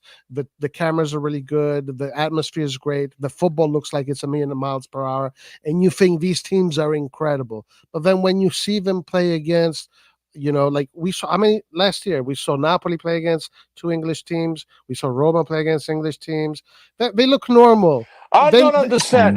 Then- Roy, then I you- don't then you- understand. Then you Roy, see that Napoli and Roma and these teams, Atalanta, dominate these teams at the end of the day. I It's- don't it's- it's all understand. facade. We One got sec. whooped by Liverpool. Wait, we Let got me whooped finish. by Liverpool. Liverpool whooped Inter. Well, we're No, not It talking about doesn't. that. Yeah, but when you see the City game, beat Inter in the final. Napoli beat Liverpool 4-1. So Okay, but what then about that? they beat them at Anfield 2-0. But Liverpool won 2-0 at Anfield. Okay, and they didn't dominate Inter either. Actually, Inter was a very close game. Yeah, They yeah, dominated but they us. lost. They lost. Okay. Simply put. Okay, but Liverpool also lost against Atalanta. They lost against. That's an anomaly. Oh, but hey, that's not not fair. bad. No, we cannot talk like this. If he's against you, it's an anomaly. If they win against Serie A, oh, it's normal. Okay, wait. Nah, When was Dude, can you when explain was- me? No, wait, no, no, wait, no, no, wait, no, wait. no, When no, no, was no, the- no, when no, was no. the- You talked. go You ahead. talked enough. Can I talk now? Okay, go Can I ahead. talk now? Yes, go When ahead. you, Go ahead. why the English players don't show that intensity when they play with the national team? Why they all of a sudden they just don't run as fast like they Yeah, run when their you see manager. the manager is going in the pitch and stopping them to run. That's Southgate. They should put He's why the they, issue. no They have all the quality. no. He's not going in the pitch and telling them don't run. They can put the intensity. Actually, when they have to run and to catch the game, or actually they don't put that intensity. Why they don't Okay, do that? But No. they I'll tell whooped you. Italy. They whooped Italy in the qualifiers. They beat them Well, comprehensively. they didn't beat them on the final though when it matters. Look, I'm being realistic. I I'm love the being Serie A no. more, Let me but I have to let be me explain realistic. it to you. Let me explain it to you. Go ahead. The English players, they have a lot of intensity and they run a lot. It looks like this because fucking the Premier League teams that are at the bottom, they have zero tactics, so they give enough space for these players to look good. The moment they leave England and they actually play teams that are tactically aware, they don't look that good. They don't run as fast as you think because they have to deal with tactics, with other type of football. That is the reality because England hasn't won anything in the last 60 years, man. 60 years. Whoa. England. Okay, when was the last the time? national team. Oh, The okay. national You're team. talking about national team. It's not They- possible. Even by You're- accident, you will you're, win. You're exaggerating too much, Abdi. Like it's Yeah, it's not about exaggeration. Who was the last team in Serie A to win a Champions League? But listen, Inter. we're ta- Was it Inter? No, 2010. Since Yeah. then, how many Premier League But- teams have won? Chelsea twice, City won, Liverpool. Yeah, it doesn't mean, man. I'll tell you this. La Liga has won more than Premier League, and I still don't consider La Liga better course. than the Premier League. But I don't consider Of La Liga course. better than. Why are you using that matter to say that English Premier League is better than anyone else? but my that- question no, is no, why? But I want to know why is it every time, aside from the top teams, the richest teams in the world, every time Mhm. the Europa League teams or those other teams, when they face Italian teams, they always lose. So why is that? Is it always an anomaly? I agree on that part. Me and my friend debate this all the time. Yes, I agree. In Europe nowadays, we beat Premier League teams more. No, dude, and bro, I why are you like that, changing and I like- argument? Why are you changing conversation? Not nowadays, man. The last 10 years, Spain has won 3 times more than England in European Cups. 3 times. And spent half of England in terms of money.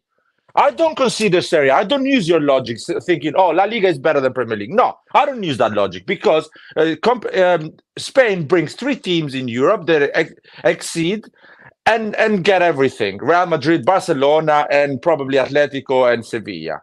The other ones are average, are bang average. It's like not even a serious league, in my opinion, right in the last 10 years. I don't use that. Why are you using that logic? The logic is this. Premier League teams have so much money and still don't win as much as Spain, even though they have so much money. So for me, that's not being good. That being just rich, not good. It's not good. And I would accept, because of their wealth, that you can argue that they're maybe a little bit, they edge Italy a little bit, maybe in the top 4 department. Like, I can accept, but to say that there's 10 times better than this idea, that's And going back to the Zerbi Really? finished 6th in a league that he comes at Brighton in November. He joins Brighton in November that season. The season that he starts from start until the end, he finished 11. So, you guys need to get over this De Zerbi thing. Until the guy wins anything, he's not better than Pioli. He's doing the same. He has the same trajectory of Pioli as a coach. He's But doing he the hasn't same been thing that given the Pioli was chance. doing. He Huh? hasn't been given the chance to go to a Well, big club and until- prove himself. No, until AC Milan, Pioli didn't get the chance as well. Well, So then we might as well take a risk with De Zerbi. We know he's not that bad of a coach, and he has bright ideas. Why not take him? No. I'm No. not against him. I just don't think that the players that this No. club can get are going to help him.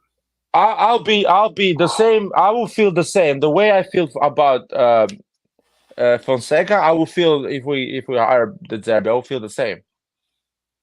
I'm sorry, man. I will feel the same.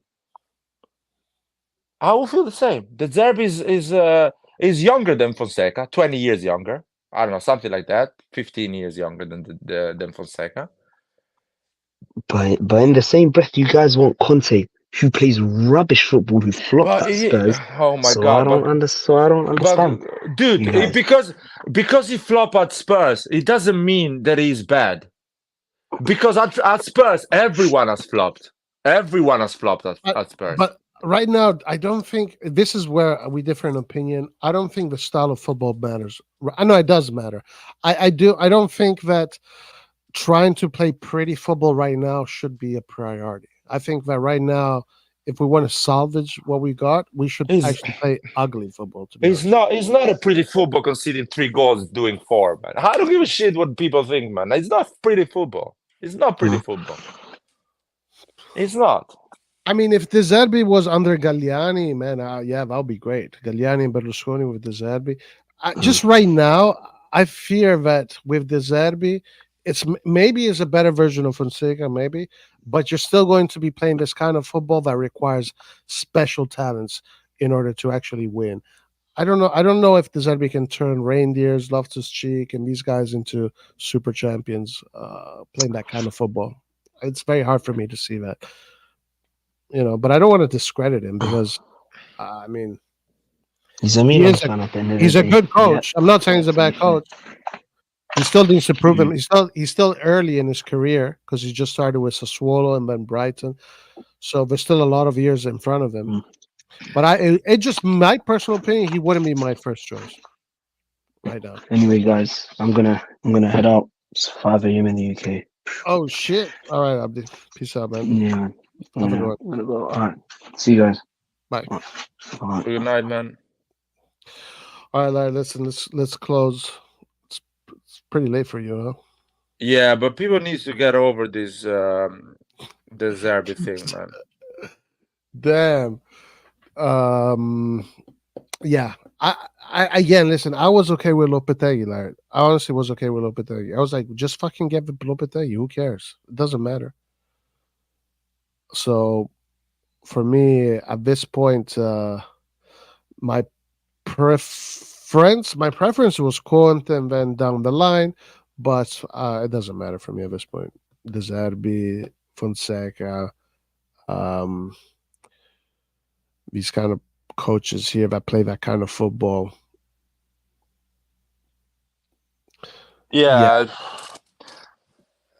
I don't know, man. De Zerbi concedes a lot of goals, man. It's just Yeah, it's football that is designed to defend with the ball, and I just don't trust that Milan can do that with this set of players. I think Milan should focus more on mentality, personality, and solidity, not let's try and play pretty football. Because the teams that play pretty football, you got to spend money. You got to spend money to win and play pretty football. And I'm so done with this thing. Yeah, if you finish sixth in the Premier League, is a better achievement than finishing fourth in Serie A. This is bullshit, man. This is kids. People should not talk like this, man. It's like saying working as a builder in Africa is easier than England because in England you make bigger and better buildings. This is bullshit, man. It's difficult. It's still difficult to bring a team that is always fighting for a relegation to top four, no matter what fucking league is that. It's difficult. It's a massive achievement. And the Zerbi didn't achieve that. Well, For fuck's sake. Roberto De Zerbi should get credit for finishing 8th with Sassuolo. Yeah, but I mean, Thiago Motta finished 3rd with Bologna. It's big difference. I think finishing 3rd with a team like Bologna in Italy, that's like one of those. That's an anomaly, I would say. That's an anomaly. But he did it with style. Like, so there's something there. He didn't concede 35 goals. How many goals conceded Motta? Something like that. Yeah. That says a lot right there. That says a lot about as a coach. Yeah, that says a lot. Oh my God. 32 goals. 32 goals. That is a good coach. That's a good coach. So that's the 3rd team with the least amount of goals. Inter with 22, Juventus with 31, Bologna with 32. And then everybody else is up in the 40s onwards. And by the way, I don't consider Thiago Motta better than Pioli because, again, Thiago Motta has been 5 years a coach. His career has been similar of Pioli's career. Avoiding relegation with small teams, bringing mid-table teams to Europe. That's what Pioli has done in his whole career. Now Motta will go at Juventus. And if he does something similar what Pioli did at Milan, I'm not even saying winning the trophies, bringing Juventus again competitive to challenge for the title, bringing Juventus again in Champions League and play big games in Champions League like semi-finals, playing positive football, bringing young players to a next level. If he does those things, I'll be like, you know what? He's handling pressure at Juventus. He's achieving results, making the team play better. The players are more valuable now thanks to him. But he hasn't done that yet. He's done it with small teams. Oh my God! So someone just asked, how many goals did De Zerbi concede with Sassuolo? A lot. I can go and check that. I'm looking at it right now. This was the year that Fonseca conceded 58. De Zerbi conceded 56. Yeah, go and check the best season De Zerbi had with Sassuolo. What was it?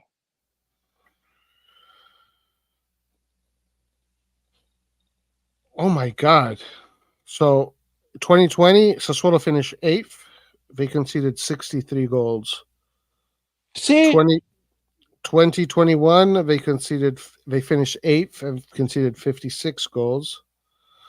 2022, they finished 11th and conceded 66 goals. I don't know if that was De Zerbi. Yeah, that was De Zerbi. That year the year we won, that was with De Zerbi, right? Yeah. Yeah, his style of football is very dangerous. Very dangerous for us. And what I see here, I see a pattern of a coach that doesn't want to learn, man, doesn't accept his limits. He's still stubborn on this type of football. He still concedes a lot of goals season after season. De Zerbi doesn't finish the season and say, yeah, I conceded 66 goals. I'll make sure I'll change something in my tactics. So next season I concede 15 goals, 20 goals less. He's not even doing that. The guy is acting like that. He doesn't give a shit. And I don't like that. What's up, Antonio? Yeah, I have a few things to say. Go ahead. Go ahead. First, I prefer Thiago Motta as my top candidate for a head coach over anyone else. But I just wanted to defend De Zerbi a bit because I think this is kind of some of this stuff here is a little bit strange. First of all, looking at goals conceded as just a baseline stat is pretty shallow considering the number of other confounding factors that that different teams have, like the quality of player among many other things. So I think it's important to an extent, but using it like to compare all of these different coaches isn't really the most reliable thing. Second of all, using Sassuolo as an example, finishing eighth with Sassuolo, which would be a European spot right now, is pretty valuable. And I think that looking at just the number of goals Sassuolo concedes, considering their team, which by the way, they have an even smaller budget than Bologna, and they sell even more of their better players. No. That's not true that they have a They have better a, budget than Bologna. they have a worse. They said they have a worse budget than Bologna. Yeah, that's not true. They have a It is worse. Sorry. What do you mean it's true? It is true. They basically they spend even less than. So the year that the Derby is finishing eighth, they had a low budget. Sassuolo. No. I'm not. I don't know the exact budget that year. But what I'm saying is Sassuolo has lower expectations than Bologna. Who says that?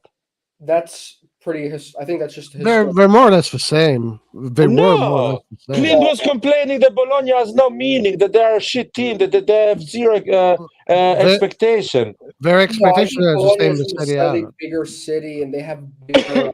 No. Bologna's always been like, I want to just get by and stay in Serie A. What did you think the expectations of Bologna were? Yeah, exactly. No, they're Well, mid-table, of course, but I don't think Bologna's been in like relegation battles, whereas Sassuolo is a bit more. What do you mean they unstable. haven't been in relegation battles? Of Well, course, they have been like okay. Torino was in a relegation battle, you know what I mean. But what I'm saying is like they've been a bit. I'm sure if you look statistically, they've been in Serie A for longer than Sassuolo has been.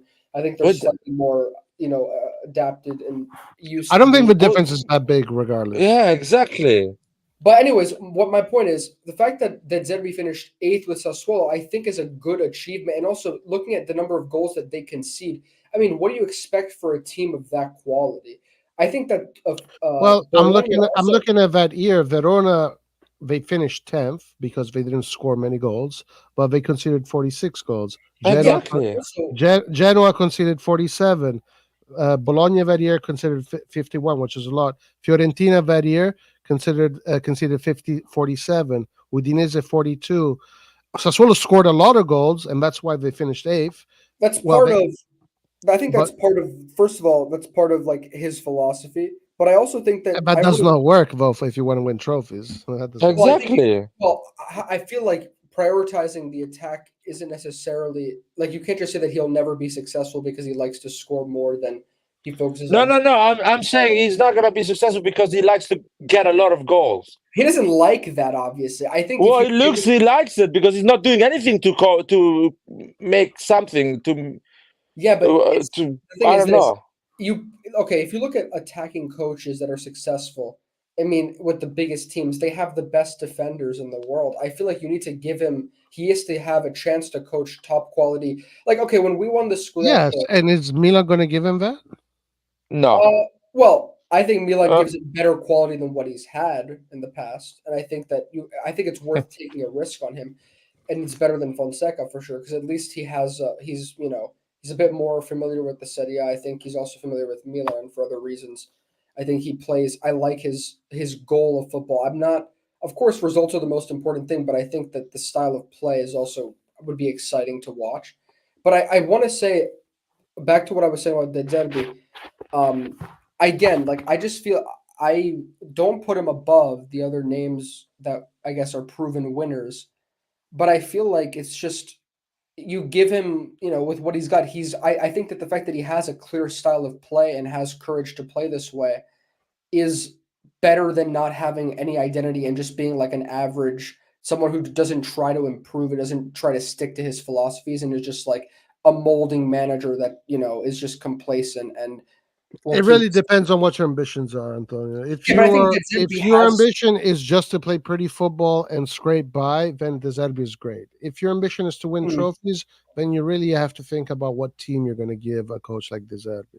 But I So it think really that depends on that. yeah, but okay, but if you look at there have been very successful coaches with a very good style of play, and I think that he has clear ideas. And if you give him the good players, I just don't see if you give him some time with good players, why he wouldn't be able to instill his philosophy.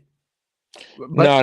And why that wouldn't be like, yes, you may be able to concede, but at the same time you would, if I feel like he can still be successful and win trophies. Not saying of course you want to improve the goals you concede, but I still think that that doesn't limit you for just because he plays attacking football. And here's the thing also, like I feel like when Milan won the Scudetto, which whatever you want to say about that, I mean, we weren't like a defensive team. We had one of the best defenses in the league, of course, but I think we played with a high line, and we had I think Kalulu and Tomori had a fantastic second half of the season, and they were really good yeah, one-on-one, and they were really good at recovering a lot well, of the players running the middle were Cassie, Tonali, Salamakers. Okay, yeah. Benzias, But my point Scaroni. is this: you don't have to play defensive football, and I feel like you can. I think if you have the right players, Well, with you- Pioli is more balanced than De Zerbi. Well, I'm not De talking Zerbi about is Pioli. full out I attack. give Pioli credit, but I'm not talking about Pioli right now. But what I'm saying is, I don't think you should judge. You should be like, oh, De Zerbi conceded a lot of goals. Yeah, I think you should because He it says a lot always- about the he style of always football. concedes a lot of goals. I don't think it's that. Again, it's kind of it's way too much of a base analysis. Like It's No, not I a don't think base. so. I don't It's think not so. a base analysis because we are analyzing 5 seasons of the derby, not one. We're checking all the 5 seasons to see if it was an unfortunate Okay, year. but look at Is Brighton. I'm sorry, but the defenders he has at Brighton are not that good. Like I watched them live a few times. They were getting destroyed one-on-one. I think if you well look at- because his style of football puts his players 1-on-1 every fucking Sure, time. yeah, sure, I understand that, but there's good teams that play with a high line and they risk more. No. Even City doesn't let anymore their defenders go on a 1v1. Okay, ideally you don't want it to happen, but still, City. Even Guardiola changed the left world that type immensely. of football a long Okay, time ago. Liverpool won a Champions League and they won other things as well by playing with a super high line and Yeah, and Liverpool was Oh, not conceding.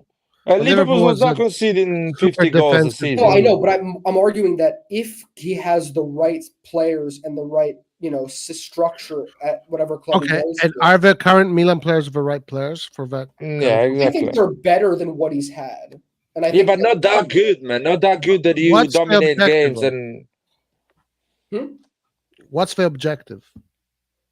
Well, if you're asking that Zerbi to win the Serie A, that might be too much for him at this stage. why? Why not? Why Well, we should not sure, ask but him it to also win the depends Serie on- A? That also depends on which players we bring in because you're going to need, I think we still need a few more players to win. At the end of the day, you can keep the ball as much as you want, but there's going to be moments where you have to fight, and you have to close yourself. You have to out-strategize your opponents. You have to be really clever because it's easy to beat Lecce 5-0, Cagliari 3-1, Monza 4-2. But then the games that really matter, those are won by details, not by playing high lines with reindeers and Loftus-Cheek. That's a recipe for disaster to me. And that's my issue. I don't think he's bad, but I just think that we need more of a coach that is a little bit more careful. Let's put it Dude, that way. Spalletti Yeah, I plays mean- attacking football, doesn't concede the goals that Zerbi concedes, man. The Zerbi is, of course, again, with the team that he's been on, he instills his type of football. And I think he's been able to do that. And yes, he concedes because he plays more open and he invites. And I do agree that he is risky because some games he does lose he concedes a lot of goals in some games. I'm just saying that I appreciate the fact that he sticks to his tactics, and I think that he's done fairly solid at the mid-table clubs that he's been at, and I feel like he is someone who I would give a chance at a larger club. Like I don't think that I wouldn't just be looking at the goals conceded and say like, okay, he's not going to be able to win anything in his career because No, but obviously it's just an analysis. Yeah, sure. Antonio. I would like to look more in depth because what I will say is this: from what I've watched of Brighton, a lot of the goals that they concede, especially And listen, what I've excuse done me. is- or from individual mistakes. Like from their center backs are just Okay. So listen, I'm gonna give you a stat here. He conceded. Sorry, let me get back to this. Okay, so in 1920, he was there. 2019, 2020, he was there, right? 2019. I think so. Okay, so Where?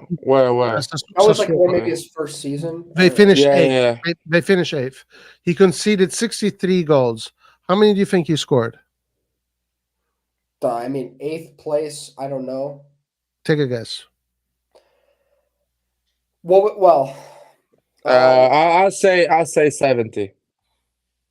What do you think? maybe. I'm not sure. I mean, I'm trying to think of what the league was like back then, but that was when Milan. That was the COVID year, right?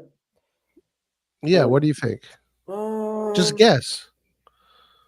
Yeah, I'm sure it's going to be low, so I'll say like Okay, fine. what Laird said. It was It does. 69. It was 69 goals. So what's the point of if you're gonna concede 63 goals? What's the point of scoring 69 goals? If you're gonna you have to but score you're 120 goals to make it count. Okay, So yeah, who cares sure, about but scoring goals if you're gonna you're looking concede? at like that. I think that was what his like first, maybe second season in Italy. Like I feel, or in this. Okay, the top the flight next with season. Sassuolo. I think what he did for me, it also shows a bit of ambition. The fact that he stuck to his guns and he was able to still get up. What about stubborn? What about the word stubborn? Forget about ambition. What about Yeah, he's but I stubborn? think a lot of good coaches have been stubborn in a way. What about he's not humble enough to see limits and improve on that aspect of his I mean, game? yeah, okay. I think that's like being a little bit harsh. I feel like- Presumptuous. Yeah, okay, but I think but- he's confident in what he wants to do. And I see, feel I love that. I say presumption, you say confidence. Basically, Okay, the same thing. yeah. You want to see it in one way because you like the guy. I'm actually telling you that he is presumptuous because he's not changing his game and improving that aspect of his football. If he's purely doing that, you will be saying, "Oh, he's a dickhead." If he's the Zerbi doing the same thing, you say he's ambitious. No, but Dude, what I'm saying, Can we be in this channel objective with everyone and stop having our favorites for once and analyze coaches the way they are? No, I'm being objective. No, you're not being objective. There are coaches. He's not brave There are coaches because he's doing that. There are coaches who concede a fair amount, but still propose an attacking idea. And if you give them the top class players, they should be able to limit their mistakes and to more closely. I don't think it is. Okay. I don't think he's planning to concede like all of these goals. I don't think he likes conceding. Well, but I can do that argument with any coach in the But I'm planet, not just the Zerbi. I'm looking If at you his- give, Go ahead. No. no, please. if you give Conte, which is a defensive coach, the best players in the world, he will score a lot of goals. That is what you're telling me right now. So Conte is the best coach in the planet. No, because Well, that's not the logic you all guys I'm should saying use is with the this. Zerbi. Conte, I respect him as a coach, of course, but he's coached. Antonio, this is not teams- proactive, man. You don't he's a need to good- repeat. You respect people. It's fine. Sure. Okay. He's a good coach. Of course, he's coached some of the biggest teams in the respective countries that he's been in. And he's, especially at Inter, he was able to make a team with a really good players, and they were super solid, and they executed his style of play almost perfectly with Lukaku and all them. I'm not saying that, I'm not knocking him in any way, but all I'm saying is I want to see that Zerbi I want to see him make a team that he thinks can execute his style of play the best way possible. Now we can discuss if Milan can actually do that. But anyways, I want to see that happen with him. It depends on the objectives. Like Mbappe or anything like that, but I want to see him with some better center backs than what I'm seeing at Brighton and the ones that I've seen at Sassuolo the past few years. Okay, look at this. In 2021, when we won the Scudetto that year, Sassuolo finished 11th. They conceded 66 goals and scored 64. So they conceded Can you more goals believe than they scored. Yeah, that was not. Yeah, he didn't have the best. And this is his style of football. He doesn't need to do that. I think if you give him better players, he actually. Why don't you bring that defense 30 yards back and fucking stop being an asshole and fucking, try and No, that's climb up such a the ladder. stupid take. He has a style of play. You don't just tell him to play defensive football. No, no one is asking him to play defensive Well, football. You can still play attacking football and concede less goals. Sure, but I think Then you're not winning trophies. That's the distinction. not winning trophies with Sassuolo is one But thing. with nobody. He Even got with right Inter, in- even with Inter, if he plays this style of football with Inter, he's not winning trophies. He got okay. Inter, it depends. I don't even know if Inter has the players for him, but what I'm saying is you give him better players, and I think he gets better results. With Brighton, Sure. he got them in Europe for the first time in their history. I think he had a good year, and I think he also for Sassuolo, the time that he was there. I mean, now look at the team. Now they're a selling club. They were relegated this year. I feel like I don't think you guys have just think that Sassuolo is not much worse than Bologna. Whatever. I think Bologna is a good sporting director now. I think Sassuolo has always been a selling club for the past few years. No, Sassuolo They as sold their well. best players. They're in constant rebuild every season. Where was Thiago Motta the year we won the Scudetto? Where was Thiago Motta? He was with Spezia, he was with Spezia and with another team. He did good at Spezia. Well, he survived that Spezia. He did good. I like Thiago Motta. I'm not saying anything against He him. conceded a lot of goals that season. If he was at Spezia, I think here's my thing. But he survived. He survived. I think Thiago Motta is, of course, the safer and my more preferred option to coach Milan. First of all, he's no longer available anymore. Yeah, but the conversation is not, is the Zerbi a good coach? The conversation, is he better than Thiago Motta? And I told in this live, he's not better than Thiago Motta. And the Zerbi is not better than Pioli as well. I came on here and I was just defending De Zerbi a little bit, I think, because I think it's a little bit harsh. But no, it's not harsh. He concedes a lot of goals. It's fact. I think his style of play, I would like to see him with more resources. You guys, you know what annoys me the most of you guys that go behind the Zerbi? Why do you always you guys always like use ad hoc? Hey, I'm not saying anything. No, you guys. When I see you guys, like, can you just talk about football, please? Like, dude, you know what annoys me the most about you guys when I say you, the people that love the Zerbi. I don't love De Zerbi, but I think I get it. You don't want to marry him. I know you don't want to marry him. I'm saying you like his football style. All the people that say that, Roy, usually they say it until the coach is not their coach. The moment De Zerbi becomes their coach and he still concedes 3 goals in a game and he doesn't win games and he doesn't make the right changes and he doesn't make the right tactics, he doesn't pick the right players, people start thinking that De Zerbi is a dickhead. I've seen that. I see that. That's the same about any coach. If you get Conte and he concedes a lot of goals, you don't expect him, whatever. No. If you get Conte and he plays ugly football but wins games, you guys will love him. I know that because I've seen you guys. I know you guys really well. No. I'm totally, because you guys are complaining that Conte plays bad and wins. That's the football style. We're talking about football style. We're talking here. I hear Rock and other people saying, "Oh, Conte plays shit football. He's not the right person for Milan. I don't want him." The moment he plays shit football but wins every fucking game, we're gonna love him. You're gonna be like, "Oh, he's the best coach in the planet." Okay, that's the thing. Right now, my point is this: results are the most important thing. I rank coaches based on results, then I rank them based on their style of play, and in that order, and then I look at other things. So that's why, Conte, sure. For my personal opinion, I don't really like his style of play that much. Conte's at Napoli right now, so it doesn't matter anyways. But I would still probably prefer him over De Zerbi. Like, if we had to choose, just because, but the thing is, it wouldn't make sense anyways, because these owners, again, with any of these guys, they would just be clashing with him anyway. So it would probably be a mess if he came, I think, anyways. But he would probably be blaming the owners and the management. So I don't want to exclude the possibility of him succeeding either. I'm not doing that. I'm not doing that. But I think he would need to get his team. So maybe if we sold Leao and then reinvested or did something like that. But whatever. I'm just adding everything together the way things seem to be being run, and I just don't see it with De Zerbi. I mean, yeah, I Yeah, think but I don't really see it with Conte. Honestly, I don't see it with any manager that has a style of play and is adamant well, about it. who do you see being successful with this management? That's a fair question. Probably like not many people. That's the thing. Because they're not going to listen to the manager in terms of who to buy. I was just saying, if we were looking at just the coaches at face value, I respect it. Zerbi, and I think I would like to see him get a shot. Just like I think Thiago Motta really deserves a shot at a bigger club. I think maybe not. Maybe another year would have been good for De Zerbi in England, but I think he should be getting a chance at a slightly bigger club than Brighton. You know. Well, he will get that chance because at the end of the day, in terms of what he's coached, he's done well.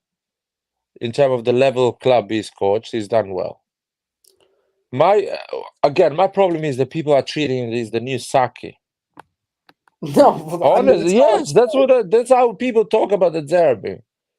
No, I mean, I don't. For me, I've always said he's the one of the riskiest options because yes, he does lose by in very strongly because he plays his style of play and sometimes he concedes a lot of goals in games like I've seen games 4-0 whatever. And I agree that it's really risky, but I just think that I only liked him as a candidate because he was connected to Milan. He was able to get decent results where he went. And also, I like attacking football overall, so I wouldn't really mind that we got someone like that. But yeah, I know it's risky. But.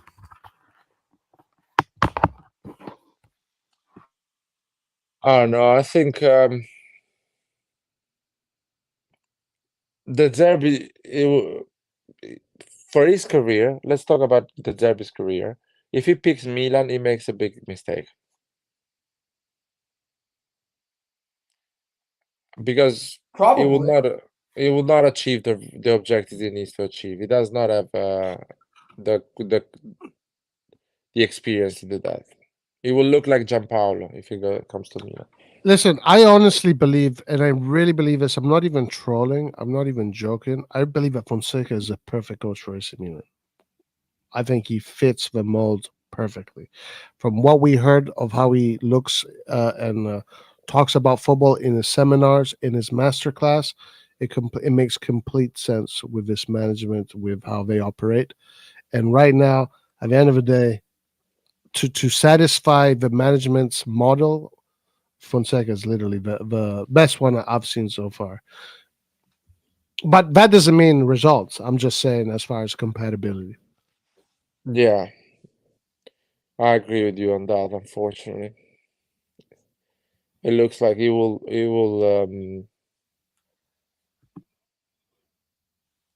talk with the management in a way that it makes sense. Yeah, they speak the same language. Mm. Anyway, where do you think the Zerbi is gonna go? Because he left Brighton. Maresca is at Chelsea, you know that, yeah? What did Maresca do before Chelsea? Sorry. He was working with Guardiola as Oh, a okay. second coach for a few years, and he coached Leicester, and he kind of Wow. brought them back to the Premier League last Listen, year. I'm surprised, dude. I'm surprised that De Zerbi didn't get the job. I mean, is De Zerbi gonna like not have a job? Is Sarri not gonna have a job? It's like all these coaches, are they gonna like not get Well, jobs? the Zerbi, there is a small chance that the Zerbi is gonna stay a year off and take maybe he's gonna take the Real Madrid job next year. Mm. Maybe Ancelotti leaves and goes and coaches Brazil. Oh, please no.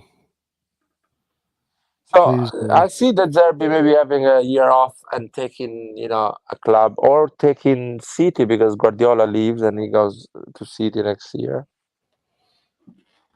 Yeah. I do see that a possibility. I think Guardiola wants him to be his heir.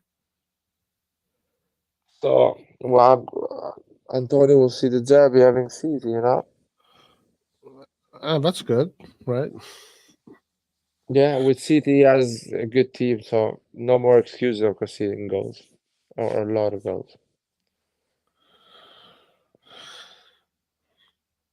Yep, yep. All right, guys. Listen, I gotta go. I don't know. You guys gonna keep on going, but I gotta go. Nah, you can close it, man. I want to sleep. All right. Okay. All right, everybody. Today was a little bit more intense than I thought it was going to be. Maybe we got a little bit too.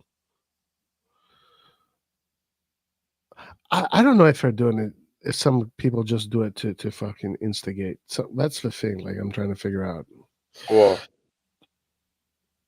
What happened? Yeah. Well, okay. Anyway, it just got so crazy. It was. I kind of feel like it was pointless. But anyway, everybody have a good time. Good day. Forza Milan. We'll see you next time. Arrivederci and ciao. Ciao.